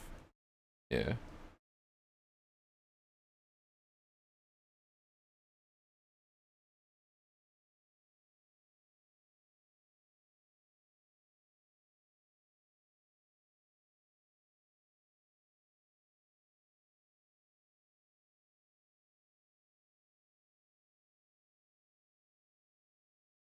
Then load warp the quick save through the door.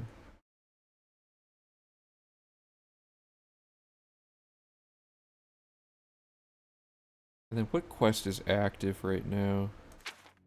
Venerable Vintage.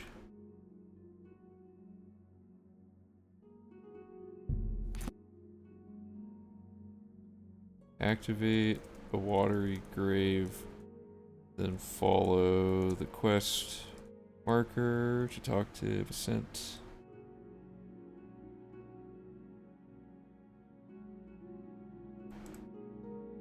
Okay. So we're gonna make a save here. We're gonna go in. We kill him. We quick save. And we're gonna load the sanctuary save. Now, I don't have the number. It's gonna be a while from here. So let me look for this really quick.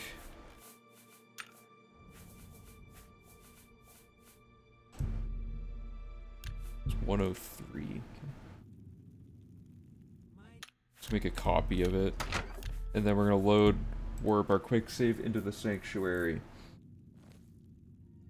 There's Vicent. Cool. So, talking to him should do a few things. So, the pirate has been eliminated. Please.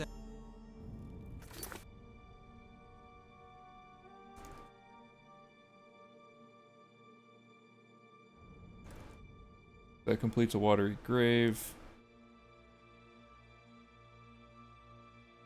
And then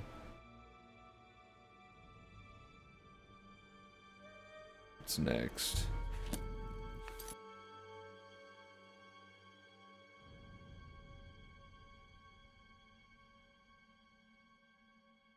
Just all this garbage gets dumped in here.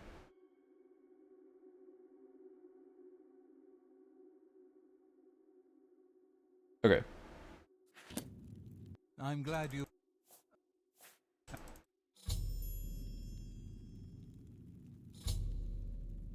Okay, so we already killed Baneland, so this should work. Bainlin is. That completes that. Good. What's next?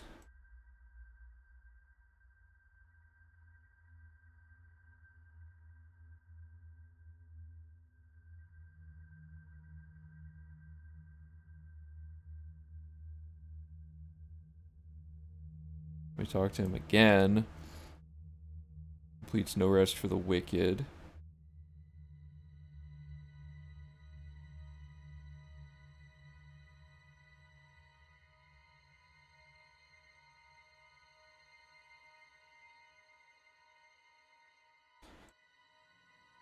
So let's do that. Back for. You will receive a bonus if you. Okay, so now we need to load warp back into the Dreth save. We're gonna quick save, load the Valen save, load warp in. This should automatically complete the quest. And then we just undo this whole process back through. Like that. So, why? Cool. So this is going to be a lot of annoying stuff. I'm also going to call this just temp save.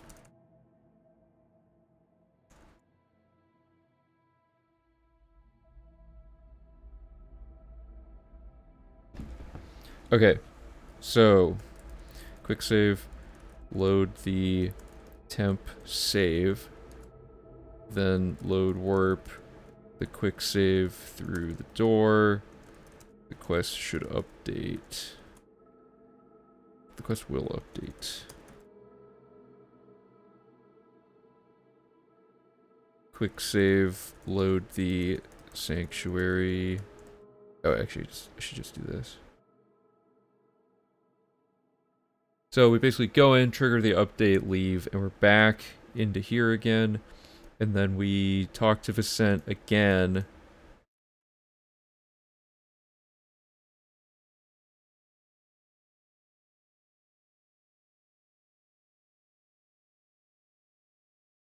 And this completes scheduled for execution.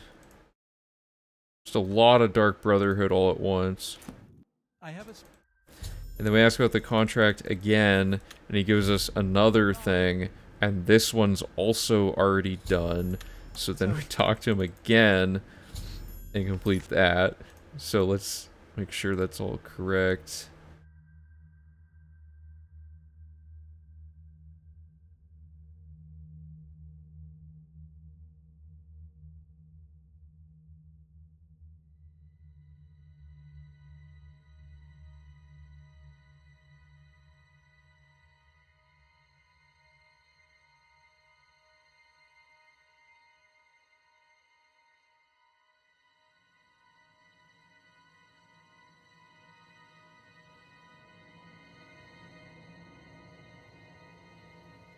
Yeah, this one shouldn't say again.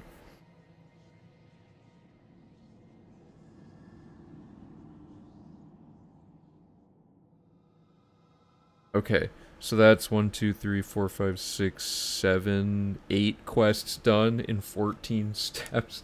Like half of them are just like free Dark Brotherhood quests where you finish it by just talking to somebody. So people who weren't here, we pre-killed all 4 of these people, and all we had to do was just quickly re-trigger a check that one of them was dead, the other ones were globally checked. Okay, so that step is done.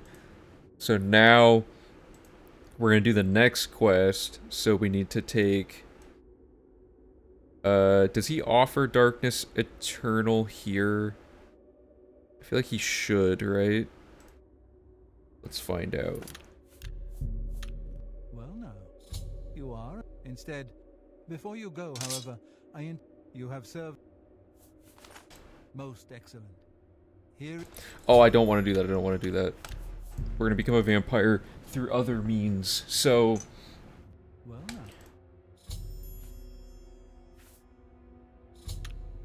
We just need to start Darkness Eternal.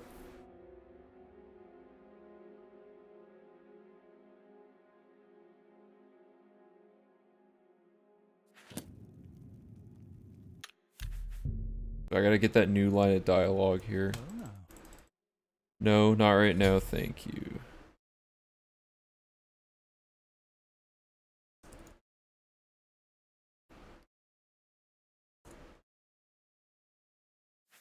Yes, I can understand your trepidation. If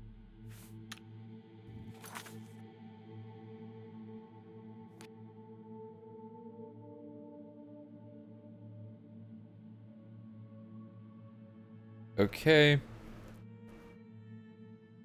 So now, what's next? Talos Plaza District, Umbacano, Tiber Septum, to invest in her and kill Phelan upstairs, Nirnroot, finish Secrets of the Aliens. So basically, this is a mini little Talos Plaza circuit thing that we're gonna do. So, do I wanna...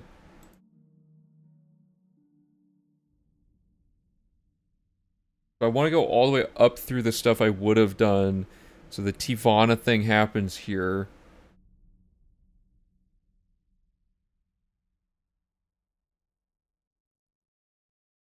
So we're gonna get that later, I guess.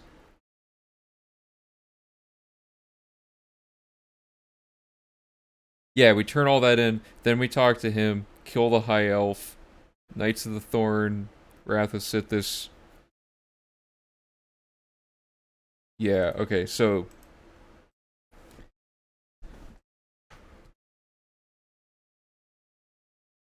Also, I feel like I'm forgetting the Dark Brotherhood books off this list.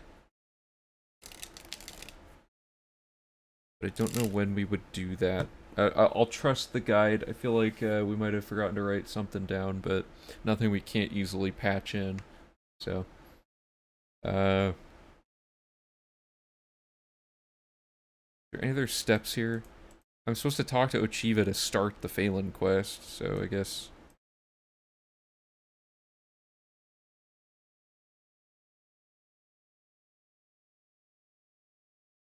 Farewell, sister.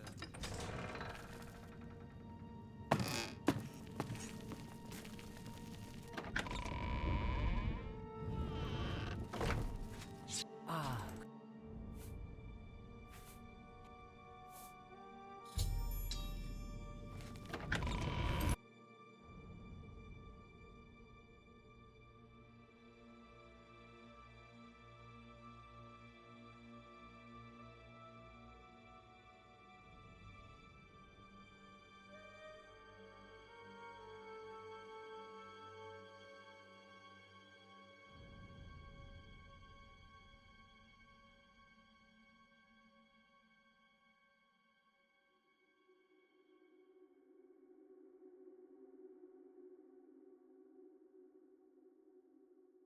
What time is this guy here?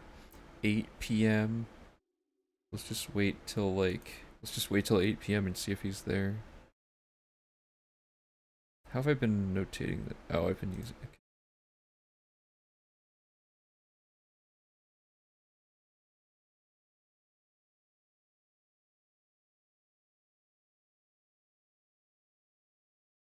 8 p.m. Okay.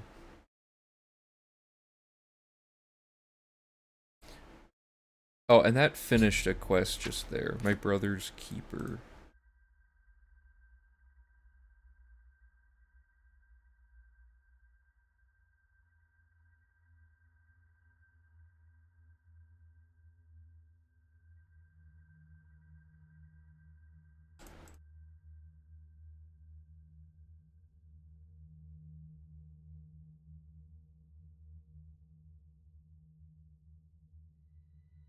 Okay, so... How did I format these before? I did so I did capital letters, and then numbers, and then lowercase letters. Okay. So the first one is gonna be Umbacano Manor, right? And we do Umbacano stuff up until Secrets of the Aliens final stage. Okay.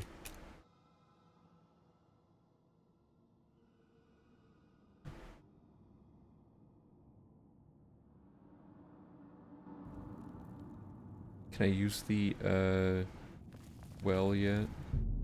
No.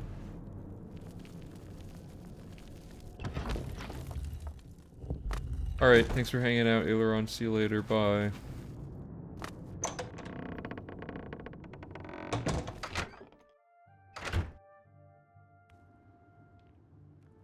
Okay, so...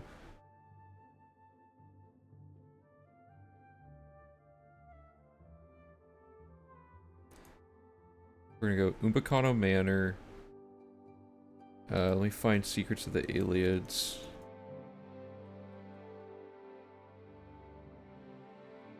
Also, how much money do we have left? Decent amount.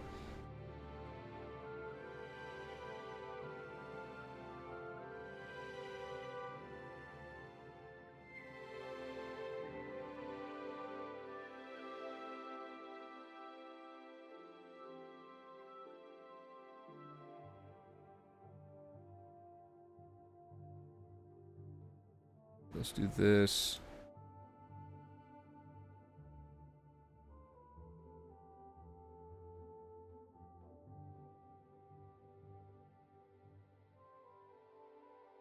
I think we can skip the jaw ring part of this now.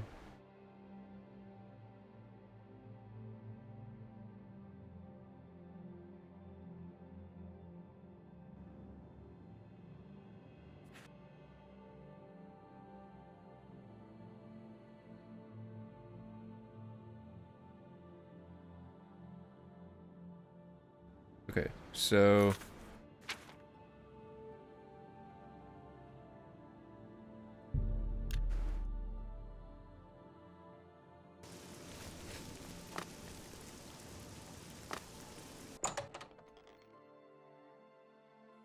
yeah, so I'm gonna get rid of the jaw ring thing.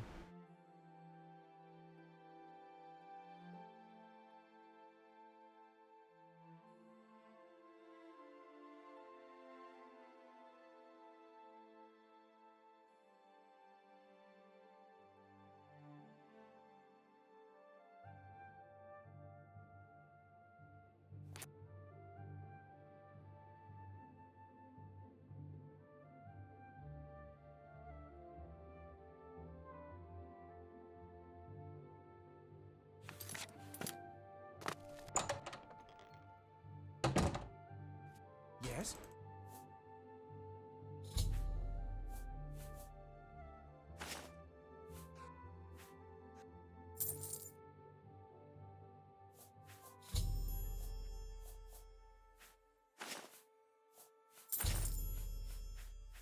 Yes.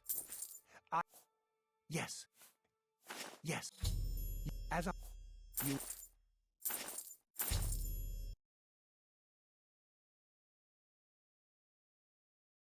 Okay. Get all this in there now.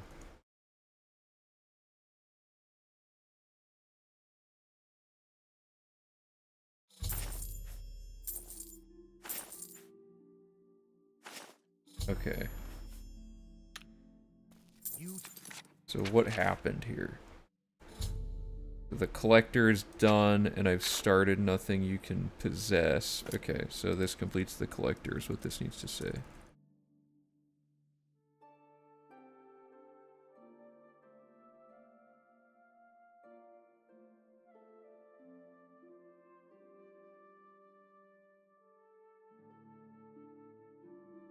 Now we actually do these quests now.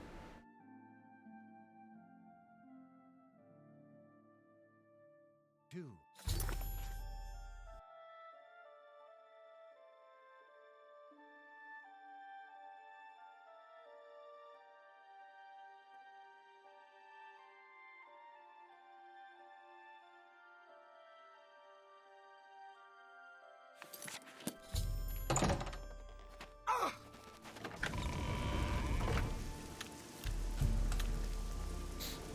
You must be. I always.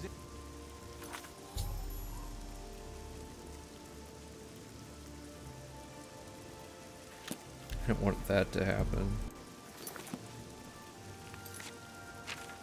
Okay, so let's tell them a lot of the farthest east Iliad ruin.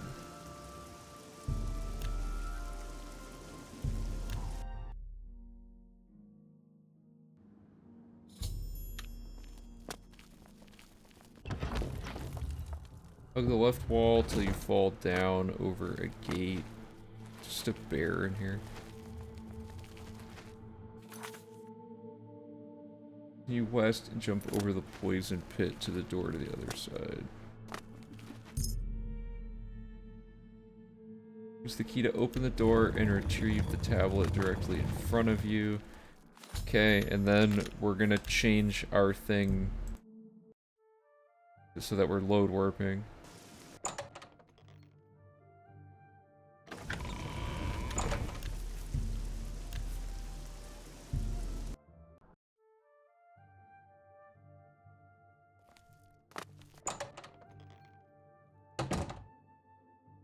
Well...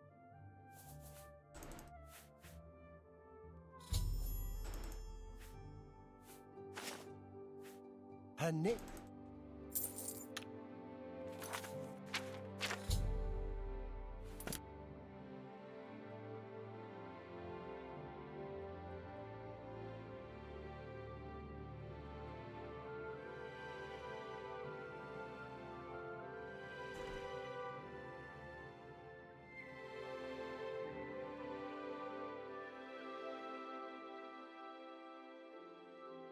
Okay.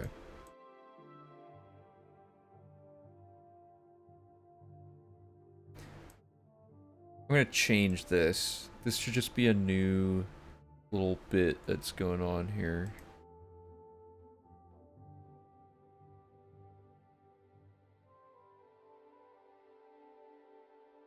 Talk to Ubicano. So, okay.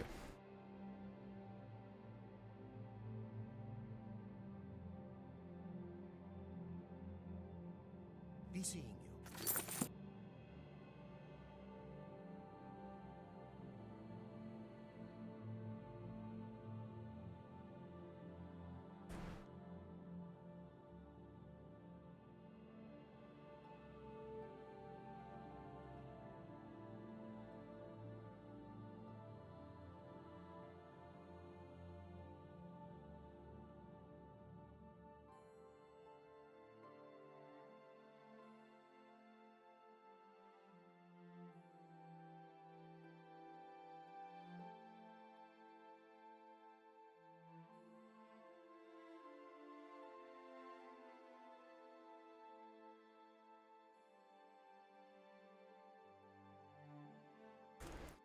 Okay, so we're gonna want to make a save here, and we're gonna call it the Umbacano.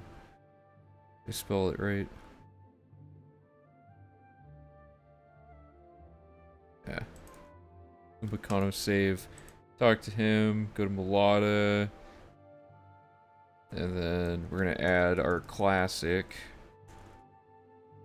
Quick save. Load the Umbacano save.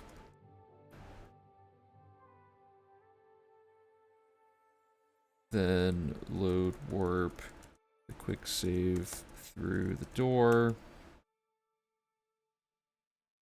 And we don't need to worry about any of this. Talk to Bacano again. Then we say hi Fane and all that garbage.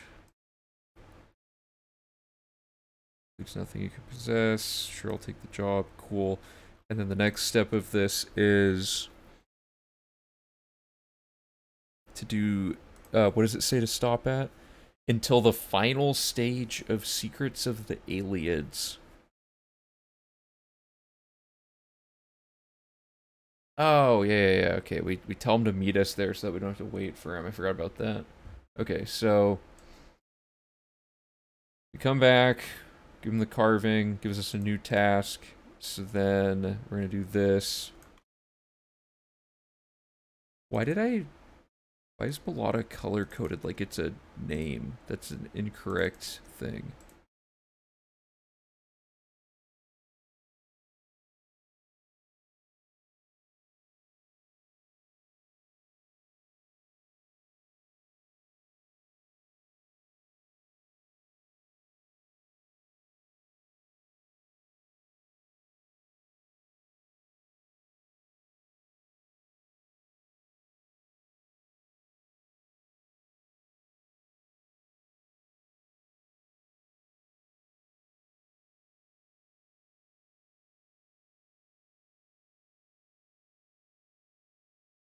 Okay, and then we want this.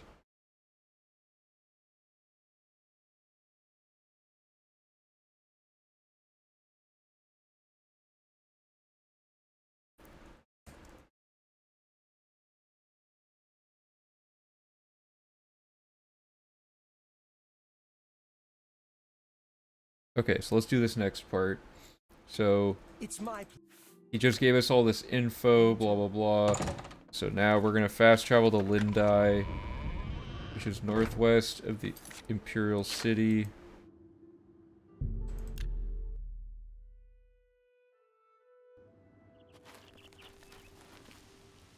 We can skip this entire dungeon with a boost jump.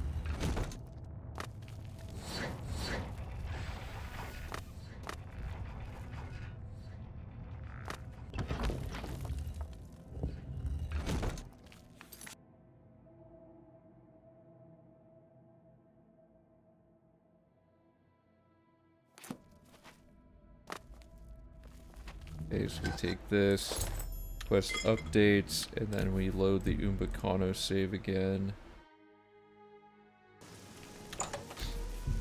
Not a great nickname for him, but anyway. Okay, we load, we're back, we talk to Umbacano, Crown of the Aliens, give him the Crown of Lindai, advanced dialogue, and tell him to see us at Nina Lotta. Remember. Okay, so that's everything to do with his stuff, and now he's gonna take like 3 days to walk over there, so we're gonna use this time to not have to deal with any of that. So that's pretty nice. So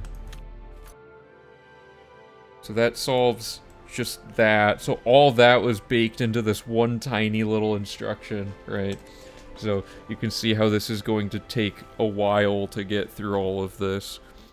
The next step is the Tiber Septum to invest in Augusta and kill Phelan upstairs for Dark Brotherhood. Then there's just a house with a Nirnroot in it and finishing Secrets of the Aliens. So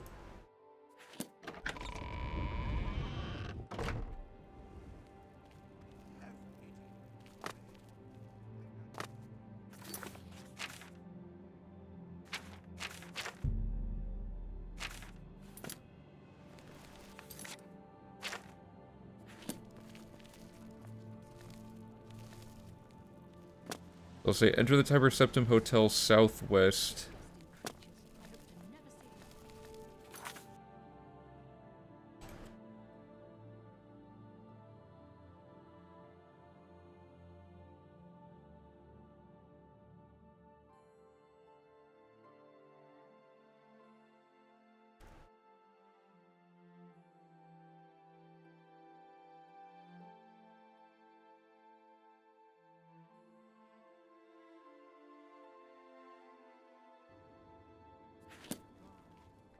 Okay.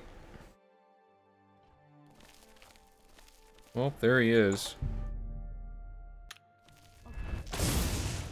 Not bad. Welcome, friend. Okay, I think that's everything to do in here. So this is gonna be...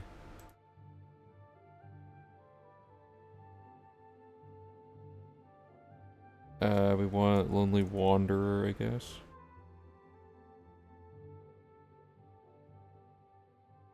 Wait until 8 p.m. Find and kill Phelan, who is sometimes upstairs, or I guess he's usually upstairs.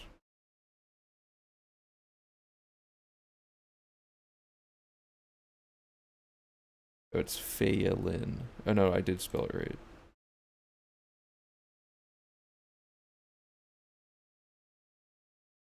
What's this girl's name here? Augusta Calidia. Yeah.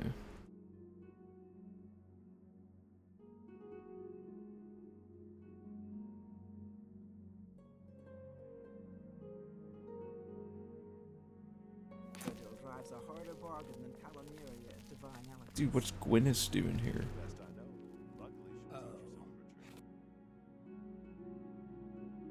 Phalian? Have I been spelling it wrong this whole time?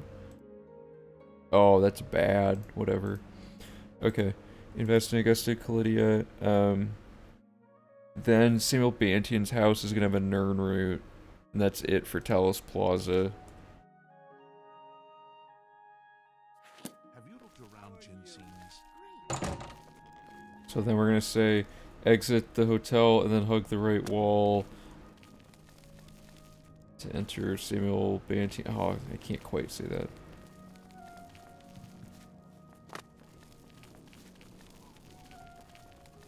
Southwest corner of town. Exit the Tiber Septum Hotel and hug the left wall to find Samuel Bantian's house in the southwest corner of the district, or of the area, let's say of the area.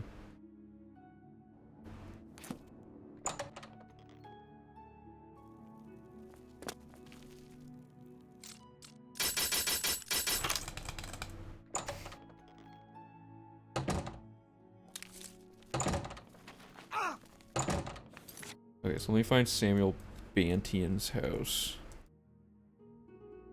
It just says Nernroot upstairs.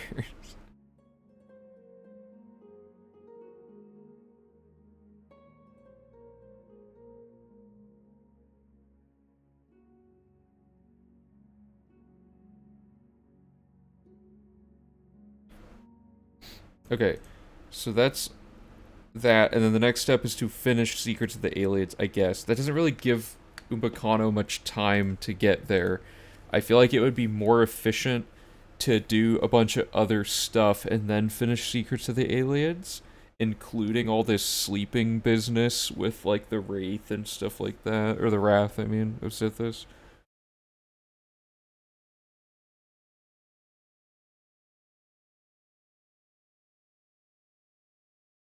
Guess, well, I don't know. He might actually already just be there, we don't really know, so let's test this out.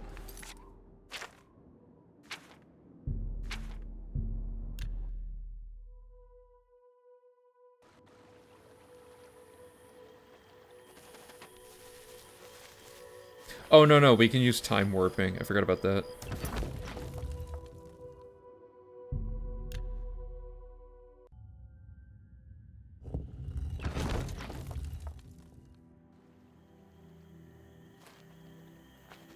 I guess not. Wasn't that fast.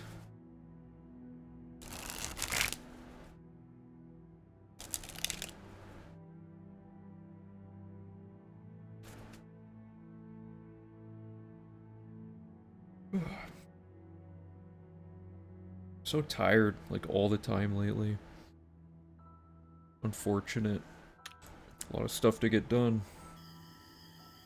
Okay, would he be here now? Yeah, okay. Here you are.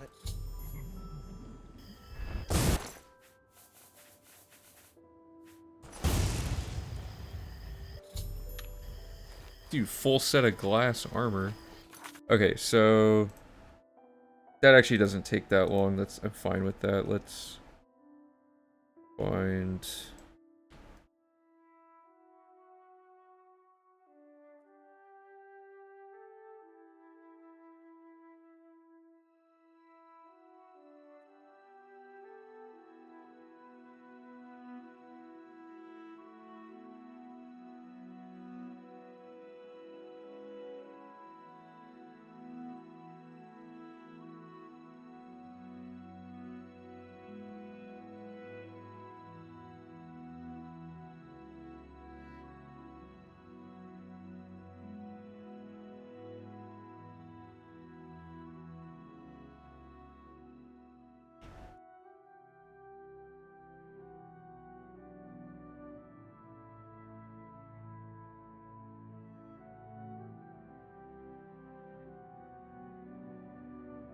Okay. So, that's that line. A lot of things, but there you go. Then we load warp the Sanctuary.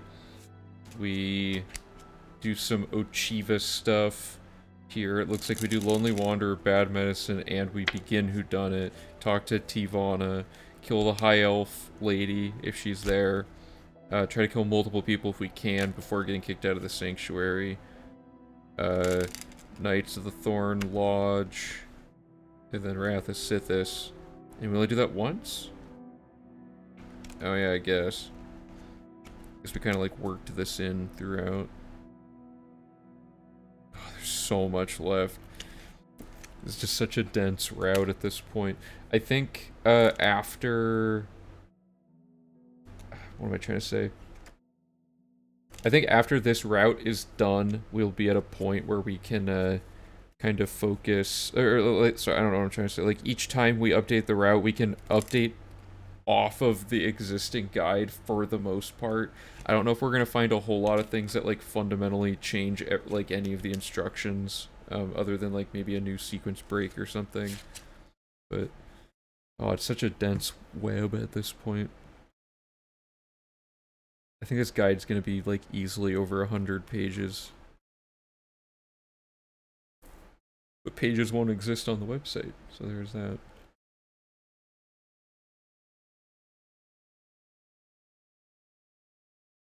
Sanctuary, Achieva. Okay, so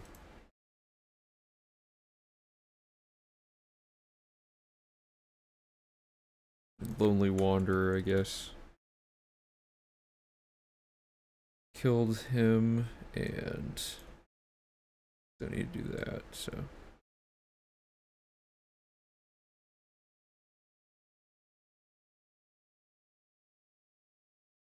Thanks.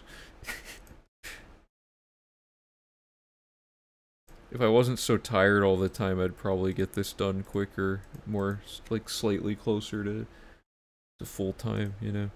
Activate Lonely Wanderer quest, follow quest marker, so I shouldn't say, yeah, okay, so I want to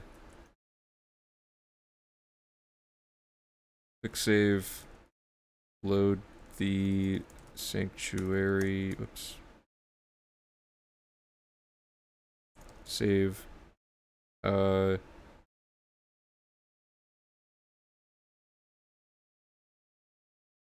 then load warp the quick save through the door. Activate Lonely Wanderer quest, follow quest marker to talk to Achieva, and then this completes the Lonely Wanderer. Done. And now we have access to the well. Is there any other business going on there? No. So now we're going to start Bad Medicine.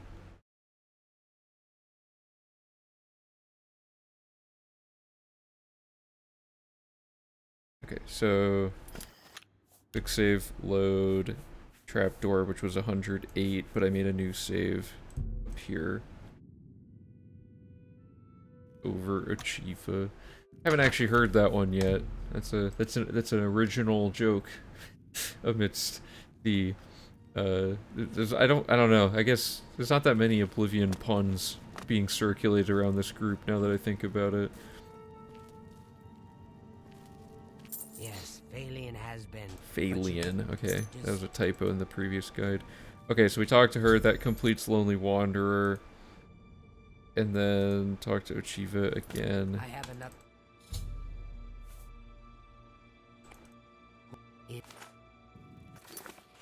And that finishes Enter the Eliminator.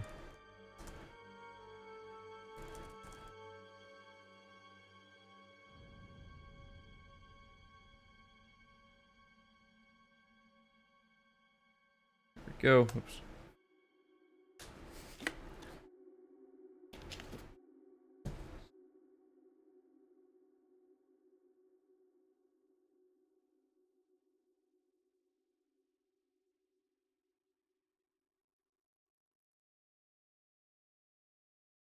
We don't need this instruction. We'll just say through the well.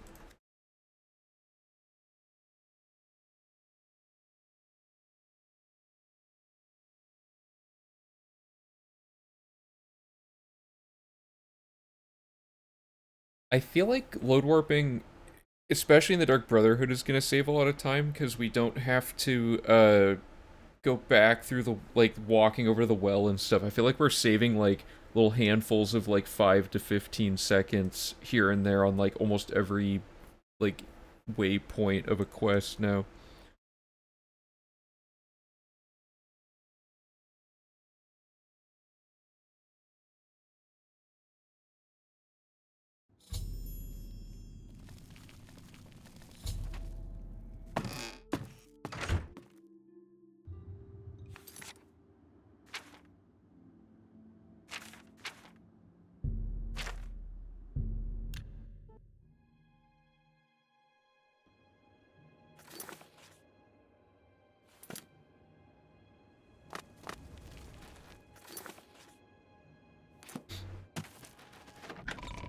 Okay, so this is a fun one.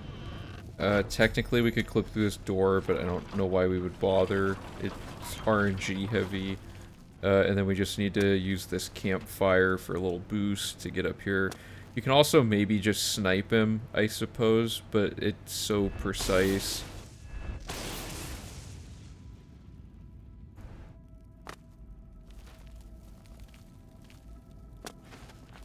Dear lord, maybe I'll just do this. No, the fire's like the only decent way I've seen to get up here. Maybe you could snipe the stool. Like, what if you... Oh, oh.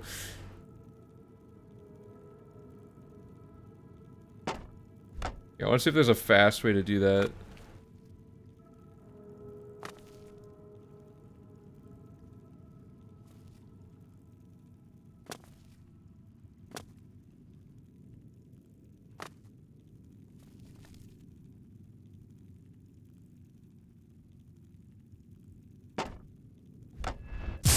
I don't know, whatever. Okay, so he's dead, and then quick save, load, sanctuary, save. Quick save through the door.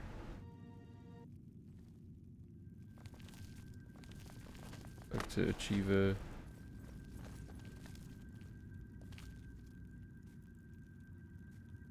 Roderick is... Oh, come on.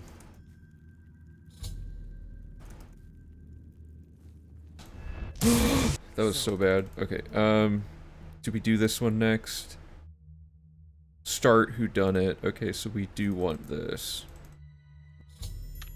And that completes the Night Mother's child.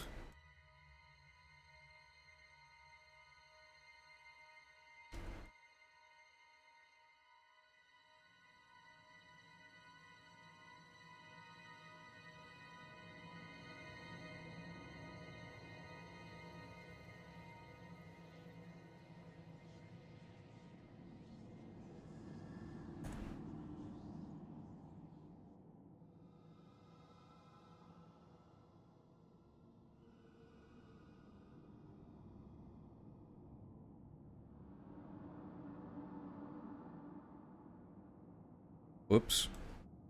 Somehow pulled the tab all the way out of existence.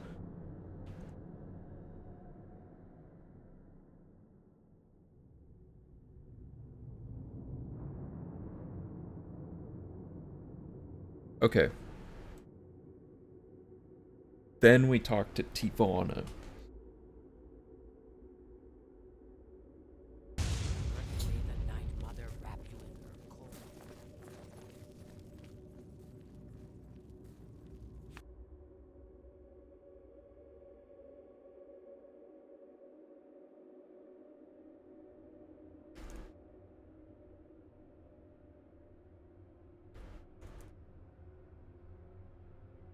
Dude, how do you spell Tinava? There we go.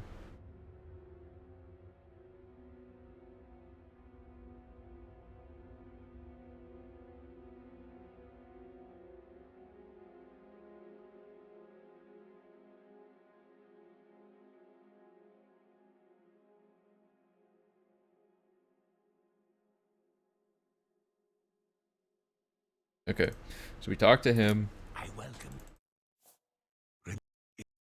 And then nothing happens. And he talked to him again. Yes, tell me more. And there we go.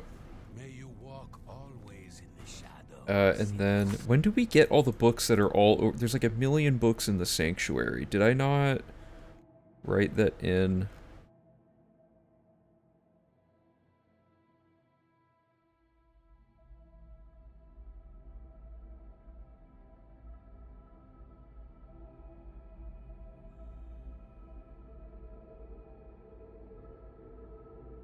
Okay. So now we're trying to kill... Okay, so this is a new instruction. We're gonna get kicked out for the exile via murder, but we need to, make sure it's the lady that is never here. And if she's not here, we'll just kill somebody else, but...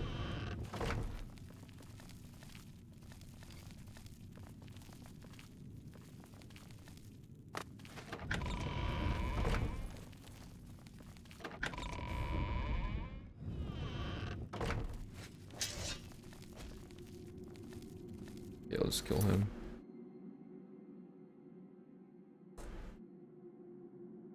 Kill... try to find and kill...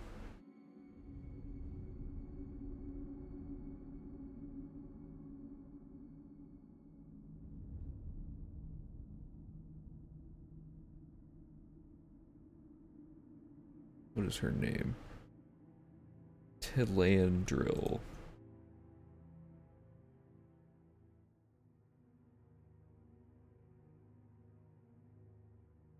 T-E-L-A-E.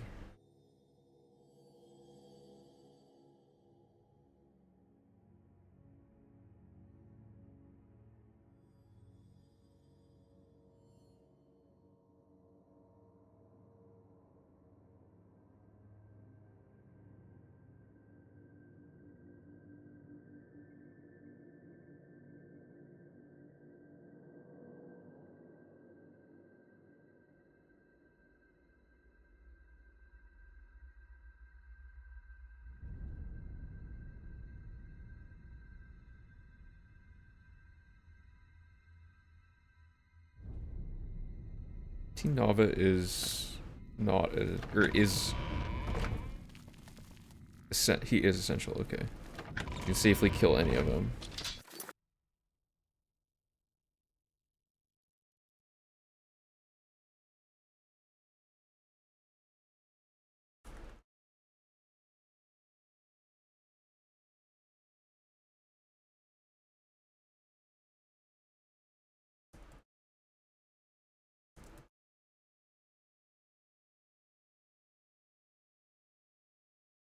Okay.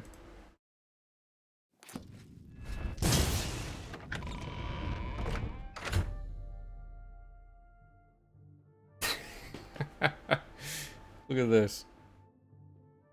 That's a total soft lock. I've never seen this before. That's a new graphical. What? I was able to interact with it.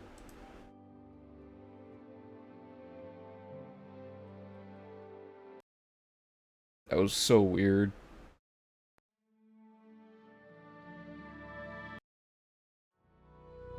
Apparently the quest box can just appear there.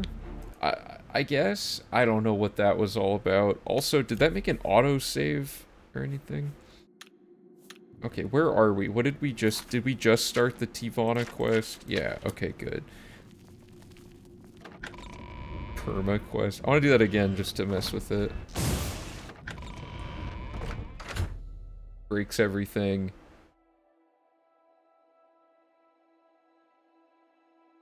Interesting.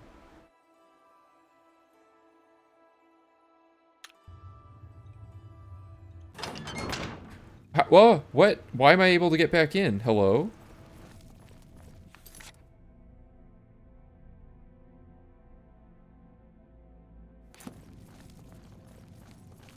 Perma faction? I'm just straight up still in the Dark Brotherhood.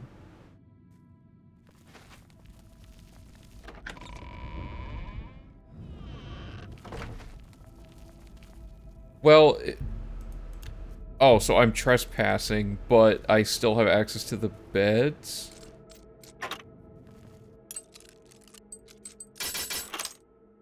I can still get in these chests and stuff.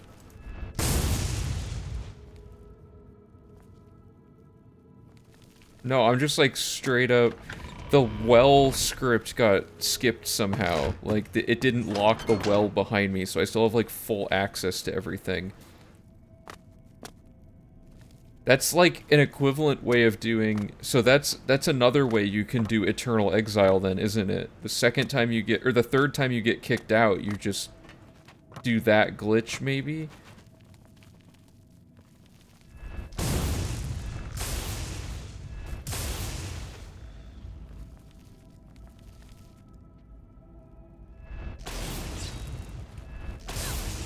You have broken a tenet and have been...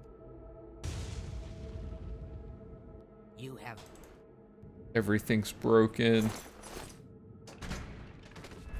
You have... How does stuff like this happen so often? I'm gonna do it again. There's gotta be something funny. I'm gonna make a save here to reference this later.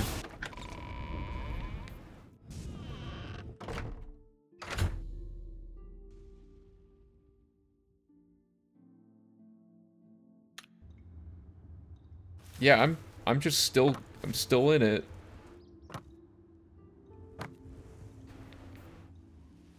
So there is a glitch that lets you complete Eternal Exile. Trundle found it a while back. You can like load warp into you can like load warp into the sanctuary. There was some specific way of doing it. Like you can load warp back into the sanctuary after getting permanently exiled, and then after you kill the purification people, it'll like still trigger the quest to update anyway and put you back in the faction since it promotes you. It's something like that. There is a way to actually complete the quest without it disrupting the 100% objectives, but it's defined as an unintentional source because it's only obtainable through a glitch, right? So like even this wouldn't count because this is clearly a glitch. This is super interesting, though. I don't know what is up with it or why the first time it, like, totally crashed, but maybe it's a timing thing. Like, what if I time this really specifically?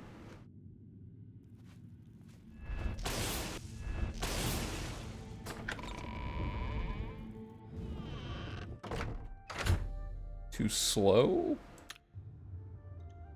Wait, maybe you just know... You just don't lose the rank. Like, what if I just do this normally? Why? Okay. What? Is that just how the Dark Brotherhood works? Maybe that's not even a glitch. Maybe the Sanctuary just doesn't lock on you. That can't be right. I almost feel like I need to test this on another... No, I just have, like, full Sanctuary access.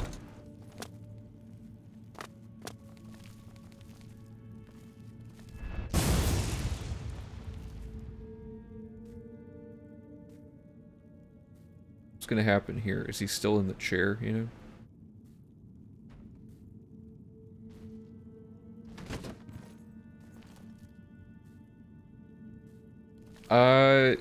I don't know how... Yeah, like, if I still have full access and nothing counts as stealing... Thief! You won't get... You have broken a tenet. You have broken... Whatever. Weird, but fine. Wait, does it... If it's not a glitch, that would mean that Eternal Exile can be organically obtained then, right? Because you would start Purification...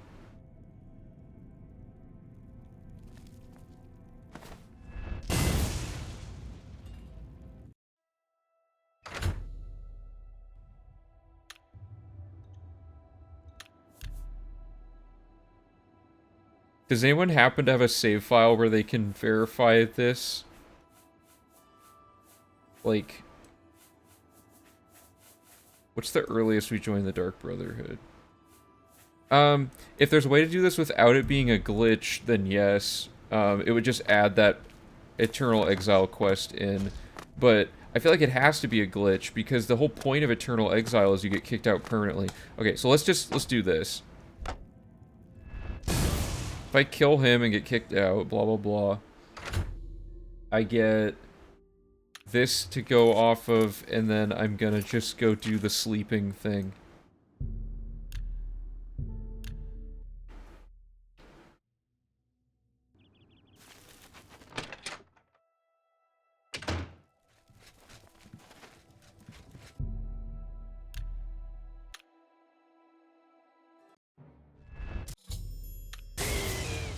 Okay, so now let's get back, we're back in.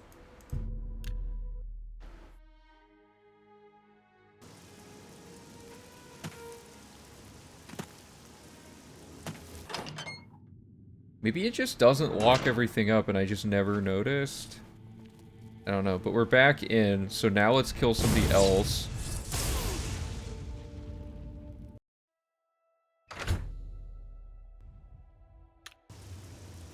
still not kicked out. Okay. So then I go sleep again.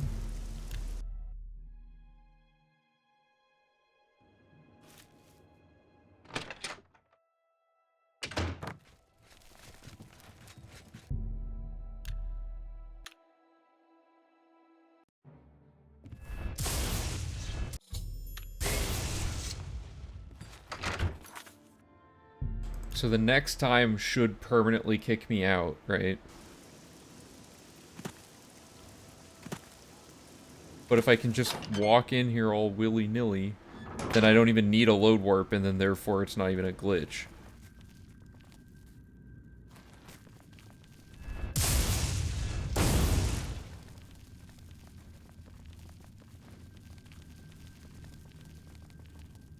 Does that not count as kicking me out?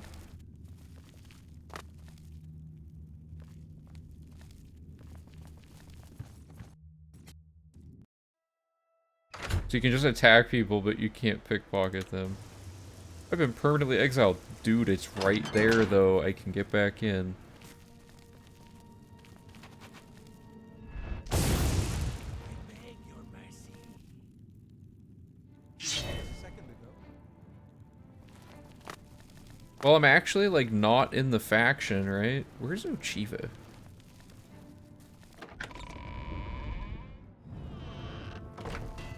You are a breaker of tenets and have been eternal. Okay, let me find Trundle's post about this, then. Because there might be a way, because Trundle used load warping. If we can do it without load warping, and the sewers just aren't locked, then it's not a glitch, and therefore it'd be part of the requirements, right? In the Dark Brotherhood quest line, right before you start Purification, you can kill a Dark Brotherhood member and start the Eternal Exile quest. After you finish Eternal Exile, you can load warp back into the Sanctuary and still start it. Then you must just continue the questline as normal. I might be remembering it a bit wrong. You might need to have started Purification before Eternal Exile, but that's the basic idea. Okay, well, let's mess with this. So we need to advance. So let's just do these two first ones normally.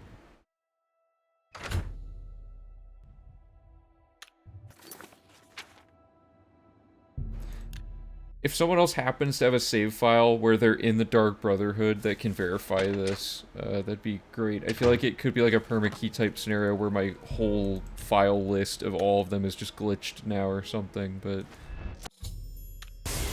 I don't know.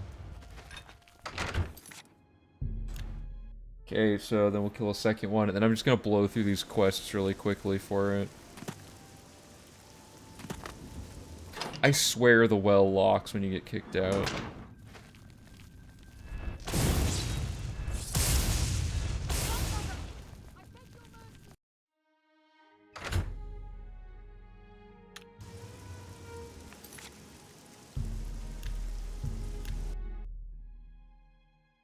How can you join the Dark Brotherhood after permanently getting kicked out? It's so the way factions work is there are scripts that will like update your faction rank, and they're not checking if you're already in the faction sometimes. They're programmed badly. So what Trundle found apparently is that the when you get kicked out of the Dark Brotherhood permanently, if you can organically just re-enter the area and start the purification anyway, that quest just updates your rank at that point.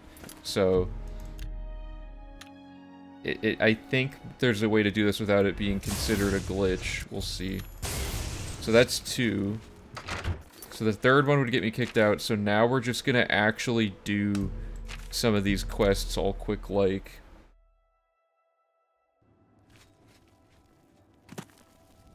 So the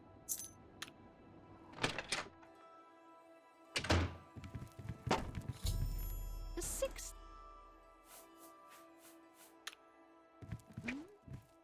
so here we all are.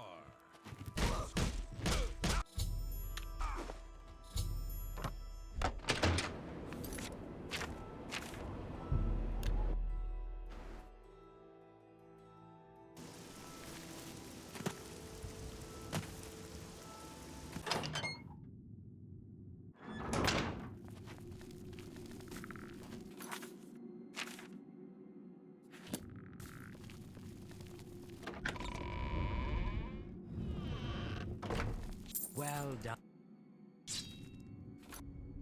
I'm forgetting. Let me really quickly make sure I don't advance this too far.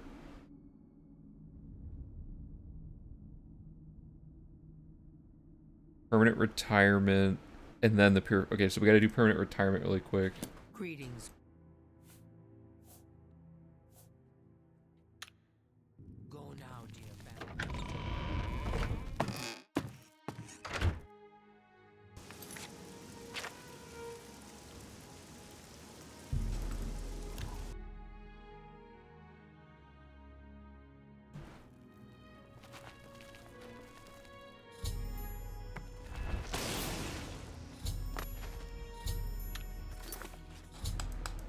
The Dark Brotherhood's so funny when you use Apotheosis. Everything just dies instantly.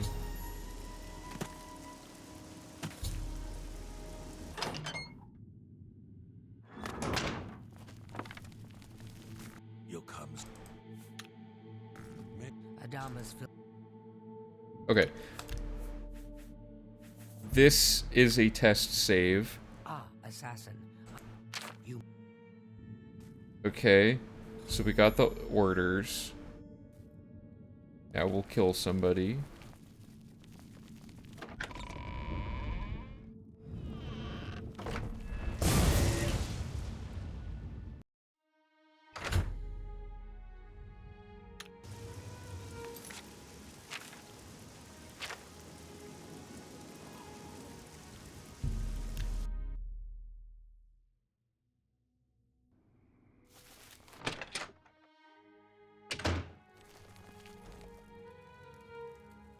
Oh, that's from last time. That's funny.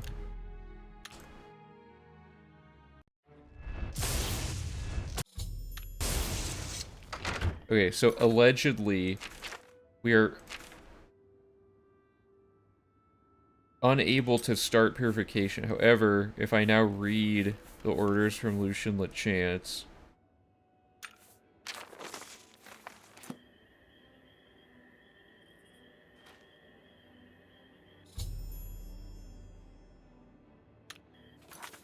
okay. That really, because that doesn't even require any glitching. That just straight up is a quest you can do. That's embarrassing if that's how easy that is to set up.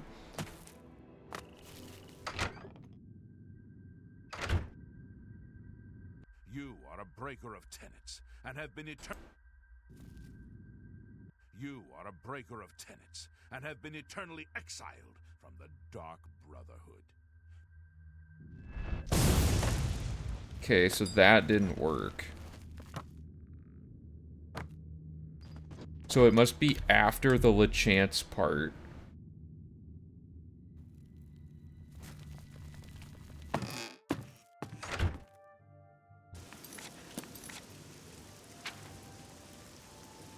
Oh, whoops. Ah, assassin. Okay, so the next step is to try starting purification.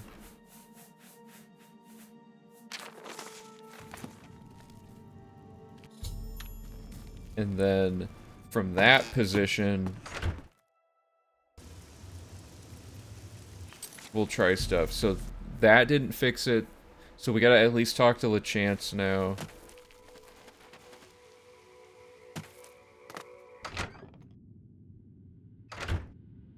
I have been with. Make haste. The sanctuary must. Oh, but then at this point I can't get kicked out.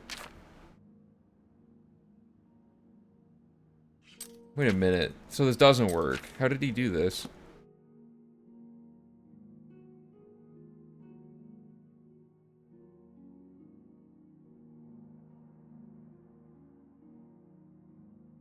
Okay, so this is like 2 hours long, so I don't know how we're gonna find exactly where he does the thing, but this is Trundle's run.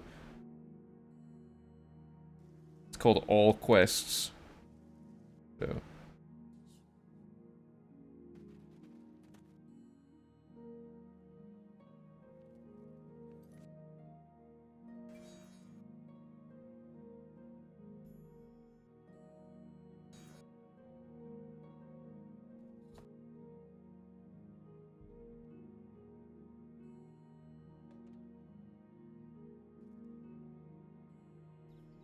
Wait, that looked like the tree.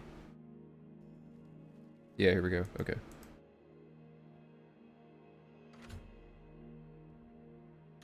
Eternal exile. Okay, hold up, hold up. We're almost there.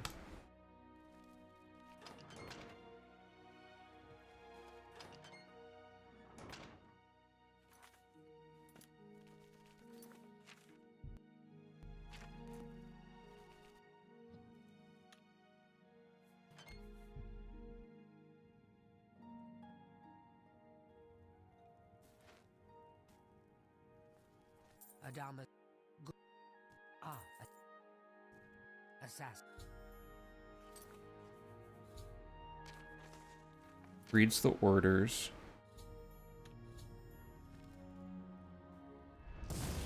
Then gets kicked out?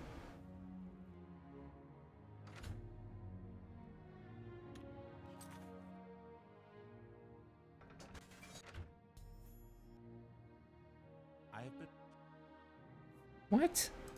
Hold up. That can't work. You read the orders and then you get kicked out?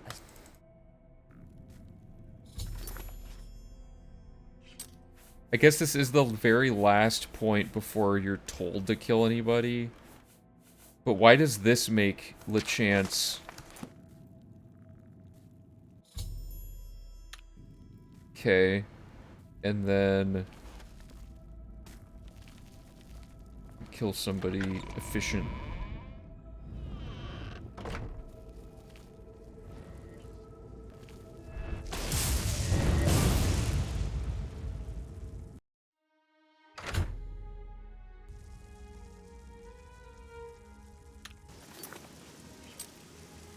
You know, it could be... Okay, I want to test... I want to kill the Wrath of Sithis and finish Eternal Exile, and then see if that does anything.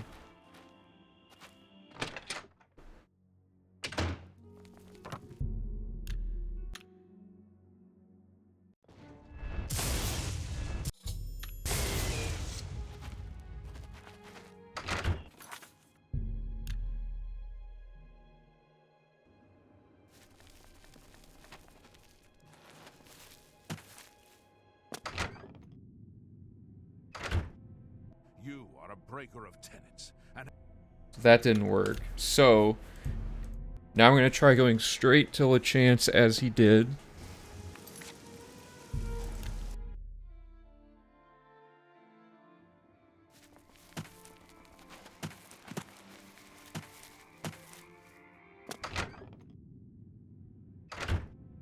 you are a breaker of tenets, and have been eternally. Maybe it's a version 1.0 thing? You are a. I don't have the unpatched version on me, so I can't test it.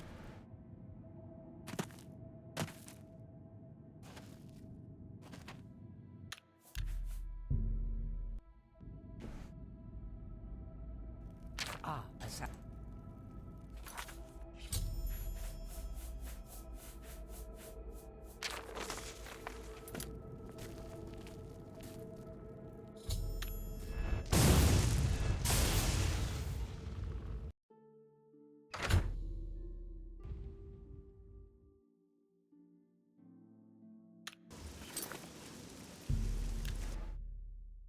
I know for a fact he's playing on 1.0 because he's doing magic stacking on self. So, there's that to keep in mind.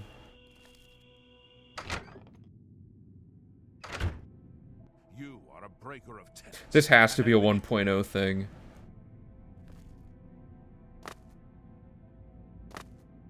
But I can't test it yet because I don't have 1.0 on this computer yet. The good thing is we don't have the wrong requirements, because on the current version of the game you can't achieve this objective, so it's not like a universally achievable requirement, I guess. The bad thing is it would have been nice to be able to get it, just to have more completion, but that's strange. Because we did exactly what he did, right? Like, we got the orders, we read them, then we did some stuff. Interesting. Well, I'll look into it more later. I'll try to get an unpatched copy of the game to mess with, because I can almost guarantee you it's because it's version 1.0. I don't know what else it could even be, or what else could even be the case. I'm trying to think, like,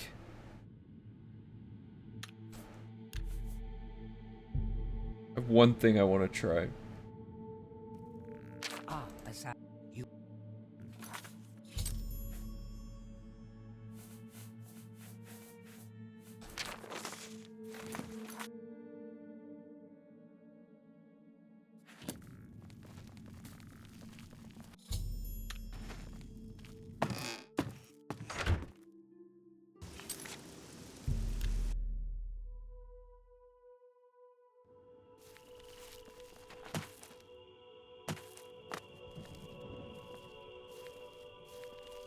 Please. Okay.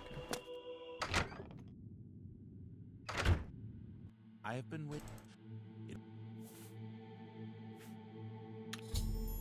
Why? Take it. It's worthless to me anyway.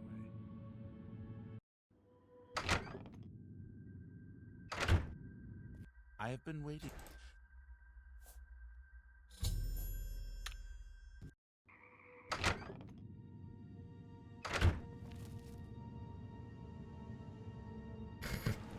That would be kind of funny. Oh! Sorry. I have been waiting. Make haste. Alright. Do it. Do it. Kick me out. Come on. Is it because I got away with the theft, maybe? You are a.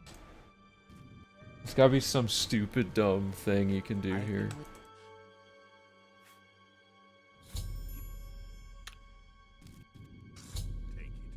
It's. I have been waiting. Make haste. The sanctuary must. I have been waiting.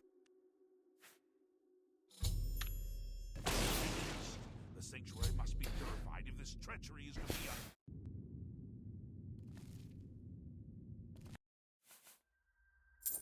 I have been waiting. Make haste. You are a. Yeah, there's no way that this works. So, the only other option then would be if we can... I want to test... This is something I wanted to test anyway. That's a completely unrelated thing. But it's part of the stuff Aileron was mentioning.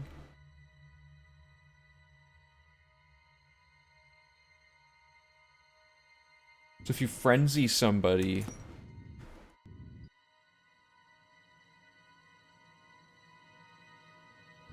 What was the name of this spell?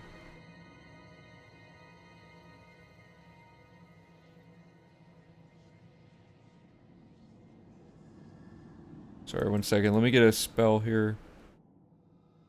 A981C.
Level 10, come on. It's level 18. I've been meaning to speak with you.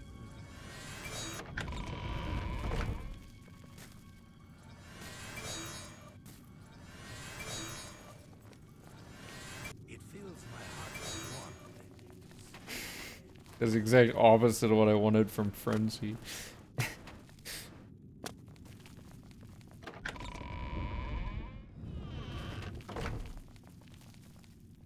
Well, darn it. I already killed her. I was gonna say, there's a thing where you can use Frenzy to, like, teleport people into a room with you or something crazy. I wanted to see if I could do that, but I can't aggravate this guy. If it is spice, it is. I can't even lower his disposition? Come on. Oh.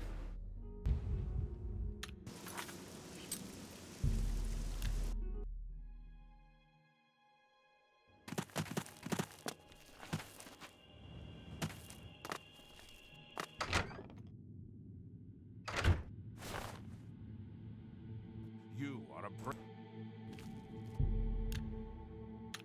Here's a situation. You are a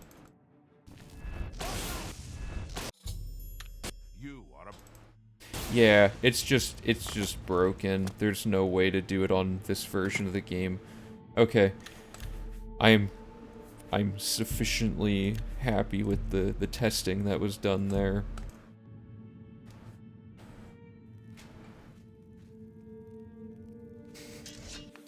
Could be. Okay, so where'd we leave off here? We're potential. Oh, the thing that started this whole thing. We gotta get kicked out. So, I wanna talk to Tivana. Already did that. Kill the high elf if possible. Otherwise, do this. So.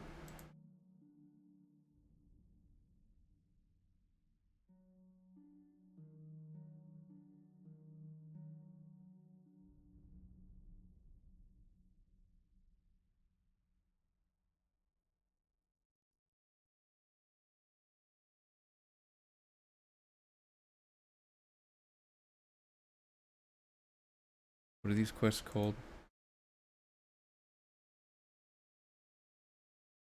A Dark Exile.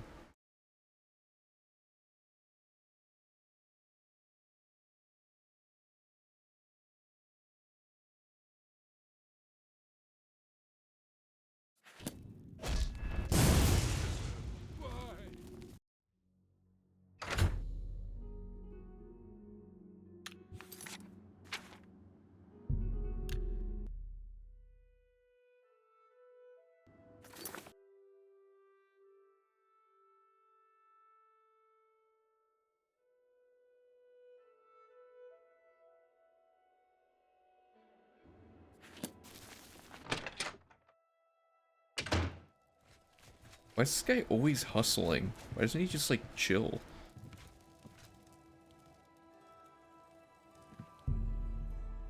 Okay, just protecting him, I guess. Okay, and then you would load Wart back into the sanctuary and do it again.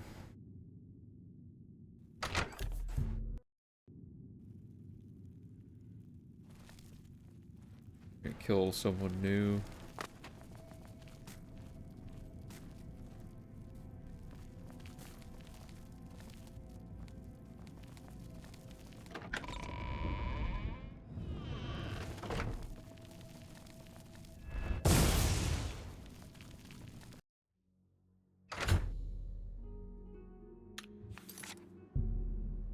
Do it again with this one.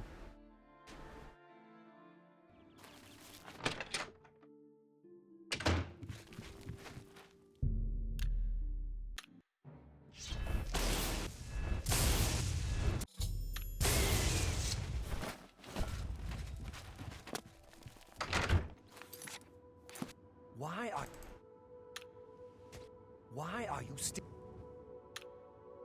Make sure you address the count.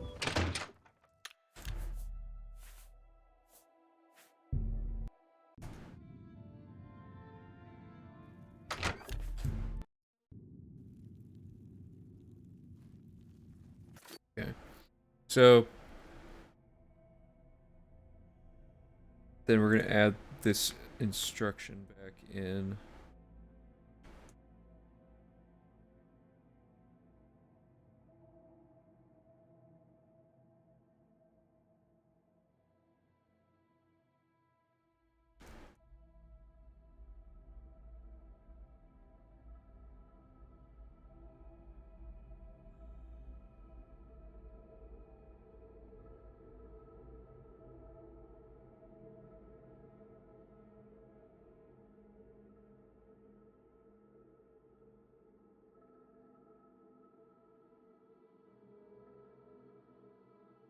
Zack and Carsto message something.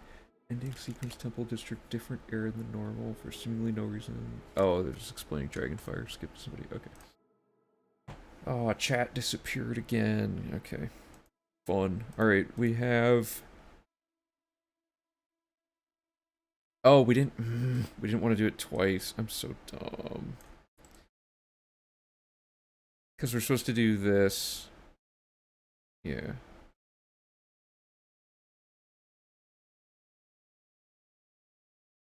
My bad. Okay, we'll do this one more time.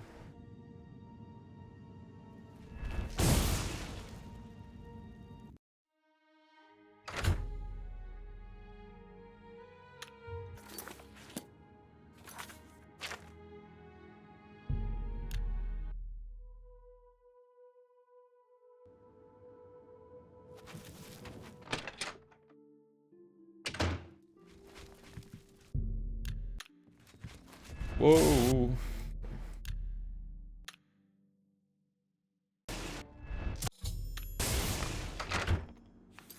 So the actual next objective then is Summit Mist, Nirnroot, Rosethorn, Egnet, Fulanu, and Durenium Book. So this is all like a Skingrad little mini circuit then.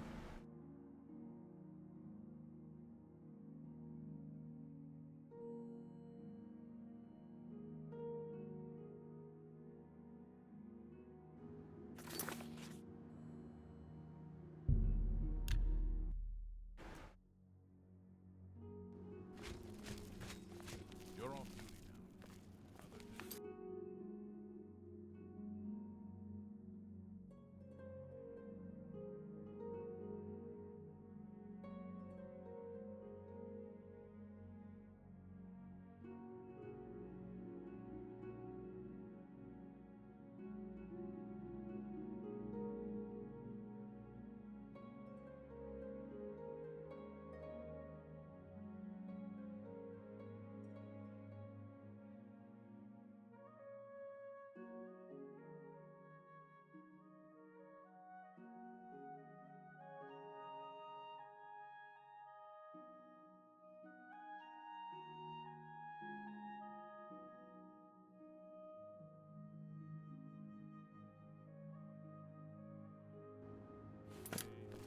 So the last.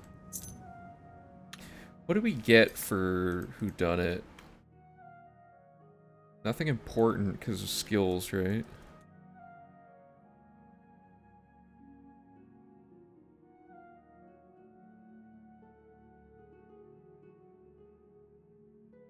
Night Mother's Blessing. Do we need that? I don't think we do.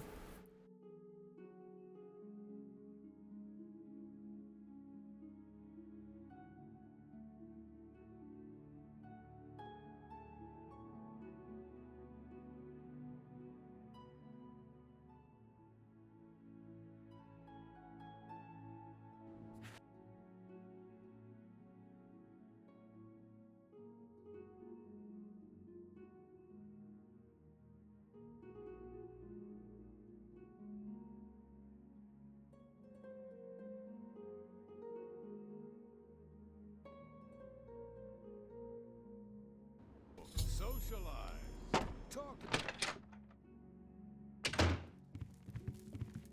The sixth.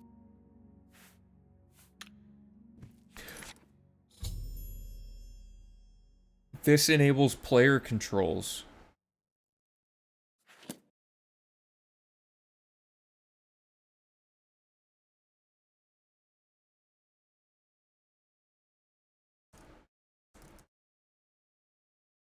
We could use this to skip a cutscene, basically.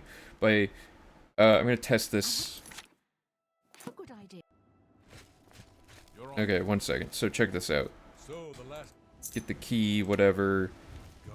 Make a save here. Do something crazy. Like activate Sanguine. Quick save. Load warp Sanguine cutscene man into here.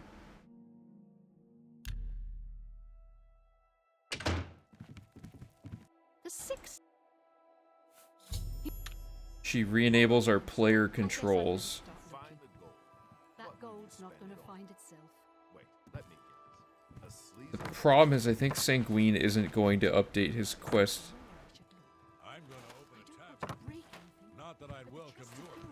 Could be hidden No anywhere. pigs allowed inside, you see. You Legion types tend to stink up a place. So here we all are. Tavern. Certainly a nice house. Oh, I should have known. There's gotta be some way that this is, like, useful. Because it wasn't useful there.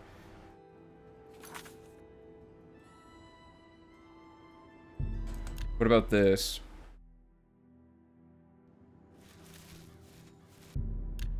Another mortal Okay, gains let's the summit. wait for this one. Already bored. But enough about it. Let's talk about you. I could turn you into a goat, or a puddle, or a bad idea. I could make you eat your own fingers. So here's my game plan. In love with a cloud. We're going to get to the part where you have to stand there and wait for the purge thing to happen. And we're gonna see if that does anything There's when a we little load warp city that called version of us into Waterfall. Summit Mist. It's a nice, peaceful place. And dull. Dull, dull. They're going to make their lives interesting. They're a superstitious bunch. Everything is an omen or a portent. Let's make one come true. Find their shaman and ask about the Kashara prophecy. Okay. So we're gonna actually just straight up do this quest here just to test stuff.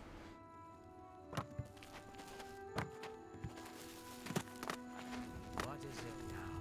Well, how goes it? What is it now? Have you ever... Not bad. Have you ever... Welcome.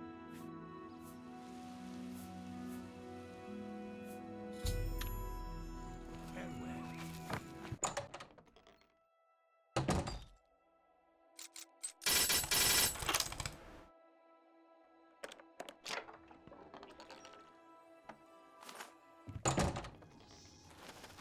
Good hunting.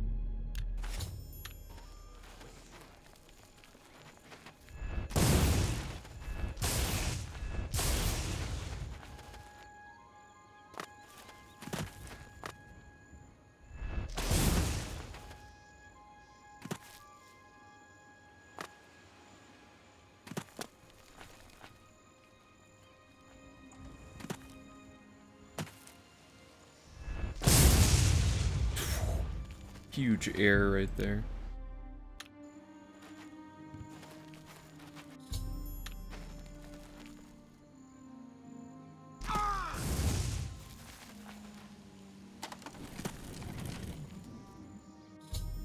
You've done well, mortal. Okay, so he's like, hey, go to the center of town, right? Head into the center of Border Watch and make sure to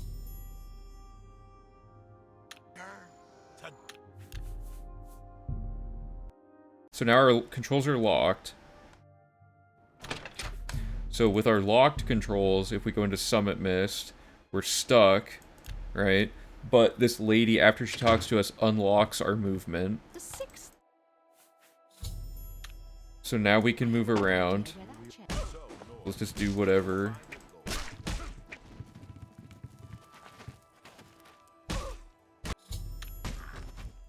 Right? But then what happens if we go back now to Sheogorath while the prophecy thing is still going?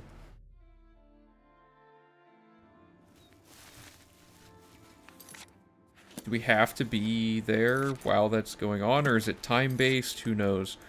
So I'm just gonna walk around and wait for the prophecy timer to end and see if that does anything. So we're just gonna run around for like 2 or 3 minutes, however long that cutscene is.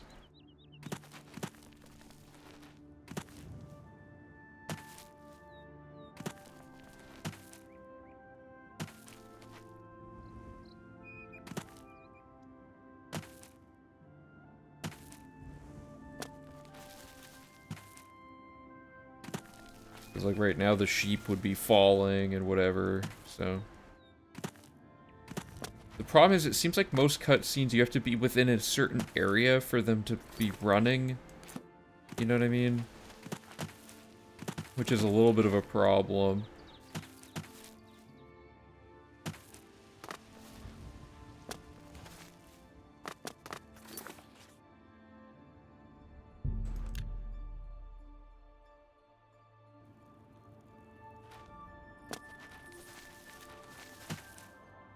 Yeah, see, so stuff's happening now. But was it only advancing because I was like... Good times. Okay, let's try that one more time.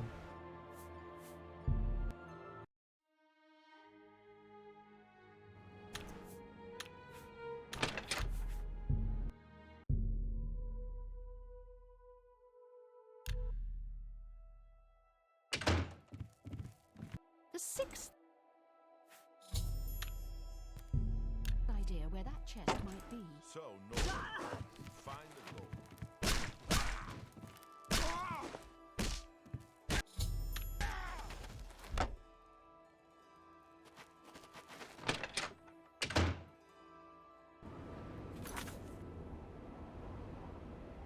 What if I go back now? Does this advance it enough to end it?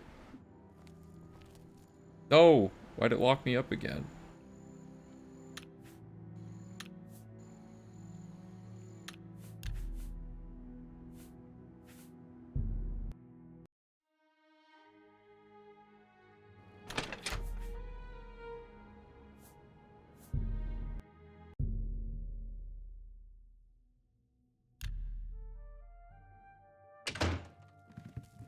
The sixth. So, north. Find So many.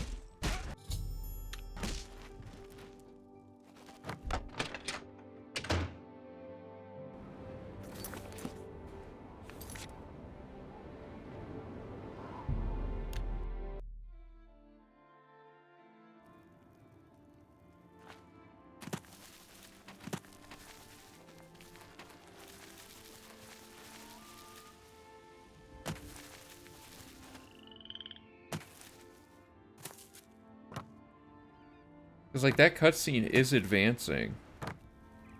Is there anything I could do while this is going on?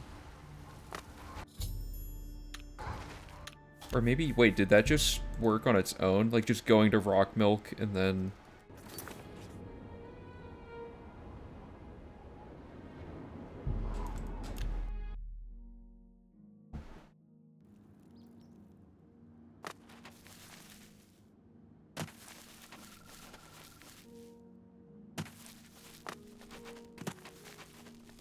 If I wait for the dogs to fall, and then I stand in the center of town, does that skip it? No, it just locks me back in. There's gotta be some way that this works, but it's just, that's an interesting extra instance of disable player control, or enable player controls. It seems like most cutscenes don't actually benefit from that so much, though. Which is unfortunate. Okay, well, for now we don't need this. Can you even get caught with 100% chameleon? Also, I gotta make...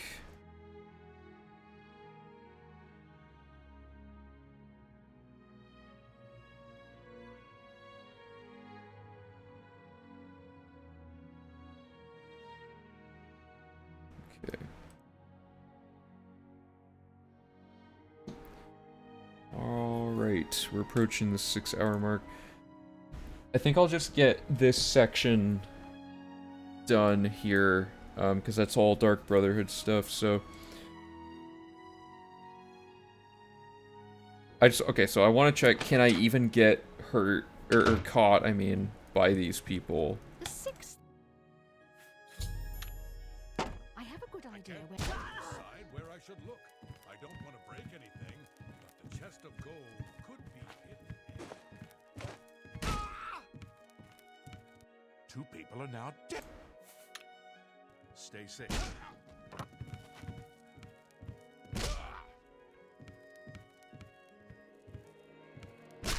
Okay, so I guess they literally can't catch me because of the invisibility, so that's cool.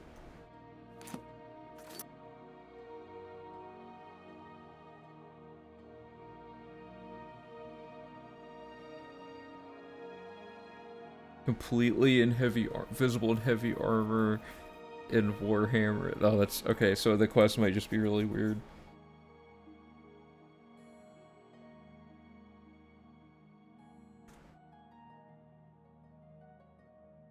Okay, so location 2 then is the Tutius house.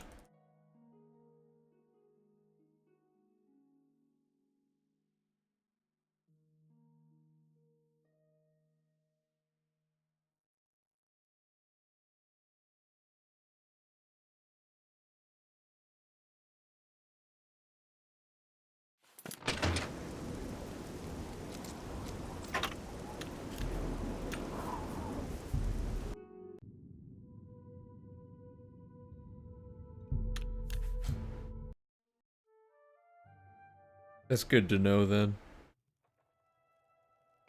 So they just made it sound like an extra little challenge, but you actually you can't lose. It's funny.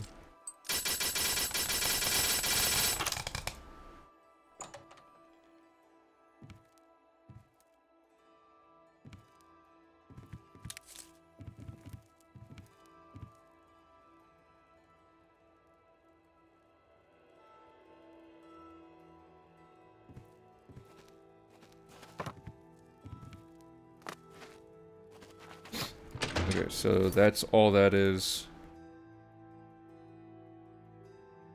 Then we do the Rosethorn quest and garlic.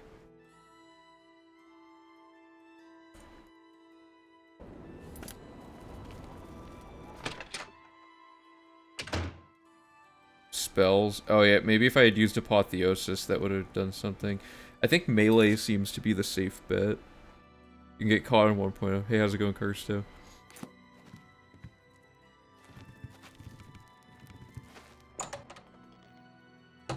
So this quest is a huge meme.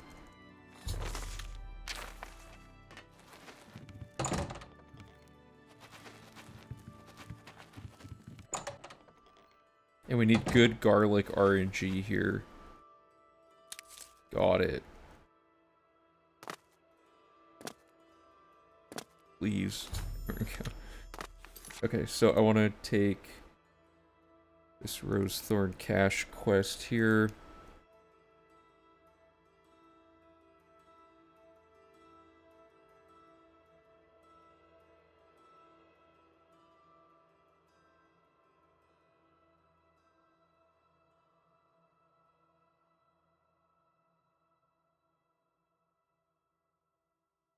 Oh, sorry, I don't have the...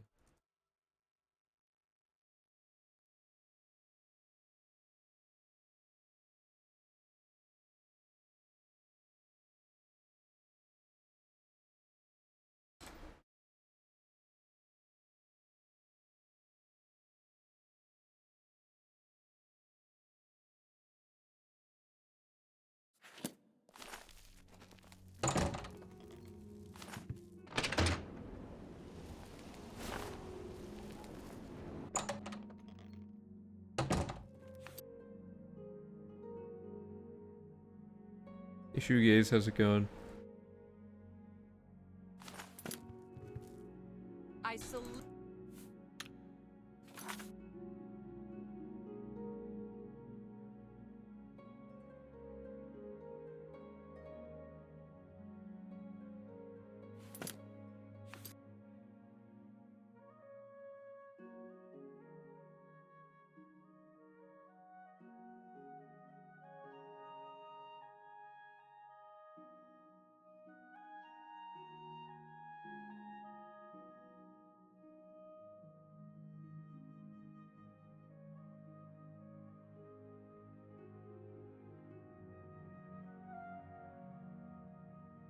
Okay.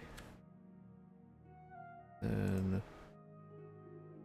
Folanu with the Duranium book.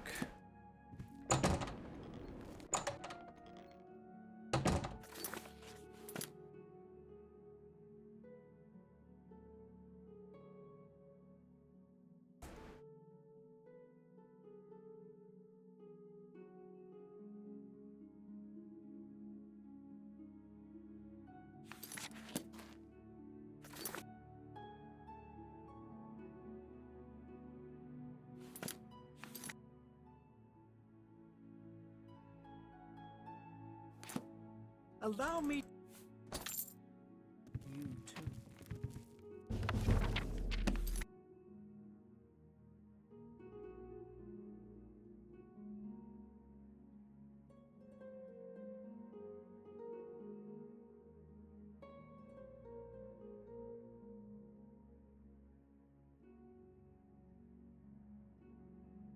You know, I feel like it's taking me so long to get through each line of this, like I'm just painfully slow at routing today. Okay, so now we do Renegade Shadow Scale. Load back to the Sanctuary. Talk to Chiva because we just killed the people at the party. It's on the agenda for today. I'm in the process. So the main thing was the Oblivion gates. We started with that today. So we went and fully play tested that and everything, and it worked. So check that out. Also, I want, where does this say this?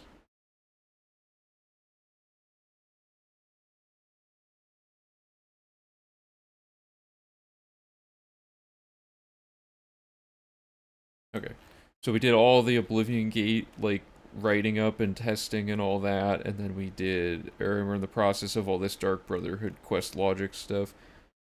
Yeah, I'm pretty tired today, but I'm trying to stream a little bit longer, just because it's been, like, about 2 weeks since the last stream. I might also stream a little bit tomorrow. I do have to eat soon, though. So let's get Renegade Shadow Scale here.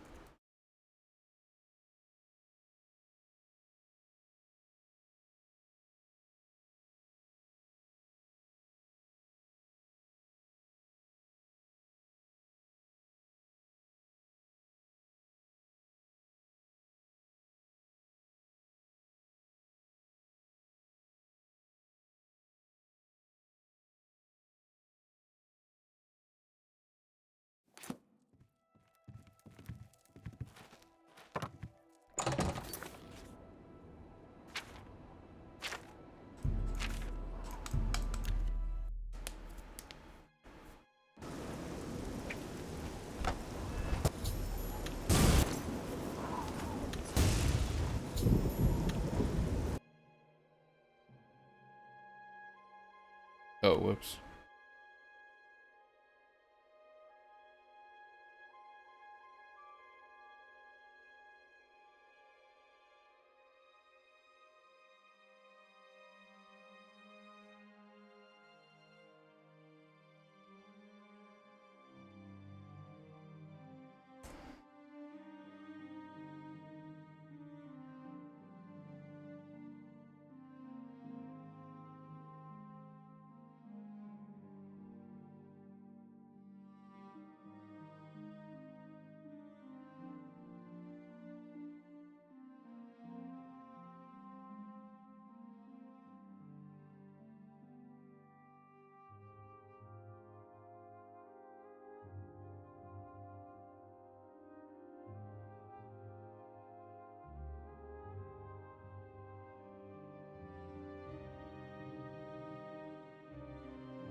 Okay, we're gonna jump back into the Sanctuary here.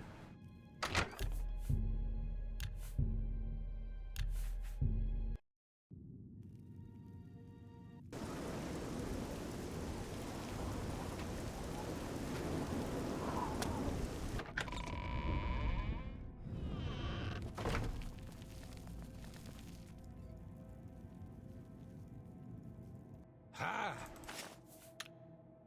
May you walk.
Well done.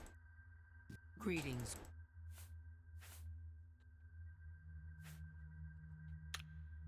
Go now.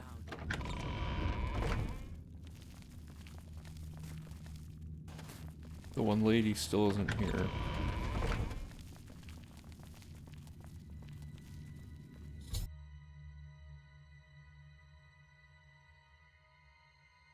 Okay, so after... So I need the instructions for starting permanent retirement.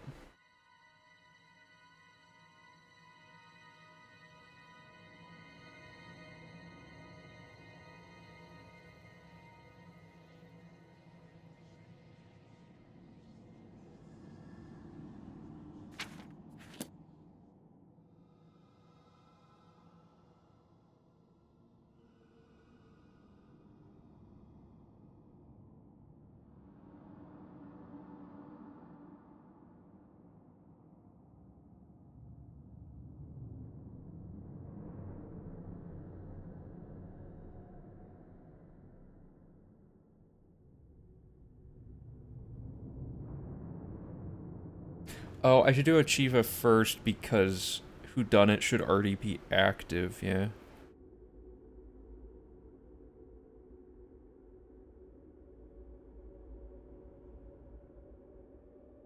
Oh, no, but I have to... Okay, never mind.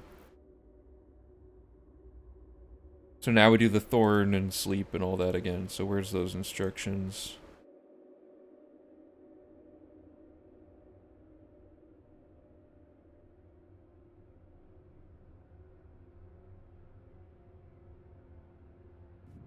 Okay, so it's pretty optimal there. Karsto, do you have any idea? You've ran Dark Brotherhood a lot. Or no, you don't get kicked out in the run. Sorry, I don't know if you happen to know this, but when we get kicked out of the Sanctuary, we can still just enter it again. I don't know if that's intentional in the game, but it, for some reason, it's just weird.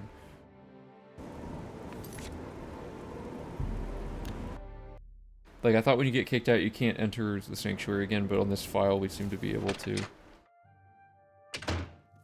Go take your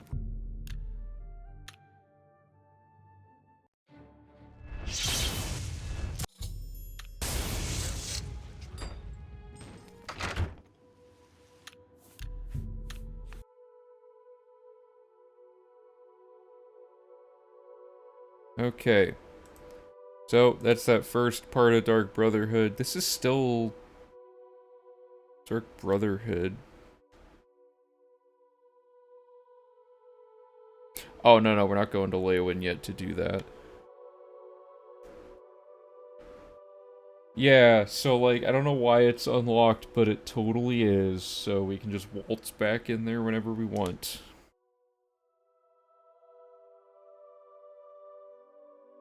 Okay, well, that was a good chunk of stuff there. So that was 5 lines there, and that equated to, like 2.5 pages of instructions, roughly. Oh, no. That was like 3 pages of instruction. 3.5. Okay.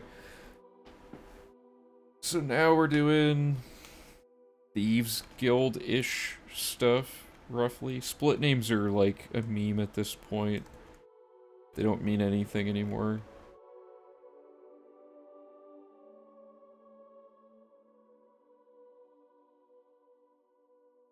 Because the next thing is to start Thieves Guild, then we go to Shaden Hall for another Thieves Guild quest. Then we start doing Daedric Shrines. Like a lot of Daedric Shrines. And then we implement the new and exciting Sanguine Adarji skip strat, which is really fun. And then finally, we finish up a bunch of Leowyn garbage. All sorts of good stuff. The Leowyn one looks very dense. Then then we do Purification and finish up the Dark Brotherhood stuff that way. Or, well, up through the Dead Drops, I mean. Then we have a lot of Coral and, like, Mages Guild stuff going on here. I think it's gonna take like 4 streams to get through this, because this is like a lot of stuff. 'Cause that's about as much questing as this is. Again.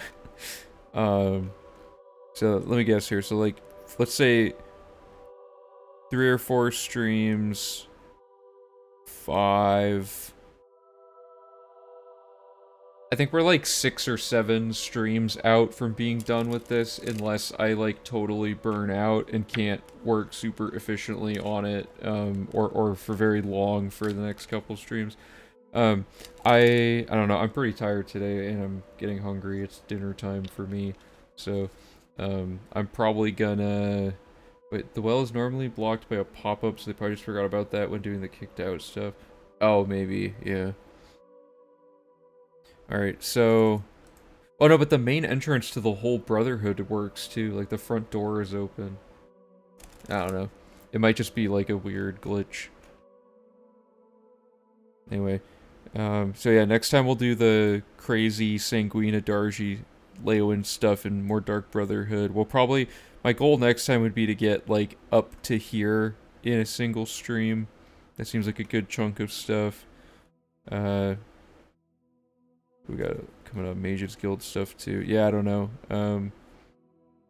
The Great Skill Grind is going to be a whole day on its own because I have to power level us up to 145 just sitting there the whole time. So, alright. Yeah, I was hoping to stream a little bit longer today, but I don't know. I'm getting pretty tired, so... Well, I'll try to stream a little bit tomorrow. It really depends. My sleep is drifting a little bit, so unfortunately, so I'm kind of low energy lately. But this was good progress today. The Oblivion gates are like a huge task to figure out and organize, so it's good that that's all set up there. All right. Well, thanks everybody for hanging out. As always, very fun. Everyone has really good ideas for checking routing stuff out. We implemented a not new discovery, but new to our community. We implemented a thing that UESP found, so thanks Aileron for finding that. That was a cool cutscene skip. Food for thought for next time. We can disable player controls in Summit Mist Manor. So, are there any existing cutscenes in the game that we could use this to skip those cutscenes and mess around next time? That could be a fun thing. Because eventually we're going to get to a point where cutscenes are like the big time sink, and it's like if we can find a way to skip a bunch of them and stuff. Like the Daedric Shrines, for example. Just a quick little thing here. Before I forget. If you turn off your audio drivers, Sheogorath's cutscene instantly ends. So I'm wondering, like, if this does anything. You know, some combination of, like...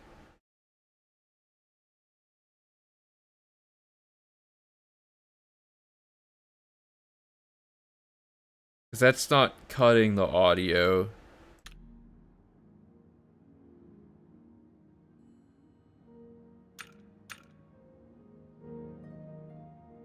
There's gotta be some, like, funny thing you can do. Like, I don't know, like, what if you... like, do save clipping type memes, but in here, like, does this reset the time on this?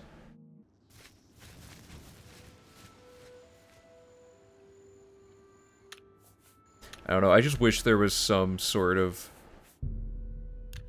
If there's some way to, like, mess with sound settings, that would be great. But I don't know how you would do that in the middle of the run.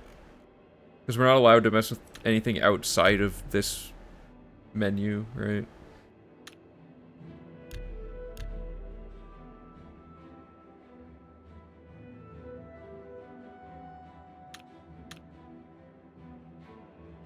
I don't know. Just something to think about. This is broken. Did I actually break this? I could turn you into Oh, a no.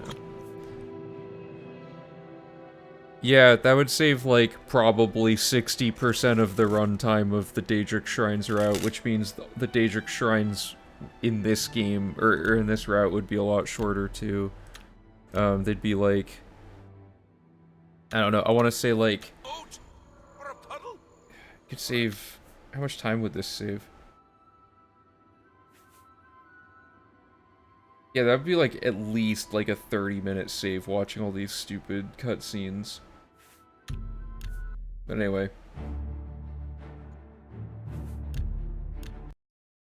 Really quickly, I want to just pull up some timing data. Sorry, I know I said I was heading out, but I'll pull up the timing data. Kind of look at where we're at here, because we now have a pretty good idea of how long the Oblivion gates are gonna take. Yeah, so like 2 hours sounds about right. For because an hour and a half of gates plus 30 minutes of the actual map, Nirnroot is gonna be about the same. And all these quests are just gonna be shorter. But yeah, Daedric Shrines are 43 minutes of the run, and there's not that many of them. Like to do that many quests of any other type wouldn't normally take that long, but it's like every single Daedric Shrine has a cutscene at the beginning and a cutscene at the end, and we've found ways to like get away from the shrine in the middle of the cutscene starting. We've found like all sorts of crazy stuff, but none of it actually like skips any of it. You have to be like standing near the shrine while the cutscene's going, and you can't do anything otherwise. So if there's any shrines whose cutscenes are near the objective at hand enough, those ones might work, like Moloch Ball maybe, or something, but I don't know how you would, like, I don't know exactly how you would do that. There's gotta be some way to, like, trigger a sound effect or something that, like, interrupts the cutscene. Like, what if I talk to an NPC during a cutscene, for example? I closed the game, but, like... because that probably overwrites the existing save file that's going.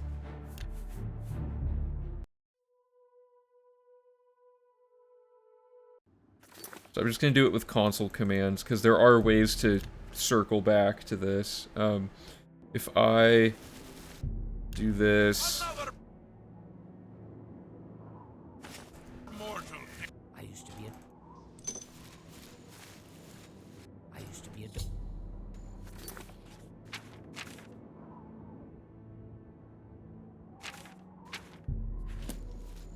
I used to be a.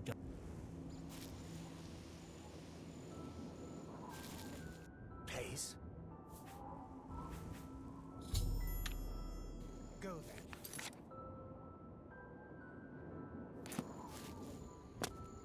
I could turn you into. No, so that doesn't do anything. And like, if I go to Border Watch, it's not still going, is it?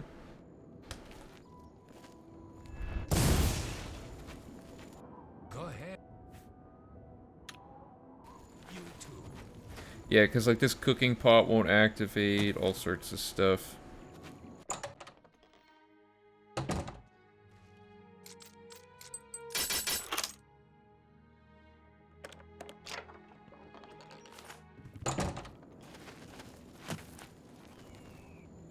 So our options are to like sequence break past a cutscene, or like, you know, there's all sorts of stuff like that.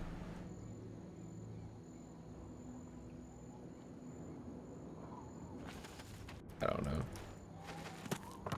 I got nothing. I've been... there's enough weird, like vaguely irregular glitching stuff you can do in and around activating a cutscene for a Daedric Shrine that I feel like there's got to be something to that. I'm getting the same feeling I had about the reusable class reset glitch, where I was like looking at it and it looks like there's something I'm not quite getting about it, where if I can figure that out then the glitch will work. But I might have to look at like more programming of like scripting of those things, because I think they are just timer based. Yeah, so Clavicus Vial can be skipped doing, you know, the Umbra thing. It skips both cutscenes, which is sick. But then there's, actually, are those even on the wiki? I might have forgotten to list those. Yeah, the Clavicus Vial start and end are skipped. Malakath is skipped with permakey only the first cutscene, because I found a way to sequence break into the middle of the quest. The other thing that Vivus pointed out is that some quests might be programmed incorrectly, where, like, you know how you can, for example, in this journal, I managed to do this to start the quest, so, like, certain quests that are locked behind a, like, this quest needs to have begun for this to work thing. Somebody help! Come quickly. We've got a burglar. So, like, sorry, do I have the rat poison now? But yeah, what was I trying to say? Like, if you start a quest for a Daedric Shrine without submitting the offering, some of them might have been programmed to activate all of the quest triggers around that quest that you would need without actually doing it, and that would allow you to skip the starting cutscene for some of them, right? But Umbra seems to be the only one where you can actually fully complete the objective without having done the offering and then return and also somehow skip the entire thing. Yeah, like, Evis hasn't found a time where it is possible, but I don't know, that might be a stream day, just going through, because Daedric Shrines are awful. Like, back to the timing data, they're like 40 minutes, and like, what is it, 10 quests or whatever, 12 quests, that should not take 40 minutes, you know, each quest should take maybe like a minute at this point in the route, but we have like 3 to 4 minutes of cutscene, like, or something ridiculous. So this split would end up being like 20 minutes, I bet, if we were able to do that. So anyway, yeah, so I'm gonna head out, but just keep that in mind, guys, because eventually, if we can crack that, that's like a big brain V5 tier time save to skip all these cutscenes. And eventually we'll also be able to layer in enabled player control things in and around all of this. So, alright. Thanks again, everybody. Thanks to Mashu OP and the person with the like Korean or whatever. I don't know. Sorry if it's not Korean, but whoever followed with that name. Thanks also for the follow. So, yep, see you guys next time. Probably tomorrow for at least a little bit. Maybe not like a full-length stream. It's Chinese? Okay. Alright, cool. Bye.